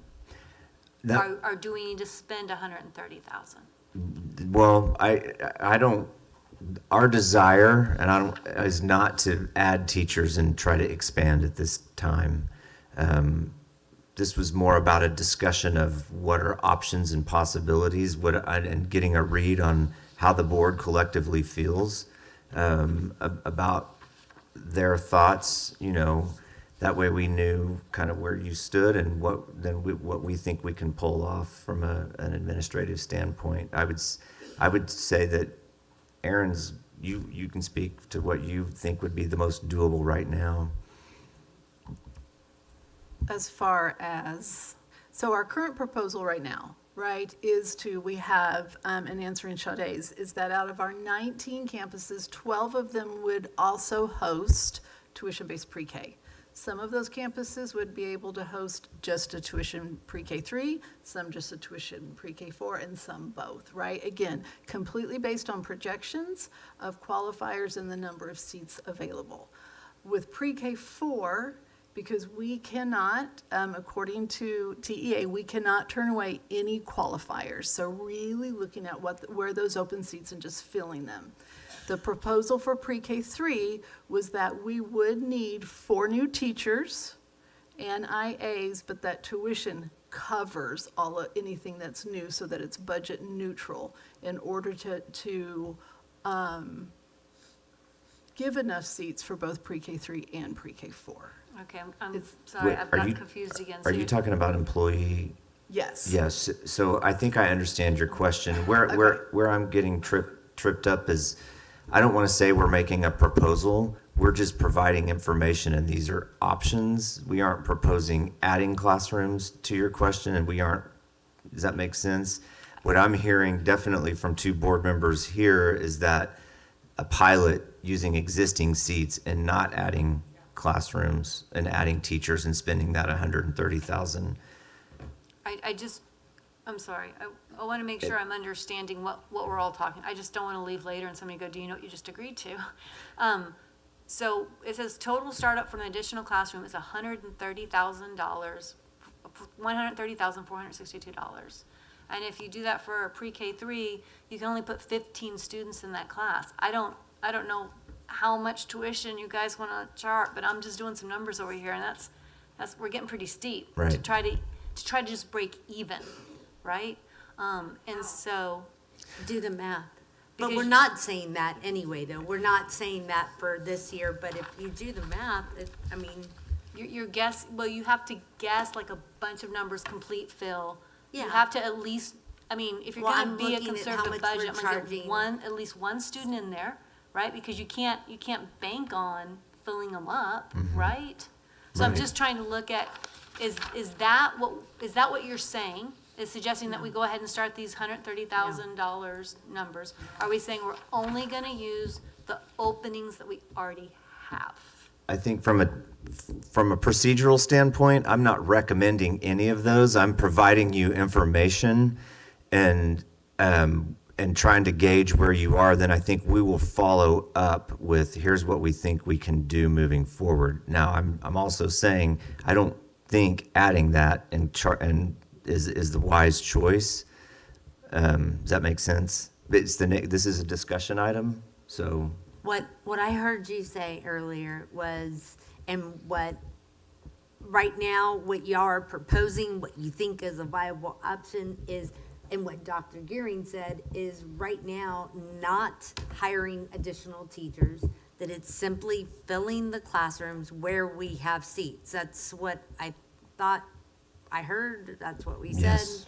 That's what everybody said, right? Okay. That's awesome, because then my question is gonna be, what does this do then to education? Like, what does this do to the kids that are already in the classroom? How does filling up the seats, do we cause unintended consequences when we do this? Is from administration, I just wanna make sure I know what the cost benefits are. I would say that we're staying within our existing ratios, so this could happen with tuition-based kids, it could happen with employee tuition-based kids. From a cost analysis standpoint, it's better to have every seat in a classroom filled, because then you're maximizing your resources. Now, if we were gonna go to 26 kids so we can bring in more, I think Aaron Garner might run over me in the parking lot. So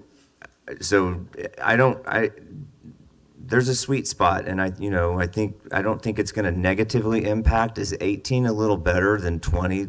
If you ask a pre-K 4 teacher, they'll say 100%. But I don't think going to 20 is going to diminish significantly everyone's experience in there. Because it could happen anyway, whether it's tuition-based or not. Well, just to add to that, we run some of our pre-K 4s at 20 already. Some of our campuses are full already, so we know we can do that well already. procedurally for you to, do we have enough runway? Do we have enough ability to actually do this for 25, 26 if we're just filling empty spaces? Because I don't know what else is required to make this happen. I know we've done it once before, but To bring the community in for 25, 26 for these empty spaces. You know, we've got the foundational structures there. It may not be perfect timing, and we could get better at that the coming years, meaning making it earlier, available earlier for families, but based on the structures we have in place, yeah, I think we could. Just to clarify, you're referring to the structures that you guys have worked a long time to put in place for the employee program. Correct. We're going to be able to replicate that to a certain extent for community. Correct. Contracts need to be written up and all of those details, but the structure's in place to bring kiddos and put them in seats. Let's do it. I was pausing on this comment because we are deciding not to move forward with adding the teacher model. But one thing that just comes to mind for me is as we price out what tuition might be, we might consider, if we want to scale it, then we should consider the implication of that cost if we were to scale it out to build out a classroom, right? Because we don't want to create a cost now that we would have to change drastically if we were to like expand the program. So that's the only thing that kind of comes to mind for me. And We have done that as part of the employee part. We've looked at different costs and what it brings in compared to salary and those types of things. So, yes. And the things that will make it go a little bit slower are approval from TEA for tuition rates, and, you know, we have to wait for that. and I I'm think just trying that's to think that's and trying to be precisely my clear. question is that there are procedural administrative matters that have to be taken care of before you can put this in place. And I Absolutely. want to be sure that that is actually possible with the runway that we have, and what has to be done before we can ever offer this to the community. If we can only offer it in May, a lot of people will have already made their arrangements, and we could still offer it, and we just Correct. might not get any takers. Right. Or, you know, if I compare it to last time, we were still offering seats in August, September, October. There either could be families moving in or had just finally decided or heard about it. So if we're not on a tight timeline for that, then we could slowly move forward and start putting everything in place. What about when you have teachers come in? If we've already filled up the seats, does that mean we're going to tell teachers we don't have space for them? Yes. That's what happens right now, as we've been doing ELE Friends, just sometimes all the spots are full.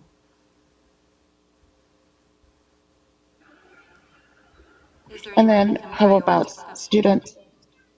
Oh, no, sorry, go ahead. You can finish up, Trish.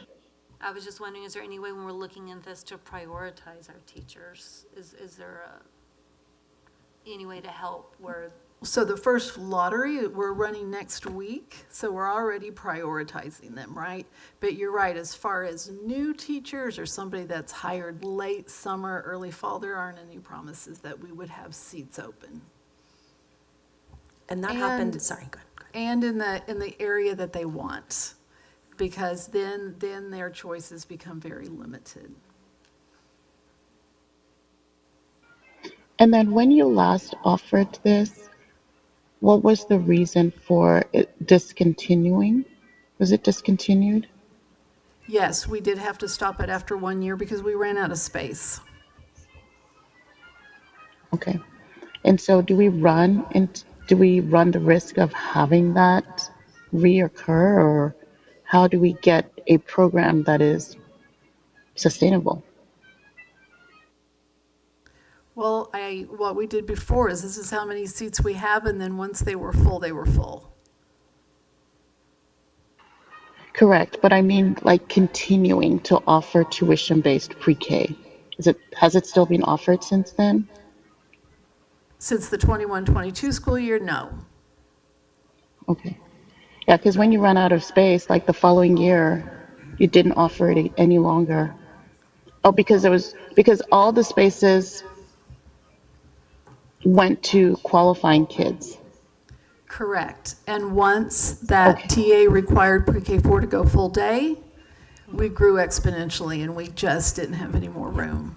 The Okay. climate for early childhood at that time, climate, it may not be the best word, but the growth was unbelievable, correct? Yeah. So is the priority then qualifying students first, like we have to do that? Absolutely. And then the second priority would be the teachers. And so you'll run that lottery first before then we decide open seats. Correct. And to be clear, we keep seats open for eligible kids who might move in, because if eligible kids move in, you have to have a space for them. Correct. So this doesn't seem to, I think this is a good idea. I just don't see it generating significant revenue or really changing the face of the emptiness in low enrollment schools. So, Chris?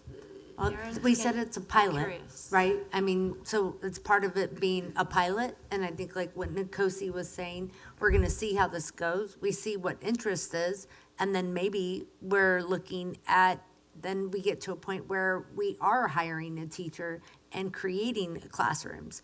But this year, no, it's not gonna do a lot because it's a pilot. And we're not gonna hire additional staff for it. We're just filling the empty seats. But I think you are correct that it is not going to generate a large, in fact, we're not allowed to make a bunch of money off of pre-K. But I think what it does is what we talked about earlier is it does get kids in seats and families engaged in our schools with the goal of retaining them here all the way through 12th grade.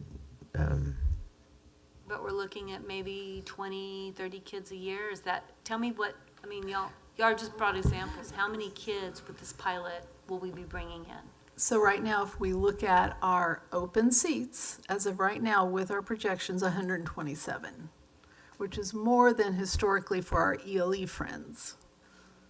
But you're mixing employees in that as Yeah, I Yeah. keep doing that, exactly. Those would be employees too. What's the number without employees? I don't know that we have that exact number now because we just brought you some scenarios of what it could look like. It'll be a sprinkling of kids. Correct me if I'm wrong, but my guess is we've talked about this a lot. It'd be a sprinkling of kids at a few different campuses. We'll have to see where we have consistently open spots where we know if we give 5 spots here, we're going to be okay. We're not going to have that. You know, it still leaves enough seats for kids that walk in the door that qualify and et cetera. I think we need to remember that we are piloting it because this is something we haven't done before, right? We don't have an early childhood center, but we're going to next year. And so I think we have to really think about, we can't think about the way we've always done it, right? This is a different environment. And I don't, Trish, who knows? Maybe it doesn't work and there's only 10 kids, but I want to be able to say that we tried everything before we go down the road of, hey, sorry, your campus is under enrolled, we're going to close your school. And so I have confidence in Erin's team and Chris that they're going to really revamp this into the ways that's going to fit our strategic plan, but also benefit the kids in our community. Because I think for me, again, going back to what I said, yes, we need the revenue, but it's more than revenue. It's really building that community of trust in those parents right at 3 years old. And I'm going to go back to what I said earlier. Our Parents as Teachers program, the data supports it. We see what happens when our students get that early intervention, that early education piece. And so for me, it really just goes back to, it's not more of a revenue. It's not trying to save a school or per se. It's really building that early education foundation in our community. And from there, I feel like that is what's going to help build us a strong foundation going forward and getting those students in those seats. But it's going to be a shift in the way we've done things. And so I'm excited. I really want to support this pilot, and whatever y'all need, please. Like I really want to see this work because I feel like it's going to, again, it's not only going to impact our students, in all areas, but I keep thinking, man, what about that student who wasn't going to get identified and now they're going to get identified? And what is that going to do to that family? And how is that going to improve their student outcome? So I think it's a pilot, right? And I think as for me as a board member, I'm going to be asking lots of updates throughout the year because I do feel like we have the potential here to really, really establish a strong foundation for early childhood. I love that. I mean, your heart for early childhood, and I get that. I'm just weighing that with how do we work with low enrollment schools? How is a revenue generator? And so I get the whole early learning and how we get kids into the classroom early and why we want to, find child finder early. It's just different to me than like a budget consideration. And I'm thinking like, out of all the discussions you brought to us tonight, I mean, we've talked about, can we do marketing and get the kids in our school? That seems like a small amount of money to spend to get a lot of kids in our school, right? We talked about, Sade mentioned attendance. How do we work with parents to get attendance? 1% gets us $3 million. But this seems like such, there's so much here, and it doesn't address the big budget that we're having. It doesn't address the low enrollment schools. So I'm just wondering why this one then is our big budget discussion piece, right? So, Trish, one of the things that we had discussed before was when PASA indicated that some students are just not showing up for kindergarten. They really are not showing up for elementary. They are in the district, but they're not showing up. And this is one avenue.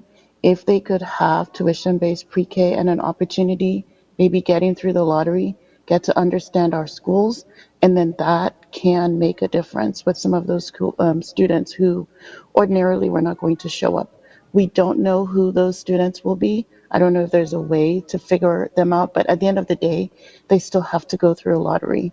So we might end up getting that, and then that's where we have eventually some form of a budgetary impact because they do stay.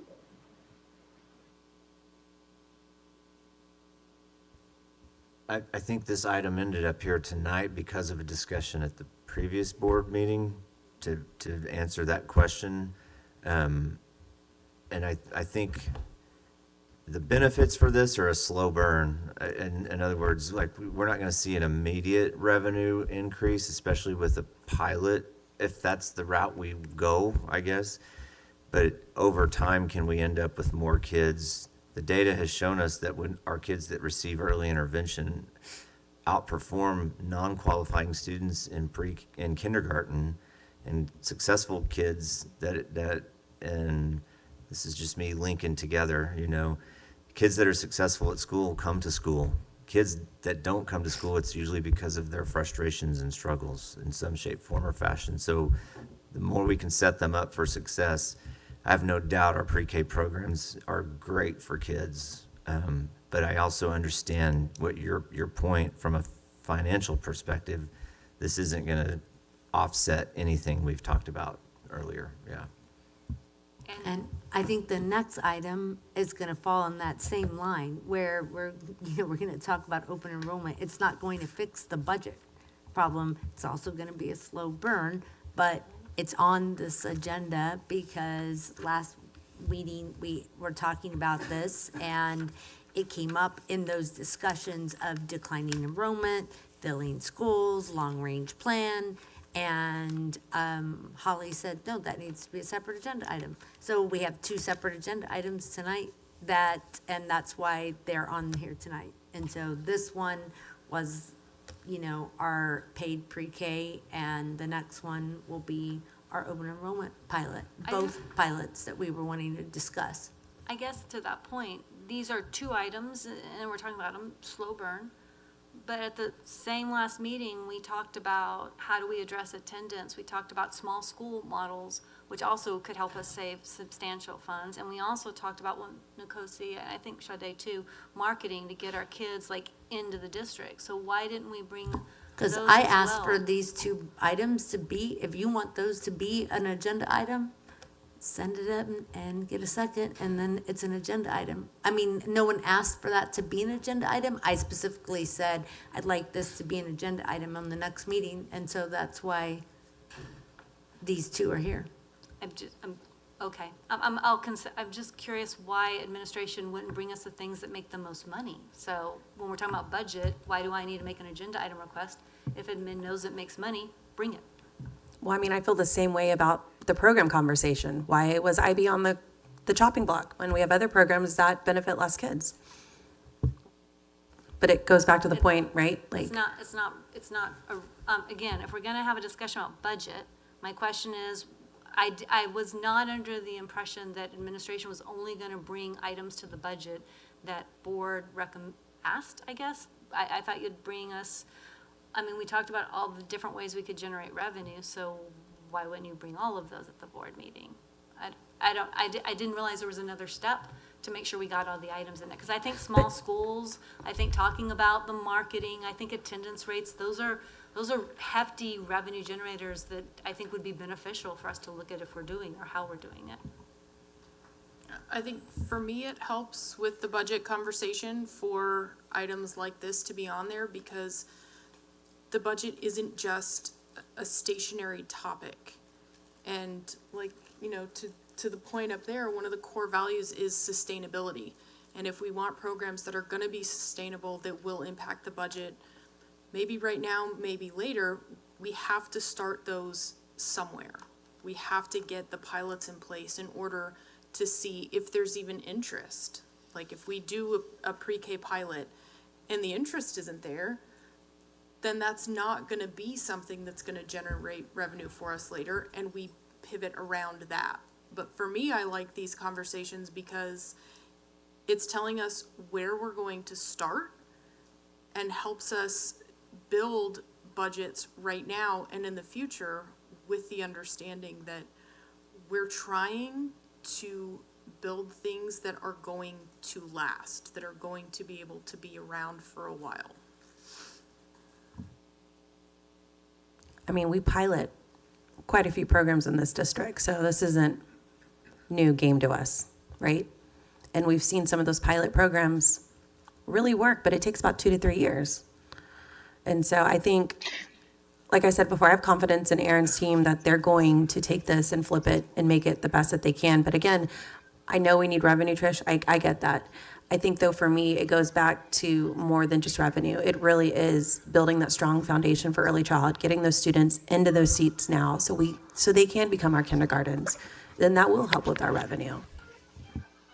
So I think I understand where Trish is going, because basically there are other items that can, that can impact revenue, and so revenue generation. And so the question is, at what point are we going to discuss those? Do we need to bring that to a separate board meeting? Or is this just to make sure that they don't fall off the radar and that there are some action items that are, or steps that are developed with respect to those items in the event that it's something that we want to follow up on or follow through with?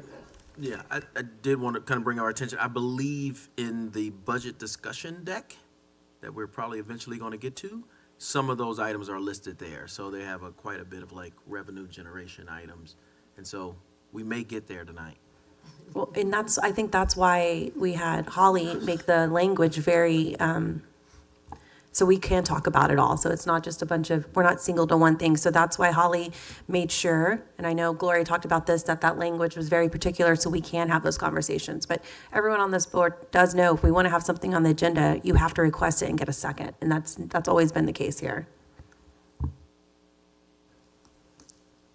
All right. So just remember that the administration is working on all of these things behind the scenes, and so we may not bring everything to the table to talk about, because otherwise we'll be here all night, every night for a week. But we are having ongoing conversations about revenue generation. No, and that's fair. And just like y'all had ongoing conversation with the budget before it came to us, I realize I'm not doubting the time that you are spending behind the scenes. Absolutely.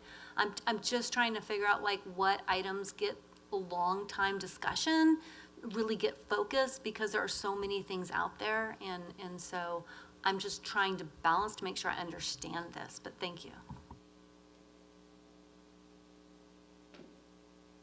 All right, thank you. I appreciate you being here. We're going to move to the open enrollment discussion, the open enrollment pilot discussion. Good evening. I'm going to get Brian Miller up here, Senior Executive Director of Student Services. He's going to join me because he's involved in a lot of things in enrollment. So we talked a little bit of just about the long-range planning and that framework, and as you know, on that framework involves open enrollment in the entire concept there that requires a policy. But at the last board meeting, it was brought up that we wanted to bring to this budget discussion just what would a pilot look like?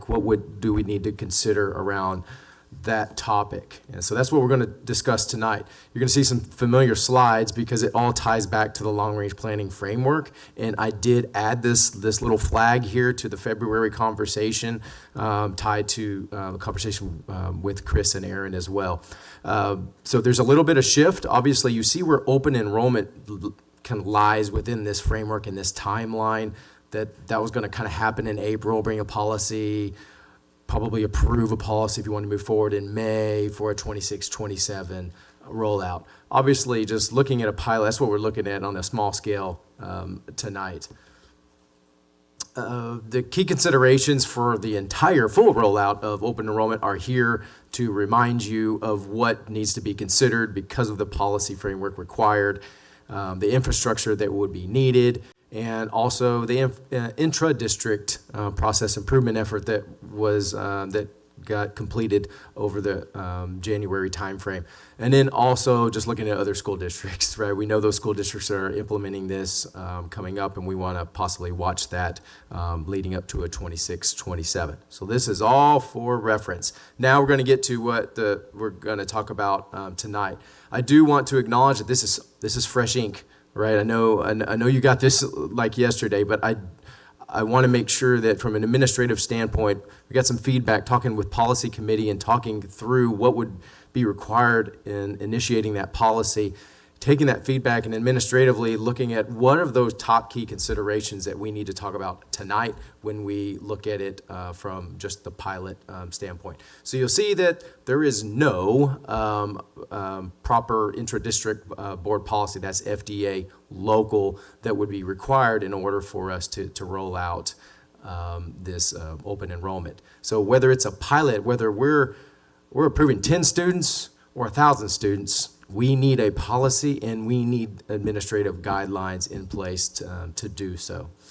And then also about timing. That is obviously an administrative concern, just looking at even a pilot and how could we get the steps needed in place and get that out there to our community, process those and get communications out before they make decisions for next school year. Again, we're looking at a different group of individuals. We're not looking at our resident students. We're looking at students that are considering going somewhere else besides the school that they are zoned to. And so there's a lot of considerations. We're competing with charters and privates at the same time. So the timing of that communication is really critical. And then that third is that we do have an application process for intra-district transfers, but it looks a little bit different. It's our students going from campus to campus. They have student IDs that we utilize within that platform. So it kind of necessitates what we talked about earlier is an application software that can help streamline this effort, and it'll be very transparent to the community beyond our borders and who would be going through this process, which is very important to them. So looking at policy versus guidelines. On the far left, you have the FDB policy, local, that's the intra-district transfers. And again, we do have this in place. It does require a board vote for that policy when it is put in place or when it is updated. On the far right, you see what would be required now would be the FDA local for inter-district transfers outside of the Leander ISD. It also, these can reference what's in the middle in those transfer guidelines or administrative guidelines, but it, again, is just a general framework for the policy. So looking in the middle, the transfer guidelines, that outlines eligibility criteria, what the process would look like, and then any expectations we have for the applicants that are trying to come into the district. But I want to highlight that it is maintained by district administration and updated periodically, so it can inform the policy, but really when it comes for board approval, the policy is what comes in front of you. And I'm going to let Brian talk about just from a timing aspect. So for our intra-district transfers, we are up against the wall. We start actually March 1st. And so the window opens from the 1st to the 31st. This starts back a little bit. So this timeline starts when we get PASA projections, and then we start to build out moratorium to determine what campuses have space and what campuses don't based on capacity. And then also this year we added and went to grade level capacity at elementary schools. So we actually have a delineated open seats availability by grade level at the elementary campuses. We looked at trying to do that at middle and high school, and we're just not quite, it doesn't work quite the same way for middle and high school, but it's still a work in progress, and we're going to continue to work with that. So we'll be open from March 1st to March 31st. We are open to current K through 11th grade kids. There's a little bit of change based on our process improvement. We implemented some this year, and we're looking at longer term, how to align with potentially an open enrollment policy and how those things play together. But pre-K 4, we are holding until May to let open enrollment on April 1st start and let our kinder start to enroll, and so that we know where those seats are available for kinder based on zone kids filling up kinder seats. And so we've been talking to elementary principals about that possibility and how that's going to work.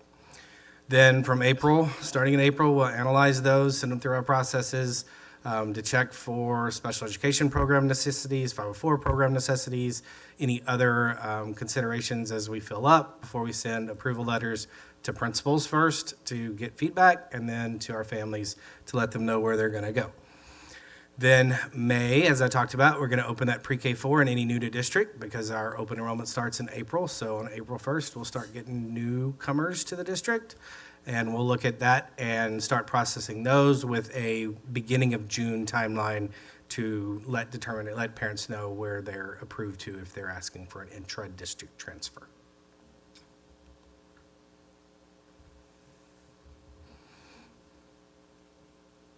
Is that me again? This is I was gonna let you take it. I can. But, I'll do it. And so I will frame this timeline with my experience. And so I've been involved in open enrollment in my previous district for a number of years, and it was a pretty large program, and we relied on it. But what we learned over the years that timing is everything when it comes to open enrollment. Because, again, like I said, that they're looking at different options. They look for customer experience. And what we learned is that a lot of charters, a lot of privates that they probably be applying to as well, they approve in May. And so if you don't hit that time frame, there's a good chance that you're not, when you send that approval out in June, they're probably not accepting that approval. And so when we start backing all of these processes up, knowing that we're going to get grade level projections into January, we're going to know how many seats we have up to February, we're pinched. And we could align the window, the application window in that March timeframe with our intra-district process for intake, and then review those through April. I'll tell you that we need a little bit more time because these are not our students, and there's a lot of paperwork that they would have to provide to us from their previous district.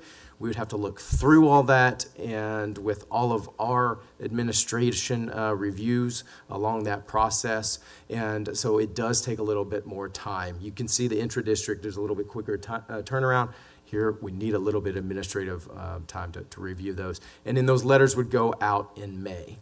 And so if you look at that, we do have to let people know, if there's a pilot, we'd have to let them know that we're actually doing this. And so that marketing is important as well. Because we want to assume that people are just refreshing the screen that Leander ISD is going to do open enrollment. That's not the case. We would need to get the word out there, and we need a policy in place. And so you can see we are here. We're barely still in February. We're about to roll over into March. And so administratively, that is our concern just from a timing standpoint. Could this be successful? Because if we wanted to roll out a pilot, we want them to come back as well. We don't want a bad experience to inform the future experiences if we wanted to move forward with that. And so I just wanted to point that out from a timing standpoint. it's getting pretty short. And that's why that runway in the original framework would help better inform ourselves, but also the communities around outside of our district. And real quick, and we'll be done, also the application process. A lot of experience here because my previous district, we implemented a platform, a software platform that helped because of that customer experience where you take all the application, all the information, and it has a workflow involved, and it just goes from one step to the next. It's very clean. The communication is as often as you want it. That is incredibly important here because otherwise the burden is placed on the staff. And so that's a critical piece I think that we would need as a district in order to make something like this successful. And something like that would take a little bit of while to look at what software platform would serve the district well, and then select that, and that process could take months. So just wanted to point that out as to me, a critical item with all this. So really, if we look at just the feasibility of a pilot, we kind of landed on the SWOT, right? The strengths that it could give us preliminary insights. That's what a pilot kind of does, and it informs future decisions. But without policies and guidelines in place, we just don't know what that impact would be to the district. So there's some risk there. The weakness is because we don't have that defined structure, something that we were planning on generating throughout the framework. Without that, there's obviously some complexities administratively, and also it kind of limits our decision making just because it's not clear. Our opportunities, the pilot can highlight the key challenges so we could fix those going into it. But one thing we said, let's learn from other districts as well. Learn from what's been done, but also what's being done right now. And then just some of the threats, if our policies and their guidelines are not in place prior to, and we don't communicate that obviously could create a whole lot of confusion, not only for the pilot, but and future rollouts as well. So we understand that there's key factors outside just what we identified here that could influence this decision for you as a board. And so we want to allow you to have a discussion around this. If I can answer any questions from my experience, Brian's here, any one of us that can help guide this discussion, that's what we're here for. Yeah, I just told Bruce, I'm looking at your strengths, weaknesses, opportunities, and threats, and I was like, I think I know what Jeremy wants, because they're all negative, even the strengths and opportunities, but. It's just caution. It is only caution. I was like, even the strengths and opportunities aren't positive. Those are negative too. I was like, but I like how he tried to frame it in that positive way. I was like, it would do that. It would do those things. It would Right. tell us a lot of things. Right, It would. but, so I hear you. I think I asked, I was a person that said I'd love to see a pilot at one school.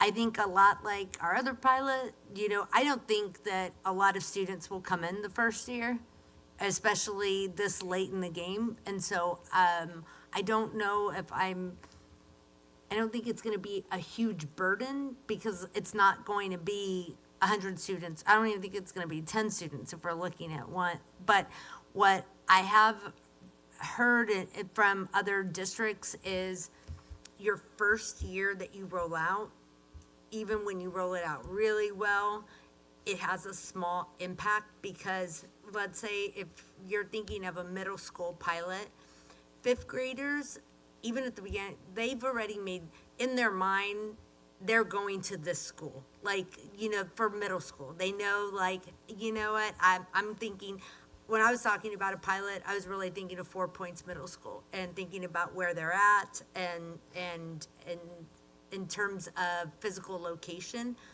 I know a lot of the families that are on Bell Mountain and in Jester, they've already made up their mind that they're transferring to Eanes, because they're going to transfer their zone for AISD, they're transferring to Eanes. They've already made these decisions, and they're in fifth grade. They know that that's the school that they're going to. But I think in saying, okay, well, we have this pilot, we have a policy, and we're doing open enrollment, I think it helps fourth graders and fourth grader families, like, oh, I thought I was gonna do this or that, but now maybe when, the following year comes available, I will start thinking about 4 Points Middle School. And so I was thinking more about the second year impact that the pilots kind of starts paving the way for the school to be more successful their second year. And I'm also wondering, in terms of strengths, I think there are some preliminary insights. And if we had a policy in place, if it is a handful of students, if it's a handful of students, is the burden so much that we can't handle looking through the paperwork for a handful of students for that one school year, and then implementing software, and I know, like, every district I've talked to that's done this, they're, got the name of all the different software everyone's using and stuff like that. And but I'm thinking, I don't know if that's necessary for a pilot year when you're looking at a handful of students and you're thinking about your pilot in creating a runway for the second year to be really successful. And so what are your thoughts on that? If it's a handful of students, we're not talking about this huge budget implication, because it's not going to be that. It's a handful of students, right? But it's giving us some preliminary insights. It's allowing that community to start talking to other communities, saying, hey, we're doing this now at 4 Points Middle School. We're doing this at this school. And people can start making that plan for future years. And I think that with a targeted type of approach is kind of what you're describing. And one alternative method would be, if you look back to our original framework and looking kind of when we would maybe be making a decision, when the board would be making a decision to determine, here's our policy, we approve our policy. You may make a decision at that same time that we want to move forward with open enrollment for the 26-27 school year. So one strategy, just like you mentioned, right? So a fourth grade family may be considering, you know what, I heard that they passed a policy and they're going to be implementing open enrollment for the 26-27 school year. Let me get it on my books. Let me plan on that. We get communication out tied to that, even leading up to the 25 school year for the 26 school year, so they can make plans well in advance, because you're exactly right. A lot of them want to make those plans well in advance. And even if we get this out to in April, May, it may be too late for them to even flip their decision and their considerations. And so those fourth grade families, like you mentioned, could plan way out and ahead. That's a really, really good point. I was like, yeah, okay. Something to consider. Thank you. Yeah, I think that's a valid point.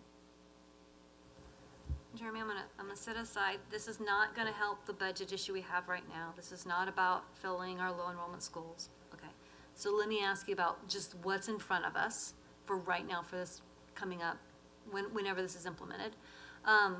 You've used the word targeted. You've used, the words also on here, it says a pilot. That's been referred to as a pilot. Is it possible to pilot open enrollment, or what is it you're really talking? I just want to make sure I understand this, because I thought we couldn't pilot open enrollment. So I don't think, I hope I didn't put target in here, but I did mention, because it sounded from Gloria's kind of, the concept she was thinking about was probably kind of a targeted, with 4 points being mentioned. I think a good consideration here, a positive consideration when you look at open enrollment, is to put guidelines and policies in place that when you open it for the district. If you went full open enrollment, you open to the district, but you know exactly where you have capacity. You know where you have seats, and based on our intra-district transfers, we serve our students first. Whatever is remaining then could be considered. But it goes through the process, and administratively, we would probably place those students where we felt was the best decision. I think that would be a reasonable approach to open enrollment. Manage it with the policy and the guidelines. So I am very much on board with this, again, creating opportunities for everyone to be part of this amazing district. But before I'm like an all go, y'all know, I need those policies to be approved by the board, especially the intra-district one. I'm curious to see what that looks like. So I think for me, before we start piloting anything, I need to see those policies because y'all know how I feel about the current policy right now with transfers in our district. And so I just want to make sure if we're doing this, that this policy is solid and it's not just a bunch of one-offs and it's really going to be fluid. Because, I mean, I'm looking at our transfers out right now that you put together for us, and the campus that Gloria mentioned, I mean, they have the room, right, as far as transfers. We can see what campuses are transferring in and transferring out. And so, but again, it goes back to that strong policy. So do we know when we're going to get that policy here? Because March 1st, as a parent who utilizes our transfer system, March 1st is coming. And so I'm wondering, because our next board meeting is not for a while, so how is this going to, windows opening March 1st, we have a new policy. Well, I'm trying to understand this. Policy subcommittee did meet to do preliminary discussions, but at that time, there were some things that needed to happen in this meeting before we could pursue even further. One of those I'm also curious about if you can answer as well, because I thought DOI was something that was also mentioned as a possible consideration as we get ready to move forward. So how does opening up District of Innovation, how does that Innovative work? Academy. No, District of DOI. Innovation. Yeah, this one I've got right. This one is District of Innovation.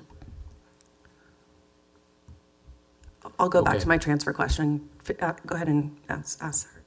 Yeah, well, I don't have, the unfortunate thing, I don't have a great answer Okay. for Trish on the DOI and exactly what that related to. I don't recall, and that's probably my fault that I don't recall exactly how we were going to apply DOI to the transfer policy. Again, DOI has a lot of flexibility and availability, but is it something that this district and this board wants to consider around open enrollment? I can't recall. No, let's answer Anna's question, but to go back, just to keep in the memory, is I took notes from the policy discussion, Yeah. which is the DOI plan may need language to address, so we have flexibility, so we can have a robust policy. That was my note from the discussion. So think about, and let's go to Anna's question. Well, I just need to know when we're getting that policy. And that's a question for the policy committee, because in my mind right now, if we're rolling out March 1st for our in-district transfers, I'm the kind of person who uses this, and I'm going to refer back to our old policy. And so I'm just, when is that policy coming here? I'm asking not y'all, I'm asking the committee. So Not the in-district transfers, because that policy hasn't been updated since 2012. So I'm trying to understand, when is that policy coming? Not out of district. Not out of district, in district, because I'm trying to understand that. When is that coming? we had that preliminary discussion at the last meeting, but I was under the impression that there was still more stuff to do before they could come back to us. For and we could have a in-district discussion. transfers? Yes. I thought there were some pieces still being worked. I can go back through notes. I'll go through quickly. But Jeremy, you were there on the conversation. Can you kind of help update everybody? I think when it comes to the policy committee, I think we tied both of those pretty closely together just because they related to transfers, and so obviously we're going to have to still get through the next policy committee and put both of those in front of them. So it's still on the agenda to finalize. So do we need them, to Anna's question then? I mean, can we separate? Can we do am I hearing? Well, we have to. We have a March 1st, like, parents are waiting for that March 1st to start the in-district transfers. Like, that's on our website, that's happening. And so I'm just, I don't know where that policy lies right now, because we're opening up March 1st as portal. And technically, this board has not voted on a new proposed policy, so I'm trying to understand how this is going to impact. Is it the old policy? So the intra-district and inter-district need to align. So when we went to policy committee, we were talking primarily about the inter-district policy and then looking at intra-district as we bring those up. Intra-district for March 1st timeline is based on current DBA or current for local policy, which has been in existence. And the conversation that we were told was it's based on the current policy, but the work we were explained was really in the regulations, which is, our policies more, more directional, more vision, whereas administration was working on regulations. I think y'all also mentioned in our last policy meeting that this was like the first time y'all are trying to do it by class, so. Right, and not around policy revision for that, just trying to improve the process based on our process improvement. I don't know how you start this pilot this year, or like right now. For me, if I'm comparing the two pilots, like pre-K and this one, like Aaron said, pre-K had this foundation. All you're doing is tweaking a few things and, going forth. There's not even a policy for this. How do we start moving forward with this? Because to your point, you're going to confuse people, and it's just going to upset them, and that doesn't exactly lend itself to, oh, come back next year. No, that is absolutely not, because I'm not dealing with that mess again. I think The that's what runway, he was 'cause- showing us, that, Yeah. like, yeah. Because like Dr. Gehring was asking about runway earlier, and I have that question here because there is not one. So is this something, I don't know what the rest of the board thinks, but for me, this should not be a conversation until that policy is done. Yeah, so we could realign to the original framework timeline. Yes. And then you would have an adequate runway to put in place, get communication out, et cetera. It wouldn't be a pilot then, it would be an actual thing that we would be doing in 26, 27, right? Yes, okay, I had to think about those years, so it wouldn't be a pilot. This was more like, could we do a pilot? Would it be possible to do a pilot? And so that's what Jeremy brought us tonight, and basically, that's what I was teasing him. I was like, your strengths and opportunities basically say, we really shouldn't do this, and you're right. I believe that I align with that, is what I'm saying, and I think, yeah, we don't have that runway, where in pre-K, we're doing all of the paid pre-K for our staff, all of that runway is already built, so doing the pilot made sense where there's spaces. This doesn't. I don't think this makes sense right now, and I'm supportive of, our board being able to work on, the policy committee being able to work on with administration on a really robust policy, right, for out-of-district transfers, and then bringing something to us that, we can really work with SER and launch something really fabulous for not only in district, but out of district in 2026, 27. I agree with. I'm not part of the policy committee, but I'm just a little frustrated because right now our intra-district transfers are happening regardless.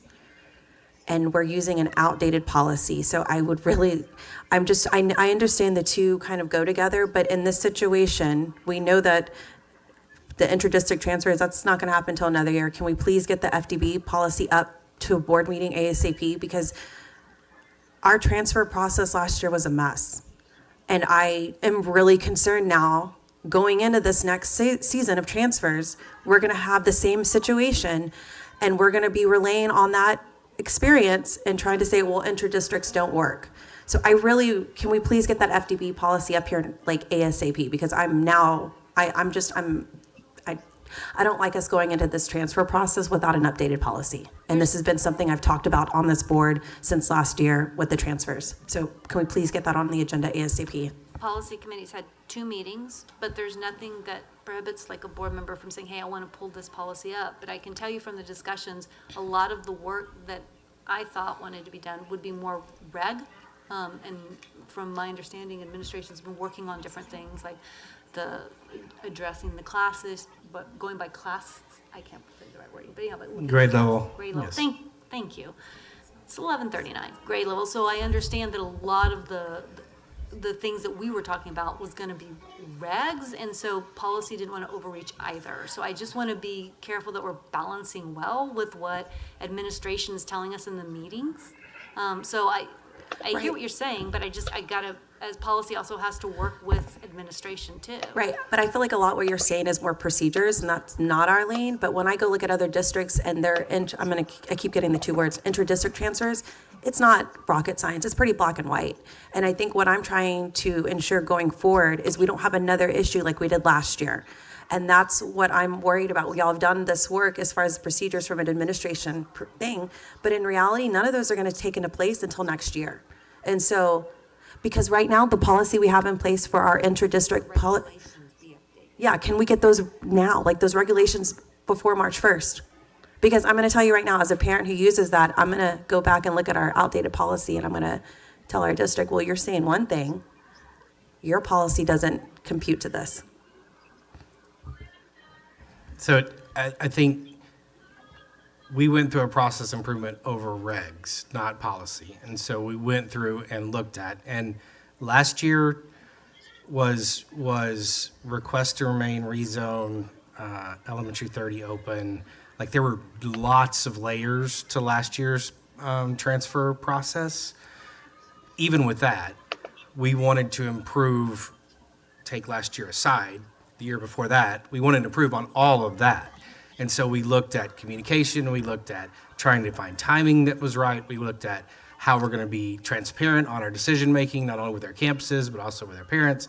And so I took those things this year and we installed as many as we could. There's longer runway for more impactful with intra-district that we're still working on. But we improved that process, and I'll be happy to share that with the board as far as what those recommendations were, what's changed for this year. I've already presented that to our principal group and got feedback on the moratorium and also on the process moving forward and how to improve that. So happy to share that information with y'all and get feedback on that piece. I was gonna ask, I think listening, a lot of that was regulations that Yes, were updated and changed that don't need to be put in policy. It's more the regulations. Could you put that in a board, could we get that in a Friday For sure. memo or in a board, memo? That way, we can just see what those regulations were that changed. Yes, ma'am. Thank you. How are we gonna communicate that out to the families come March 1st? So our website is revamped on which parts and how it's changed. So that communication, SCR is sending out, our transfer window is open. Please visit our transfer website. It has information. That's how we've done it historically. And so our webpage looks completely different as far as pieces of that we changed from last year to this year. Okay. Good questions, thank you. Just want, But thank you so much for the work on this. I would like to see the principal's feedback on open enrollment, just so we know. I know principals, we're talking about principal surveys. I would like to get that in a Friday memo, just so we see what principals said about this process. And the other thing I'd like to know about, legislation today was rolled out from the chair. So when the chair authors a bill, that means that bill's moving. And it requires us to do open enrollment. So Gloria, you're ahead of the curve here. You were already heading this direction. So Senator Creighton's already rolled out his bill, and it has very specific processes as far as lottery and who gets what. And so I'd like to just keep that on the radar as we're doing this, because yeah, it's a fascinating time as we're trying to, but you were ahead of the game, so.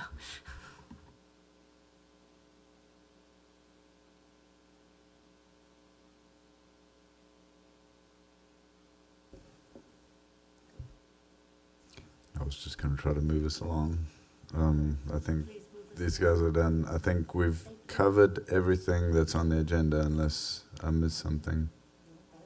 Well, I thought the whole budget coming back to the. No, I know that. I'm just making sure there were no loose pieces. But yes, so the next step is to now circle back and say, what does the board want to look at, talk about, in terms of the overall 25-26 budget.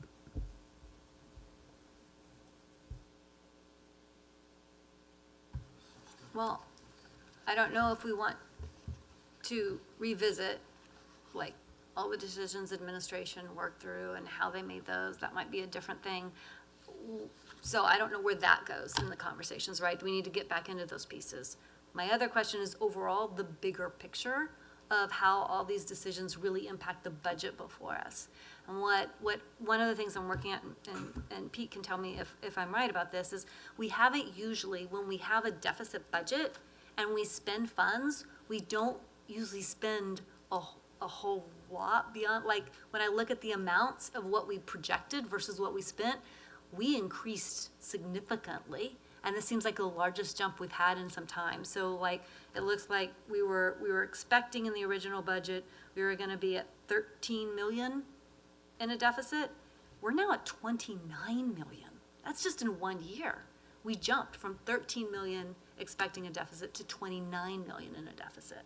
So this seems like a structural issue. So you're talking about 24, 25? Yes, I'm talking about what we did in 24, 25 and how this is gonna impact 25, 26. So there is, I think it's at 26.2 now. I might be a little bit older version. And the 11.2 million of that was budgeted things, items that came to the board. There were one-time payment. There was open PO roll forward, 3 million. There was a bunch of, so really outside of those one-time events that came to the board, we're about $2 million over the original 13. Now, when you extrapolate that out to 2025, 26, then things, and that's even with a zero pay raise going forward. With our recalibration on the student enrollment, and then any just normal, we're still reducing areas, but yeah, we're looking at that, and then we get to that 39 proposed budget deficit, which is 21 million over the 3% threshold. We showed earlier, but just a couple of things I just want to add. We've talked about something. I want to circle this back kind of before this, as we talked about the 3% threshold. So I think there's just some comments that I want to relate to that, because Nkosi Trustee Nelson had made the comment about having the deficit 3% to go into to potentially look at something different. So one thing I want to bring into account, because you're right, that can be changed. But at the end of the day, that's going to be an actual. And so our policy says we have 3 months of general fund balance. That's our optimum fund balance. And right now, prior to, if the 26 million or whatever hits this year's budget, we're going to be $43.2 million above our minimum general fund balance by policy. Going into next year with that deficit, we're going to only have 7.7 million above that minimum threshold. So obviously, we have to change. We have to make some changes. I mean, there's issues at the state level, funding, but there's also issues in how we do our campus schedules. There's issues in how our student-teacher ratio is 13.9. A lot of them are 14.4, 14.5. There's some things that, we've talked about not changing the end result, but how do we change the efficiency piece? And how do we maximize how we staff schedules and how we do some things? There's a significant amount of money there. There's an amount of money there that we can address that, look at some career and tech options, focus on that programmatically. You could look at that TASBY study and you could put a big chunk of that in. There's some things that we can do. Now, it's a lot of pieces, a lot of moving parts. I may not get it by 24, 25, 25, 26, but there are a lot of things that are on our plate that we can do, that we need to do, or at least need to look at in order to figure out where exactly do we want to go. Because I think we have 20 people in here and probably 20 different things we all want to go, and we're not really, are we aligned yet, and maybe we are, but have we had that conversation? And then there are some comments on the parameters. We've only had the parameters for 3 years.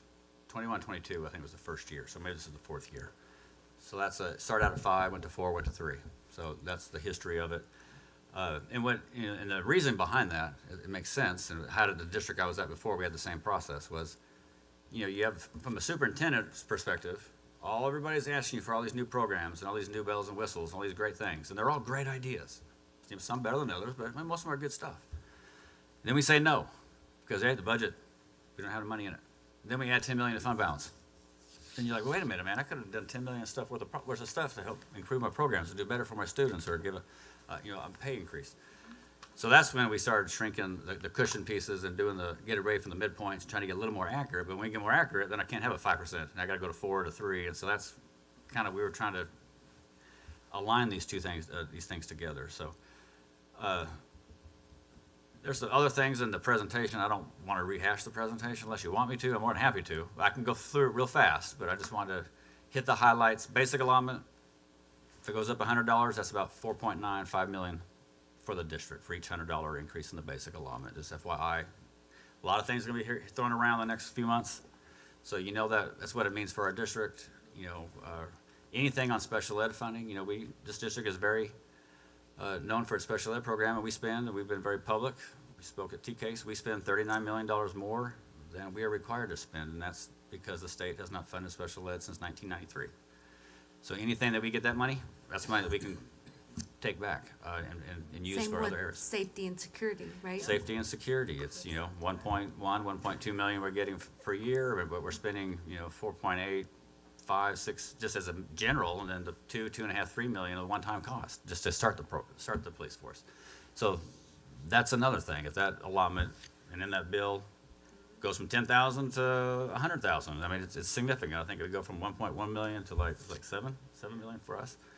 That's a game changer, right? Because now I'm not having, when I say I mean, I do kind of feel it's my budget, okay, but it's our budget, it's our community's budget, but I'm the one that oversees it, kind of puts it together, takes everybody's information. But if that allotment went up with no new requirements, of course, then we didn't have to subsidize that cost anymore. Now that's paying for it.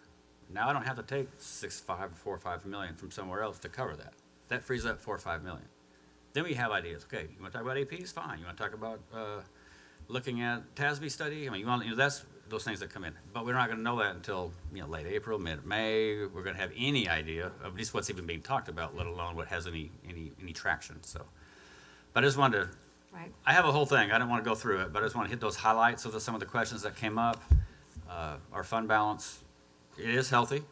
I mean, it is healthy, but we live in an era where once it's not healthy, you really can't rebuild it. So, we will need to address that, and how we address that is going to depend a lot on what happens at the state level and what the decisions we have. So we're putting the pieces in place. We're going through this process, and it's not a clean process. It's not the most beautiful process, but once we get everything in line, then we have our funding piece, and then we can put everything together and be very strategic in the monies that we do have available to maximize and affect the greatest number of employees, or the greatest group of employees that need the biggest bump, or what, all those things. We can have those discussions once we get to that point. So I just want to briefly just highlight that and kind of wrap that up. I know we don't really have time to go through all those slides unless you really want to, but that was just a highlight of the things I thought we needed that have been mentioned, that I just wanted to kind of add a few pieces to. Thank you. One of the things that I keep coming back to, we do have a healthy fund balance. And yes, you said maybe there's safety and security funding coming to us. Maybe not. Maybe there is a little bump in basic allotment. Maybe not. Maybe there is support coming for special ed. Maybe not, right? So there's a lot of these maybes that might be coming through. And Dr. Gearing and I have had this question. He's asked me this question a few times, and because I've said, yeah, I don't want to cut these APs. I don't want to cut these APs. Like I can't sit with increasing the classroom size and reducing the APs in one swoop. And so I said, why can't we pull from fund balance and do this thing right now? We have a healthy fund balance, and maybe one of these things has come along. I know it's a maybe, and he says, are you willing to gamble that one of these things are going to come along? And I'm like, if it does, great. If it doesn't, then we have to look at some of those other revenue pieces that we have to look at other revenue that we hold and start having other discussions. So to me, I think, yes, I'm not okay with any of the budget cuts, but I know that we've got to make some cuts, and I think if we're going to increase this classroom size, I just can't sit in that we're going to also lose APs. I feel like we're making things so much harder for the campus and that point. And we're talking about attendance, and we know that our APs have a big role in attendance, and attendance is revenue. Attendance is a big piece of revenue. And we know that we want our middle of year data. Man, we're starting to trend up. That's so exciting. You know, from COVID, we're trending the right way. And so I'm like, yeah, I want to take that, I want to pull from fund balance. And I want to talk about the parameters. And I want to hope and pray, and I want to bet on our state to give us something this year. And if they don't give us something, then we're going to have to come back and look at some of the other revenue items that we hold and have some real hard decisions. But if it's this or that, that's how I feel. So. I'm with Gloria on this one, y'all. I said today I was going to die on this hill. But we heard it today. We heard from our administration that having those 3 APs at the middle school level was probably one of the best decisions we've done for our middle schools. And so for me, I feel like we're backtracking here. We're finally I feel like our campuses are at a position, we're seeing the PLC work happen. We're seeing this like cross connection between our middle schools and our high schools. We're building those foundations. And I feel like it sounds like 1 AP is not a lot, but you remove 1 AP from that campus, you're removing that foundation. You're removing those connections those students have made. But let's be honest, like Gloria said, our classroom sizes are going up. We know that. We know we can't save every position. We know the reality that our state legislators have put us in. They haven't provided any special education funding since 1991, and they continue to dangle carrots in front of us with funding that really doesn't benefit our entire population or our students. And so I think for me, the way I look at it is, yes, we do have a healthy fund balance, and we have to remember we have legislators at the Capitol that are going to remind us of our fund balance, and they're going to ask, well, have you not dipped into it? What does it look like?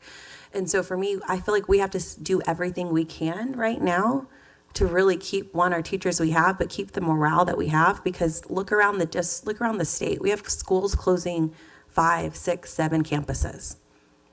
I mean, that's happening, whether we're not just the one district talking about repurposing. And so for me, I'm with Gloria here. We've got other opportunities we've discussed as far as revenue, and I think we really need to explore those before we start cutting our staff, because that's going to impact our students. And so for me, I also look at it as an opportunity for this board throughout, from now until next year, to have these kind of budget workshops. I think this has probably been the most robust conversation we've had since I've been on the board in regards to the budget. And this is the conversations we've got to start having, because y'all, they're not going to raise the basic allotment. They're not. And vouchers are coming. I mean, let's be honest. We're sitting here, let's hope. In reality, let's be honest. They're over here telling us they're going to defund us for any kind of initiative for diversity, equity, or inclusion. We know that's coming. We know the federal government is playing with our children's lives right now. So in my mind, I'm like, that federal funding we know is going to be gone here in the next 2 to 3 years. So I think this board's going to have to really get our ducks in a row, and really get into those deep conversations. Not tonight, but I know a majority of us, these budget workshops shouldn't go for 5-6 hours, but I do anticipate us having more of these workshops that are really going to help us fine tune and get ready for the budgets for the next 5 to 6 years. So I'm with Gloria. We need to dip into our healthy fund balance, but at the same time, we got to have some hard conversations and really look at the efficiency of this district. And are we really doing what we say we're doing in regards to giving the students what they need? I guess I was going with Gloria. I'm like, I see why I would want to do it. My goodness, I got this postcard in the mail like right after we made it, says Discover High School at blank, I'm not gonna name the school, a uniquely Austin school where curiosity leads to excellence, our student-centered approach combined with a globally recognized IB program ensures that students graduate as independent thinkers. Already, I mean, how long have we talked about our students are getting poached? I do think these items on here are really important, and so I'm sitting there going along with that. And then Anna's like, yeah, but we're not gonna get more funding, we're gonna lose all this funding. I'm like, oh, well, now I'm not gonna be able to go along because I don't feel like the fund balance then is that healthy if we don't see revenue coming in. And the two items we talked about tonight, they're not significant revenue generators. So what I'd really like to know is if we're gonna go down this path, I'd like to know, are we gonna talk about TIA? Is that gonna bring in? Are we gonna talk about marketing and bringing kids into the district? Are we gonna talk about attendance? And how do we get that attendance up by just 1 percentage point or 2? At small schools. Of course, there are some districts who have closed their campuses, but Pete, I'm curious about if we looked at a small school structure, could we save funds there and yet save our neighborhood schools? You can always do anything, whether or not is it adequate? I mean, right? I mean, you can scale a small campus down, no AP, no nothing. But is that going to be fair across the district? Exactly. Is that it is possible? I don't know if it's possible, Right. but it's difficult. Well, But if you're going to do it, that's the conversations you have to have because it can't just be paint poppy with numbers. Right, That's the first part, but there's the yeah, that's what I'm adequate. saying. Well, we've said innovative academies. Why don't we really focus on what is? Well, we've said innovative academies. Why don't we really focus on? Like, we have campuses that are small, and I mean, I can pull out enrollment if you want to, but what I'm trying to say is the current reality we're in right now. We have staff telling us it's too small for them to operate. We got that feedback. And then on the flip side, we got some information today. If we were to close one campus, just one, we didn't give names, it would save us, what, $1.5 million? And so, but that's the thing, I'm not the expert. This is the individuals who are the experts who are telling us this. And across the state, we see ISDs where they're saving $15, $20, $30 million. Okay, but Trish, but we have to remember, these are their CFOs and their administrators that are putting this information in. We're not privy to that information. So I'm just saying, if it's happening across the state of Texas, I think it's kind of, I can't sit here and say, oh, they're not making any money, because then that would be like, well, their CFOs are just talking, just saying things. No, I'm just saying the CFOs are talking just to say things. I'm saying when you start looking at where these go, that worked for their campus and their district. It wouldn't necessarily look the same way in our district. We already have one campus. I think Steiner Ranch Elementary put in an application to try to do more of this leadership model. I think there are schools and campuses that would like to, I'd like to have a conversation of what is it like to do an innovative academy as a small school where we actually leave the school in their building and not close the entire facility down to that school. So how do you scale that across the district? Because on the flip side, we have individuals in our community right now who are like, do not build 31. They don't need it. They don't need it. And I'm trying to understand, because I want that model. I want my kids to have that small enrollment, that small ratio. But in reality, that's not going to apply across the district. And when we're in these these conversations right now, take IB, for example. That's a great program. I love it. I had my kid graduate from IB. It is the best probably decision that child ever advocated for. But does this district need 2 IB hubs? Probably not. Let's be honest with that. Because if I'm thinking about every single 42,000 student in this district, I have to think about what is impacting everyone, not just a certain section of students. I have to. Yeah, but we talk about we're going to look at each and every student. And if there's a campus that's over enrollment, we're going to say, hey, we're going to offer relief. We're going to build another campus nearby. But it's not happening.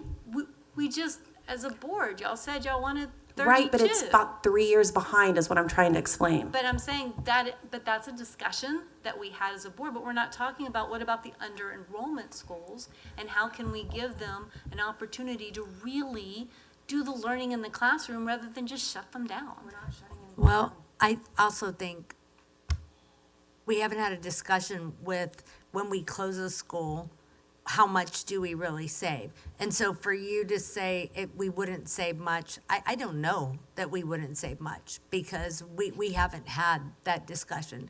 We do know that districts and are doing this across the state, and I imagine they're doing it because it saves money. I don't think anyone would want to close a school for fun, right? Absolutely. And so I Different imagine districts, they are different saving things. a lot of money, and that's why they're doing it. I would love to find ways to fill our schools and make things work, right? So that we can keep every single campus open. And I think that's why we're trying to have discussions on how can we fill our campuses with students? How can we, that's why we had our pre-K, paid pre-K. This is a pilot. No, it's not going to fill it because it's a pilot. And it's a pilot for this coming year. And then maybe the following year, it is additional classrooms. Maybe it is hiring more folks. And we don't know that yet. That's why we're doing the pilot.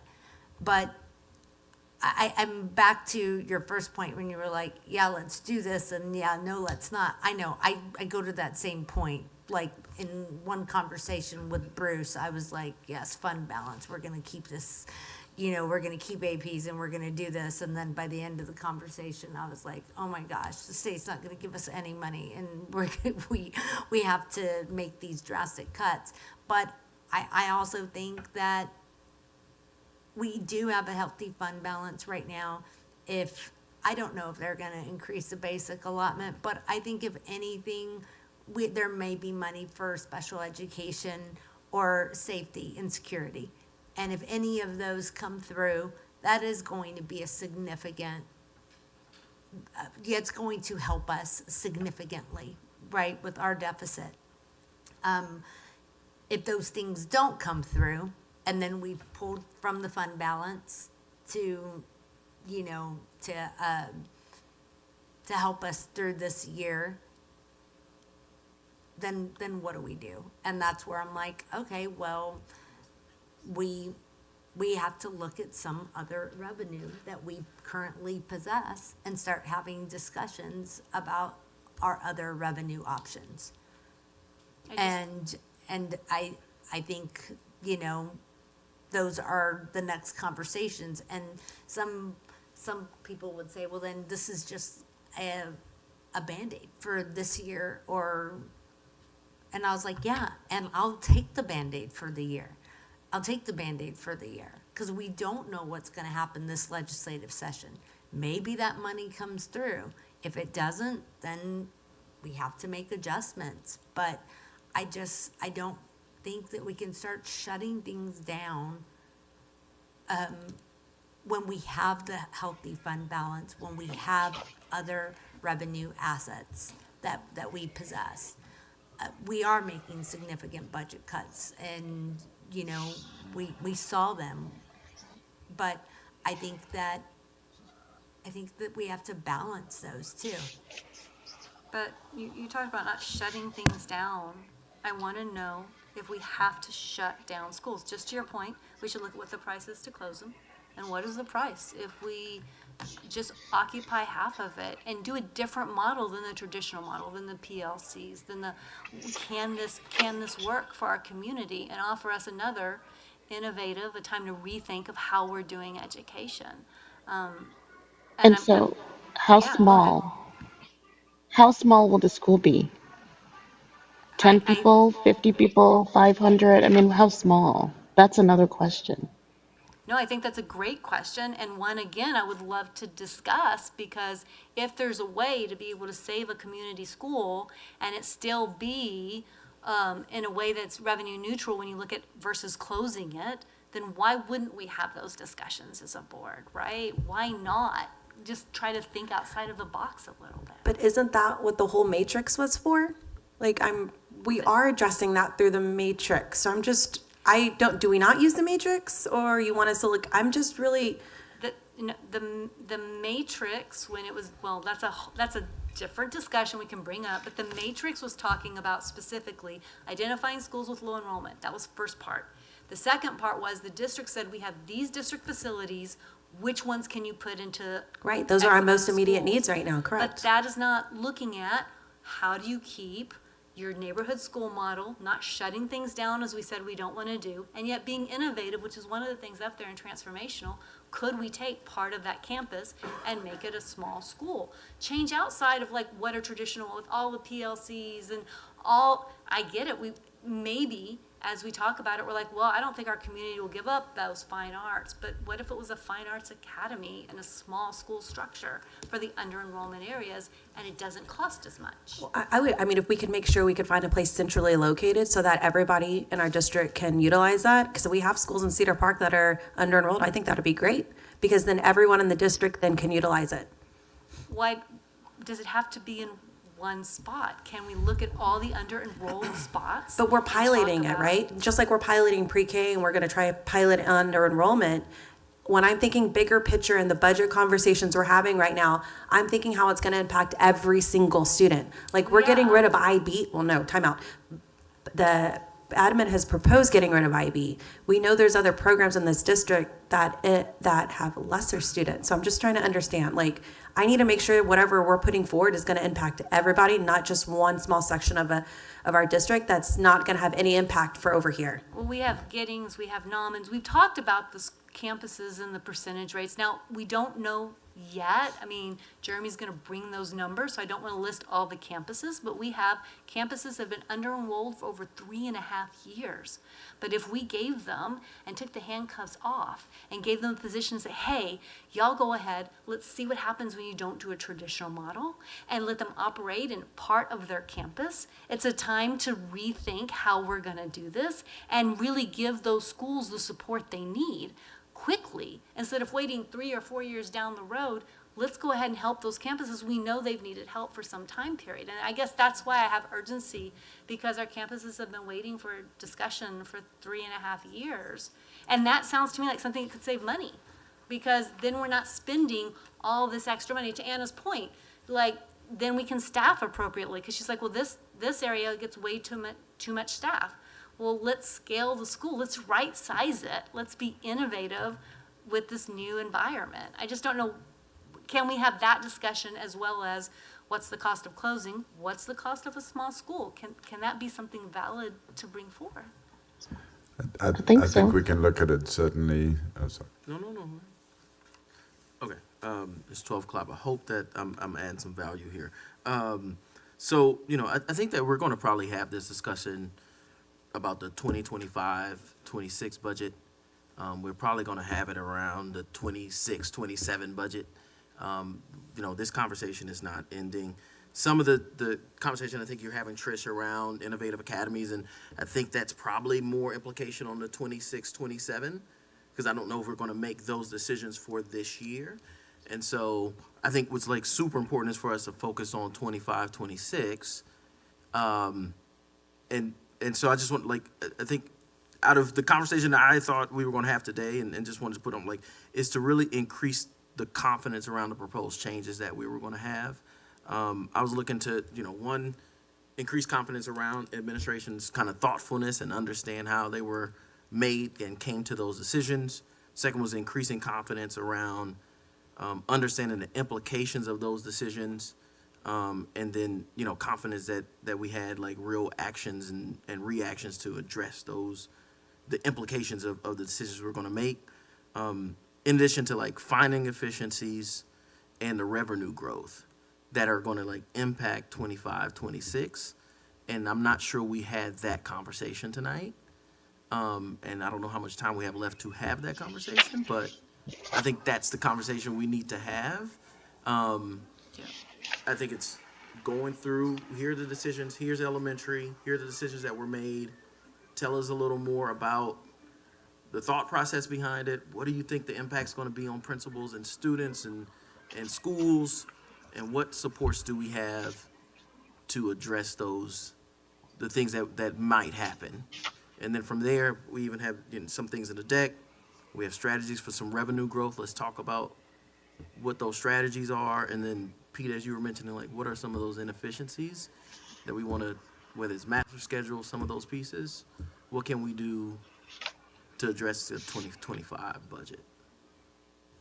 That's a conversation that I would like to have also. That's what I asked about earlier, is what systems are we not looking at yet? What efficiencies have we not taken advantage of while we're making all these cuts. Like, we've got the middle schools on different schedules, how to streamline that. I mentioned IB, and other people mentioned scale IB down instead of getting rid of it, put it in one place. The reality is that the Innovative Academy conversation, all these conversations that everybody's having, it's not gonna matter if we're still using inefficient systems. We're gonna keep having to have the exact same conversation, to your point, if we don't look at the systems as a whole and what we can improve, what can we streamline, what can we make better for the students and for the teachers. So that efficiency conversation is the next one that I would like to have as well. I agree with you, because So when we one start of talking the, about, sorry, Shelley, when we start talking about innovative academies, right? On one hand, I'm like, yes, I'm excited, this will be great. But then on one hand, we're like, hey, guess what? We're gonna eliminate IB, which is an innovative academy. And so back to your point, and everyone knows, I feel like this district has not supported IB in the way it has, because the system and the foundation has never been there. But I feel like now there's a team in place that can support these innovative academies. I feel like that team has got a good head on their shoulders, and they know what this board's looking in our direction, and they're gonna get the paint on the wall. Am I saying it right? I'm trying, y'all, I'm trying. But no, back to your point, I think it is, it's a system set up, and if it's gonna be a strong foundation, like, if we could keep IB, could we be it at one, instead of two locations, right? It's streamlining it into one place and making it the best it can be. And so I agree with you 100%, Francesca. I like that idea, because for me, it goes back to what we were talking about earlier with the tuition-based pre-K, right? Setting that strong foundation so that way we can go forward. So I really would like to have that conversation, especially in regards to our programs. so one of the ways that I was looking at these, at things is similar to what Nikosi had mentioned, and it was specifically looking at revenue and or cuts in the from an short-term or mid-term or long-term impact. So, for example, with short-term, when it comes to revenue, looking at, we had talked about really taking a look at our real estate or our assets. And then the other part is really educating our students and families, making sure that they are filling out those free and reduced lunch applications, like explaining to them the reason why they want to fill out those applications, the reason why, or when attendance is taken, really drill down into schools, see if it's specific to certain schools, if it's systemic as a whole, and really just making sure that we tighten up our belts in that area. And then, let me see. And then the other thing is, because when we look at the cuts, we want to make sure that we also consider any potential second order consequences that might impact our consequences that could impact our revenue, and also everything we've talked about today, whether it's open enrollment, pre-K tuition, or facility optimization, really trying to see is the impact midterm, long term. And when I talked about revenue, I'm really also talking about if we need to lease out space or just things that we can do in terms of the real estate, but it might not be feasible. And then and we have received feedback from our community in the long range planning committee. So I know we're still working through that feedback to see how it can be implemented. And so there's just a lot that we've discussed, and just making sure that we're really looking at those. I did go through the risk assessment with our internal audit committee. There are some, even though the committee is going to be working through maybe one or a couple of audits every school year, but there's some low hanging fruit that has been identified in different areas. And so that's something that the administration too can start working on, that can help with the efficiency and effectiveness. And so we'll be hearing more from the internal audit committee on that. Again, just to what she said about attendance, remember our APs, sorry. Our APs are the ones who are helping us at attendance at the local level. I just want to throw that out there again.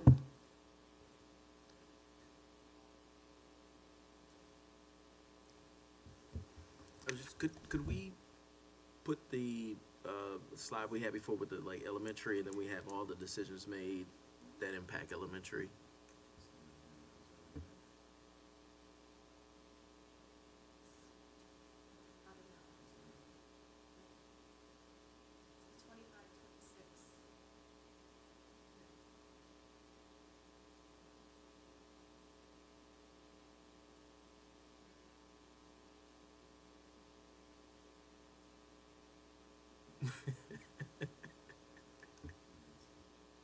There we go. Look at that. Yeah, so I again, just propose that we just have a discussion, and if there's anything open here that people wanted to ask any questions on, we can have questions, and then we move to middle school, and then high school, and then. Look at you, Nkosi. No. I love it. 12:30, y'all. Let's start the meeting. Yeah, so and then I just a proposal, and then we could go through with the revenue enhancements and wrap up at 2. Okay, so like what we, just conversation? So for instance, I know Francesca had mentioned about the library instructional aids. Is there any more discussion there? Do like, for instance, again, how I walk through is like, do we understand the implications there? We know that these are positions that service in for the entire school. And so are there any, like, what was the consideration there? Nico, so you're talking to admin first, It's right? it's admin, yeah, So you said you shares. want to get confidence and we want to understand why these decisions were made.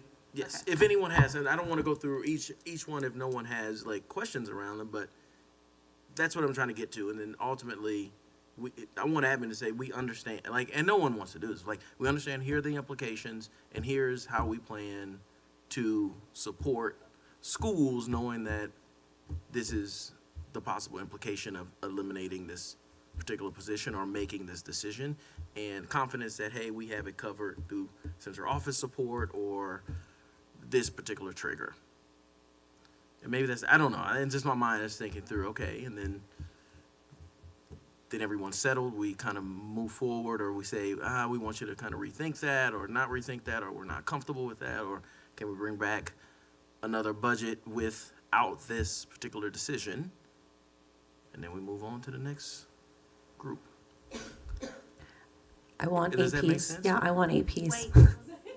But and so maybe we don't just go line by line, but maybe it's about like, so APs, right? And so let's just talk about.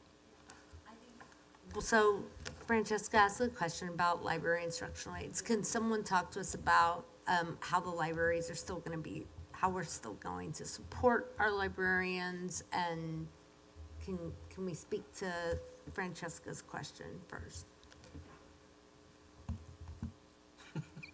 Can I request that we take a 5-minute break? Absolutely. So it is 12:23, and you know what? You're going to get a 7-minute break. We'll come back at 12:30.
It's 12:33 and we're back from our break.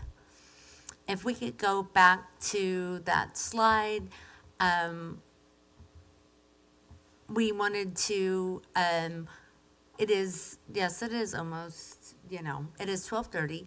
And so we're going to, as Nkosi mentioned, I think a lot of board members had questions about different items and wanted to learn more about how we came to that, how that item came to be, and wanted admin to be able to help us with those. I know that we've had a lot of conversations with admin on staffing in terms of increasing, well, this is elementary. So talking about adjusting the teacher ratio. And so I think, we've had those discussions already. I think one of the ones that has come up, and it's here, but it's across through middle and high school, is the AP position. So if we could talk a little bit more about APs. One of the things that I mentioned earlier was, I know that our staffing guidelines with AP, when it was presented to us, were just based solely on a number. And if y'all thought it would be possible to create something that was more robust, that looks at some of the other factors that impact APs. We can absolutely do that. I'm hearing very strong opinion that we don't like eliminating the APs. So if we come back with something that doesn't eliminate the APs, then my question is, what do you want me to do differently? Because what I haven't heard tonight is, how am I going to bring you a budget that meets the board's parameters?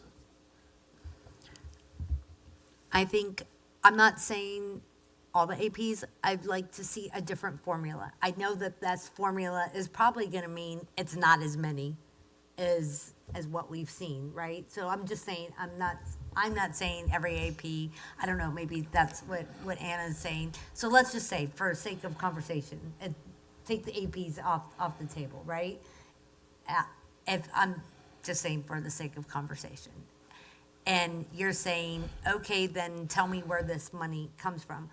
I think I'd like to see what that budget looks like, right? And that's part of the further budget conversation that we're gonna continue to have. But show us what the numbers look like if we remove the APs from the staffing guidelines, or even come up with a more robust formula for AP staffing guidelines, or rethink what's that. That makes sense to me. So we will take away and go and look at the AP staffing formula. We'll talk about that as an administration. We'll bring you back something that includes that. So I think we can do that. Okay. What other areas do we need to look at then? I would like to know about the libraries, because when you remove the aides, you're removing the other person that's running the library while the librarian is doing programs or teaching classes or running the maker spaces. So I would like to know how the libraries are going to run without that second person. So I'll just say that this item came up in 22 as a possible reduction. It came up again in 25 as a possible reduction. You'll notice that we don't have IAs in libraries at every campus at the elementary level. And so this is something that they've already thought about and think they can do without. I don't know what level of detail you want me to bring back in terms of how each campus is going to manage without it, or Just in a general sense, how are the maker spaces going to run for these campuses that currently have them now? I'm assuming that means they have them because they actually needed them because of the populations of the school. I'm not asking you to remove them. I'm just asking for a general view of how the libraries that needed the IAs are going to run when they don't have them. Okay, and what I'm guessing I'm going to bring back to you is that there will be some changes in the programming, that there will be a reduction in programming and things like that. Is that what you're looking for? Yes, that is what I'm looking for. Okay, we'll bring that back to you. So going back to what you said, Bruce, you hear us, everyone knows I don't want to remove any of the APs. Again, I want to go back to the surveys that y'all tasked our principals to fill out. I'm curious to know, again, that raw data, what does that look like? Because they did give some input, and I'm still asking for that input. So I think we provided you all of that data. It was summarized. I'm curious. I know they filled out that sheet, and was it clear across the board, all APs, and did it go to like another position? I'm trying to understand, because everything that we have said that to prepare for this budget, we spoke with our principals, we spoke with staff, we have the 2022 data. I'm trying to understand, if we were to remove the APs, because I'm kind of willing to bet that none of the principals said remove our APs, what were these other positions that were suggested that could possibly be part of this staffing actions? Dr. Gearing, I want to throw in there one of the things that Francesca asked for. I think a lot of that for me is just when, as a trustee, when families come and ask us, hey, my library has that and has an IA and has a makerspace. How can you tell me how this is still going to work? We want to have that information. So even if that information is shared with us in a Friday memo, something like that, the campuses that don't have those IAs, how do they make it work? Do they bring in parent volunteers, or do they have students? Just let us know, so that way when the community comes to us and says, I don't know how this is going to work in my elementary school, I'm not sitting there saying, yeah, either do I. I want to be able to have that conversation. Absolutely, and some of that conversation, maybe it's not going to work the same way that it did. Absolutely. Yeah. And I think that is fair, that like, it's not gonna be the same, and I think that's fair. Even in terms of like the AP, right, we have, and I appreciate, we have here's what the APs are currently doing at the high school level, grade level responsibilities, training duties, testing and compliance, general supervision. What I'm looking for is to say, we know that, the principals are saying that here's how they plan, here are some preliminary thoughts of how we can do it, right? Maybe that's distributing some of those responsibilities, changing the roll up, but just we've thought about it, we know that could increase, behavior, I don't know, here's what we believe that this can do, and here's how we're thinking about solving it already, and principals are already thinking about this and already on top of the area, superintendents are already thinking about it. That's the kind of maybe detail that you all can come back with as you think about that. That might be really helpful and build confidence around these changes. Is it fair to say that the questions are, and am I hearing you right, that trust administration, we imagine there was a whole lot of hours and a whole lot of decisions behind the scenes. We're not asking you to write all that out, but we're going to get asked questions of how this impacts education, so that's what you're looking for, is kind of that? Because I am also very careful about what's our responsibility and not our responsibility, and so I don't want to get a line item should, but I think just instilling that confidence. I think that's part of our oversight to just the confidence. We're thinking about that, and we know that the student experience, because we're looking at the core values, is really important, and we're managing for that, and that because I think we have and I've said this, I think we have an opportunity to create efficiencies in this district, and I said use the word right size, but that's not the right word, but I think we have an opportunity here, and I think we want to get our community on board and to know that we've been super thoughtful about it, and so I think this is the conversation that can help that.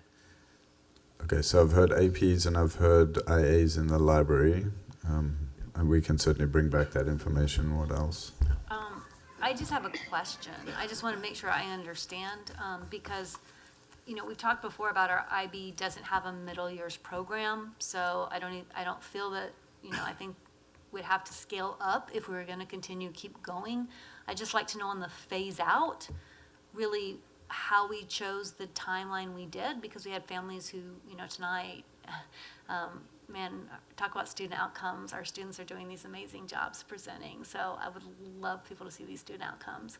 But, students are saying, look, it's my education, it's not a line item.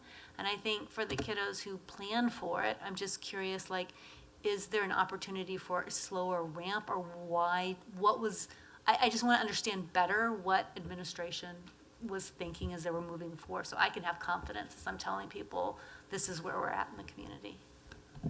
Do you want that now, or do you want us to bring that back? Okay.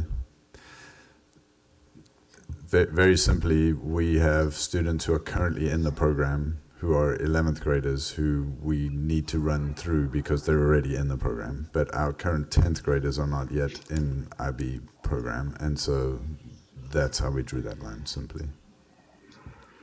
So we didn't So look I at have a what, question. Oh, go ahead. Sorry.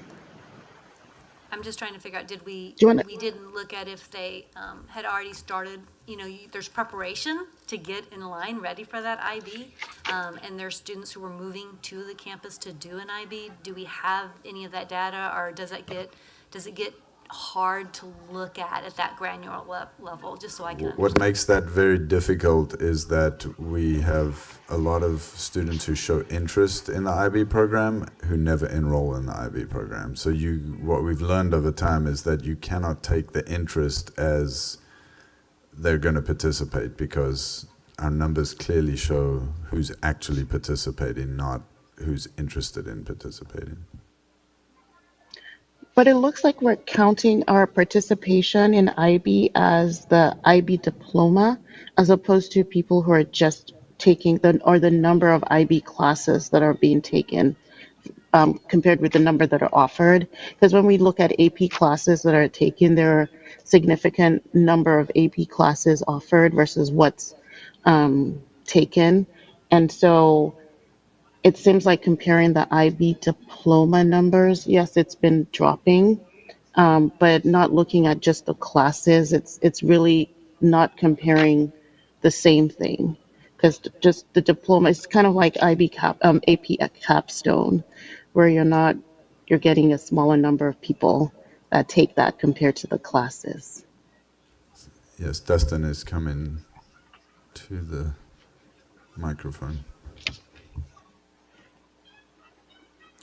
So one of the things that I started doing when I joined the district last fall was visiting with all of our secondary campuses, meeting the principals, learning about the programs. And Pete and I engaged early on in conversations about master schedule, efficiency, looking at numbers. And that's one of the things that came up overwhelmingly in talking with the high school principals about the IB program was how inefficient it is on the master schedule. And so I pulled up, just for example, because I wanted to know earlier this evening, looking at a particular class. So this teacher has 6 courses. She has 3 that are AP, 3 that are IB.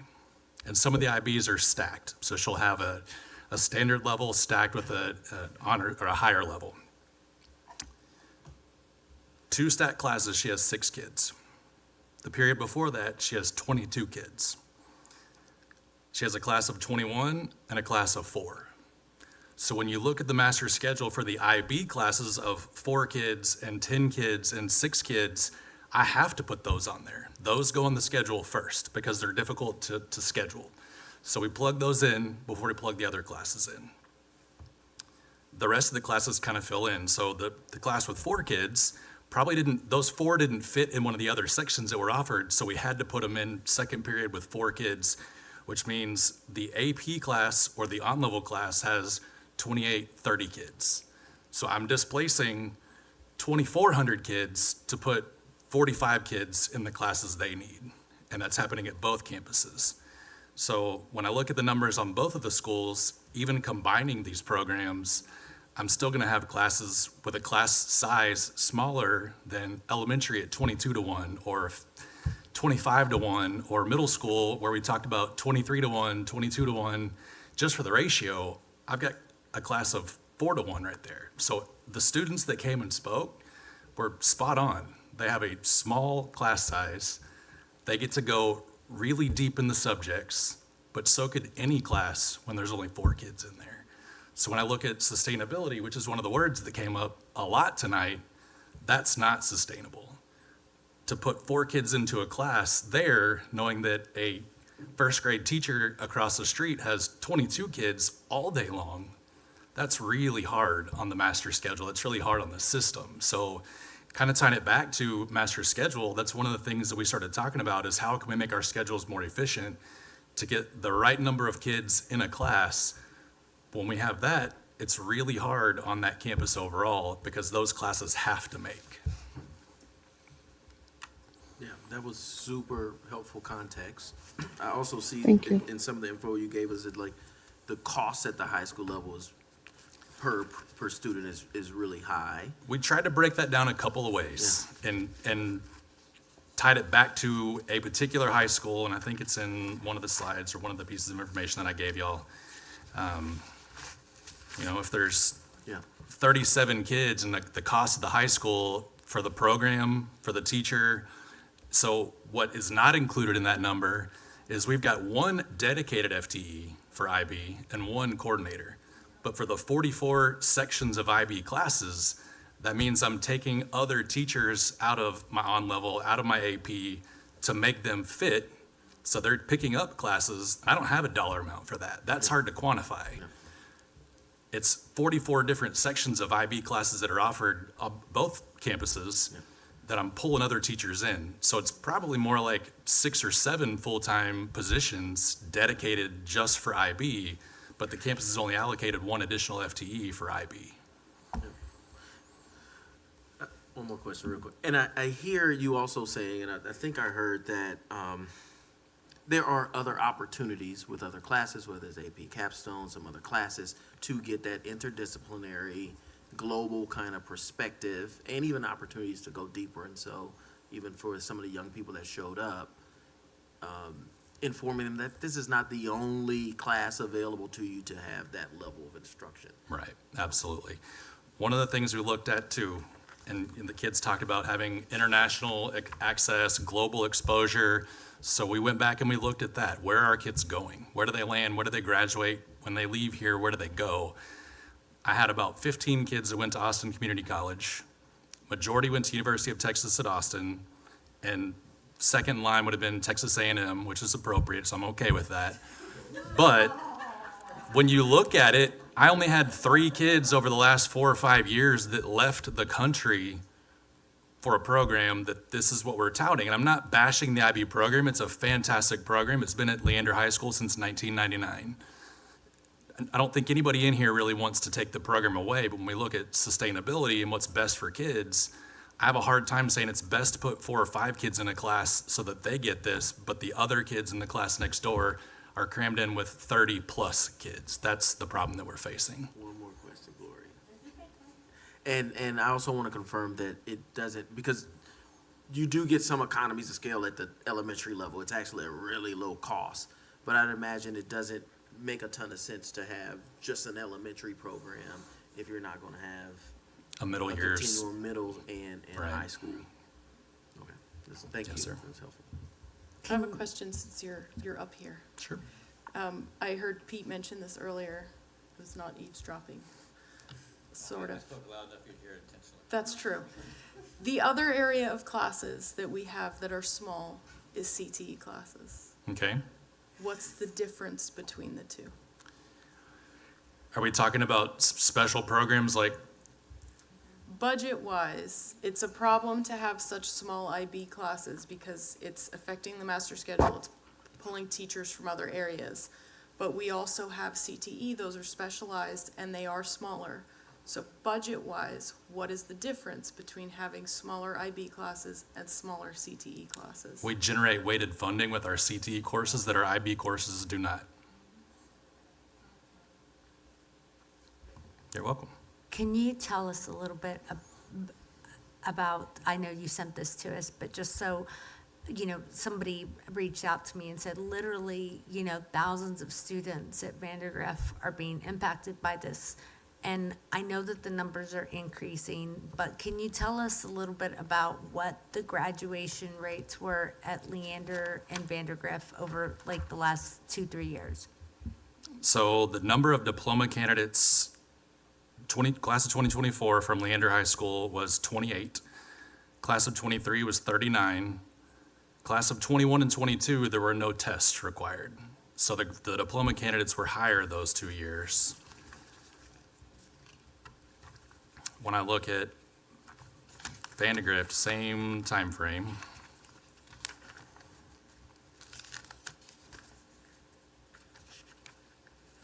It's in here somewhere.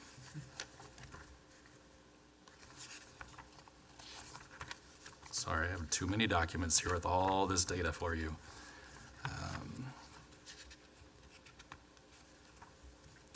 Class of 24 from Vandergrift was 24 diploma candidates, 23 was 28. So between the two campuses, 28 and 24, 39 and 28. The previous year, 22 at Vandergrift was 21 diploma candidates. LHS was 52 at the same time frame. I know it's hard. It is a great program. I love the program. And I know what you said, the really hard part is I know a lot of kids that when you look at interests, when you go to that 8th grade, like, see the high school and they say, who's interested in IB? And literally, there's hundreds of people that go to that session. And then the next year of those hundreds, it's a little bit less. And so I think it hurts for a lot of people because they really had that, they wanted to do that. I think we have really a very robust AP program in LISD. And I know that Vandergrift has AP capstone, but Leander, if IB is not going to be there, what would it take and how soon could we get AP capstone at that high school? We can have it there in the fall. We've already talked with Chris Simpson, talked with the teacher, identified who can take on that course load and pick that up, and it's something that we're already in conversations with. We were already having conversations about expanding and adding that to Glenn High School for next year prior to this. So both of those campuses will be getting that program next year, or we'll have the capstone next year.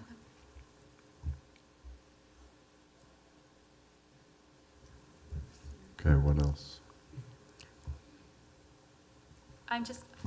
I guess I want clarity too, as we're talking about AP. It seems like when I'm reading over the notes here, and I'm trying to remember all, because we've gotten emails and then we got board notes. It seems like the administration thought about kind of how, again, it's kind of like IB, you don't want to cut anybody, but what cost and where else can we shift and balance this across staffing?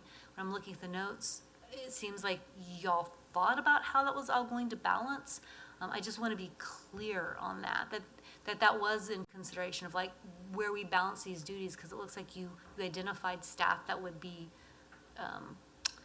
taking on these duties. Can you,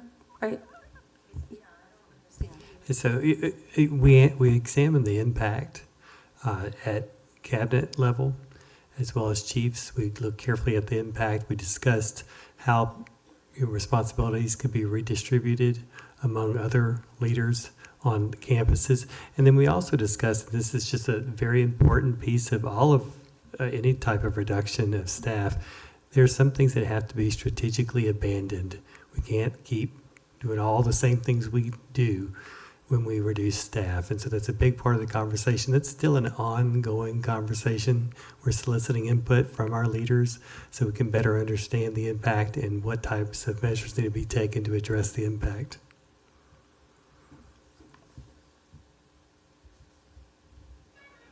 How about any estimates of savings through attrition and retirement?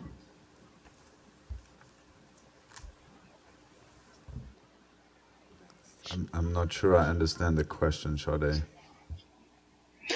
The question is considering the expectation of attrition, just natural attrition, or not expected natural attrition and retirement. Is there any consideration of those estimates of that and whether there will be any savings from that? Certainly. We're addressing most of the reductions through attrition, almost all of them. Currently, we've noticed an uptick, and I'll share this in closed session as well. We've noticed a definite uptick in the number of resignations. If you compare the time period from the beginning of the school year this year to now, you compare the same time period last school year, we definitely have an increase in resignations. We think this is partly due to the fact that our campus leaders are talking with staff members and encouraging them to if it's the case that they're already going to resign, to submit that resignation early so we can place our teachers that are being surplused earlier. That gives them peace of mind. That gives our teachers time to prepare for next school year and understand where they're going to be. It also allows us to start building programming around those staff members. And so there will be it's all about attrition. All of our savings are basically based on eliminating positions, but using attrition to slide people over into the vacated positions. But to be clear, Sade, there are not additional savings just from general attrition or retirements. It's only what's in these slides. I think some could argue that when we have an employee that retires, they retire at a higher rate than most of our entry level employees. So there is a little bit of savings there, but not much. Okay, thanks. And then just the last thing is looking at the staffing summary that was sent, the class sizes, just taking a good look at that and making sure that it's really equitable across the district, because it does, to me, I read some of it as showing the projections showing larger schools are still bearing the brunt of the student-teacher ratio being higher. I think as we come back, I just want to make sure, as we're looking at reoccurring cost, I don't think we have a healthy fund balance. I think in 2 years, we deplete our fund balance at this rate.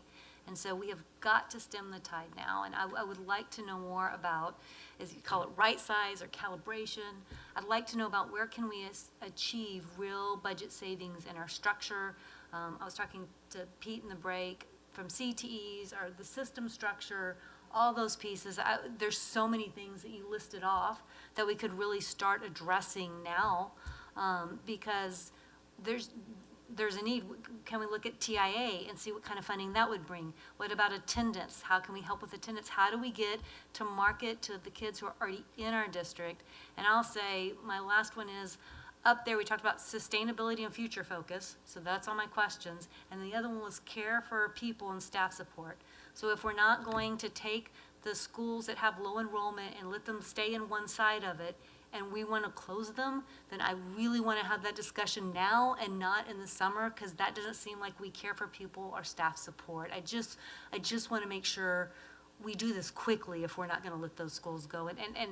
And that's another cost decision, right? If we have to do that for cost, I want to go ahead and have that sooner rather than later. To be clear, we have no plan to close any school for 25-26. So I just want to be very clear about that. Well, I get that. I guess, so there's this movie, and I'm going to name it wrong. I think it's The Office, but it's like the guy worked at the place, and they're doing this like budget review, and they say, oh, well, we fired him already. And they're like, yeah, but we need to then go tell him. Like, no, we're not going to tell him. We're just going to stop the paycheck, and it'll just work itself out. I just don't know if we just keep letting these schools get smaller and smaller, are we fundamentally closing them anyway because we're not addressing the issue coming up? I'm really concerned about our under-enrolled schools, all of them. Okay, I think that's a whole nother item. We're gonna try to get through this, right? So does anyone have any other things that they want to talk through on this one? If not, let's move to middle. And I think we already addressed some of the middle. Go ahead, Sade. Just one quick thing regarding high school and IB. When it comes to phasing out. We haven't got there. Okay, We're on the sorry. elementary slide, and we kind of went to the high school slide already, but let's get through this middle school one. Otherwise, Nkosi's gonna throw something at me. No, just kidding. So middle school staffing, we already addressed. Admin's gonna look at the AP and come back to us with that. Is there anything else in here that we want to discuss? Okay, let's move to the next one. The high school staffing actions, again, we already talked about our APs. Is there anything else here that we want? We did talk a little bit about the IB program in general when we were talking about elementary. but does somebody want to pull something through in this space right here? I think it's not so much, I think for me it's just like we have other programs and I'm just trying to understand why one made it and one didn't. And when I think about the overall picture of how many kids are being impacted, and that's what I keep going back to. Because when we got the graphs from our sheets, there was one particular program that only impacts about 220 kids, and we saw how much it costs for operating. And then when I see this and I see the operating costs, but I also know what Dustin just said, the master schedule, that's a whole beast that I think people don't seem to understand, and I think there's more implications as far as funding. So I guess I get why we have to do it. I'm just trying to understand the reasoning, and we can go through this. This is a bigger conversation for me, programs in general, because I feel like this isn't going to be the only time we're going to be talking about sustainability of programs. And so I think going forward, I hate to use this, what does that matrix look like? But what is it, how do we know what's really going to work and what's not working? And so that's what I have. But again, APs. Can I just point one thing out? And correct me if I'm wrong, Dustin, but these savings are next year's savings, right? So the program costs more than this. Again, I just want to reiterate, it's a valuable program, but we're looking at where is the cost benefit analysis. So there are more costs. I think it was close to 900,000 total, yeah.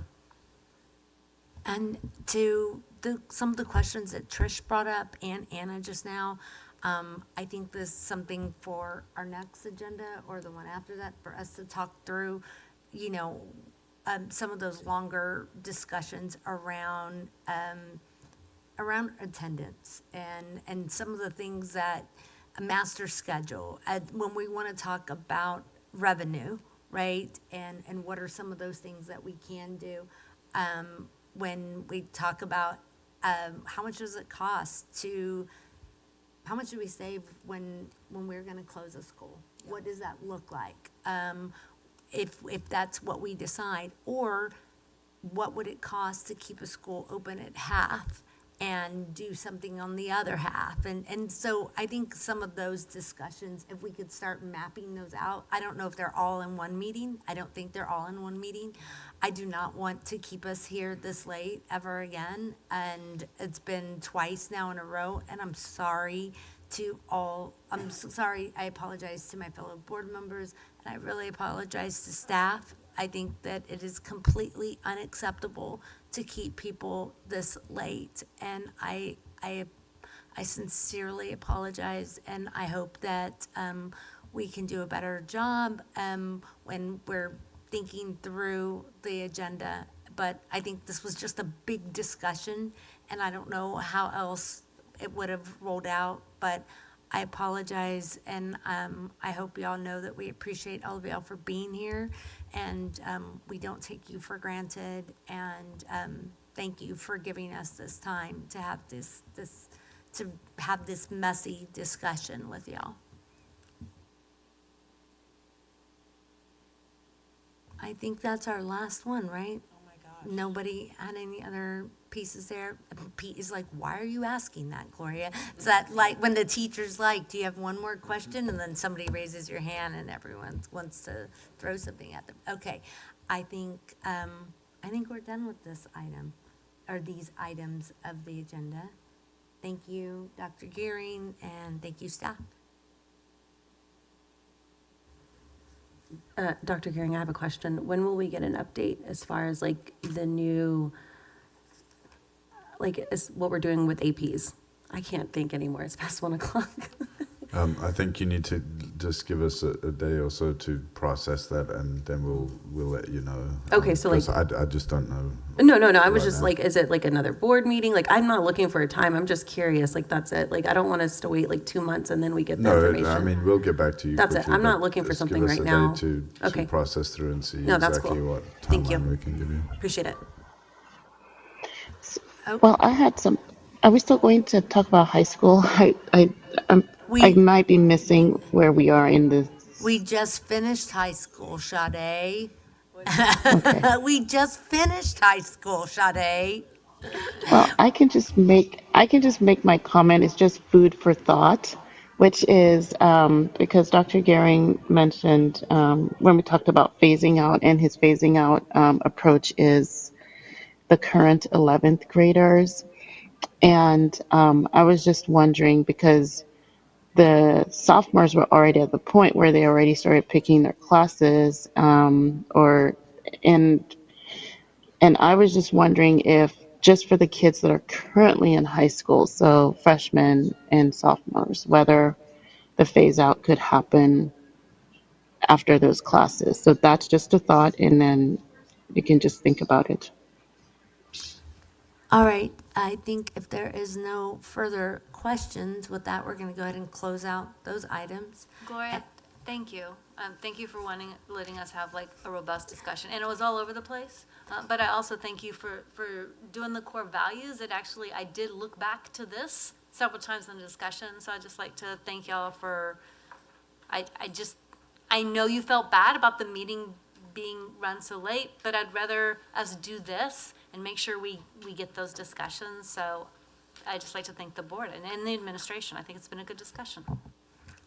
All right, it is 1:10 a.m., and the board will now go into closed session for the purposes permitted by Texas Government Code 551.071, consultation with attorney regarding pending or contemplated litigation and/or attorney-client privilege matter.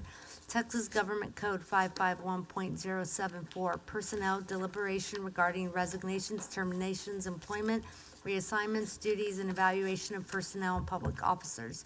Texas Government Code 5510821, deliberation regarding matters whereby personally identifiable information regarding one or more students will be disclosed.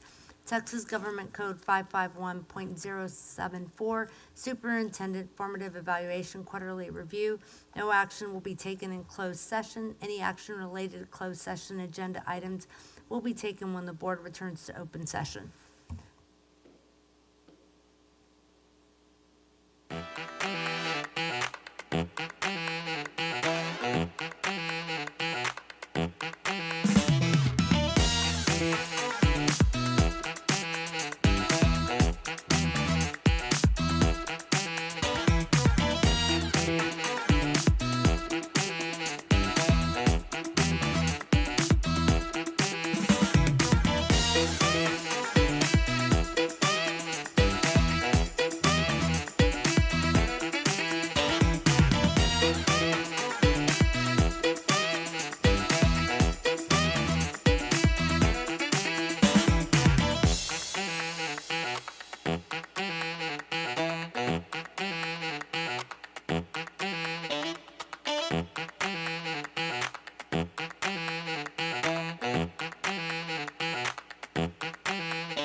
It is 1:20 a.m., and having no further business, this meeting of the Leander ISD Board of Trustees is adjourned.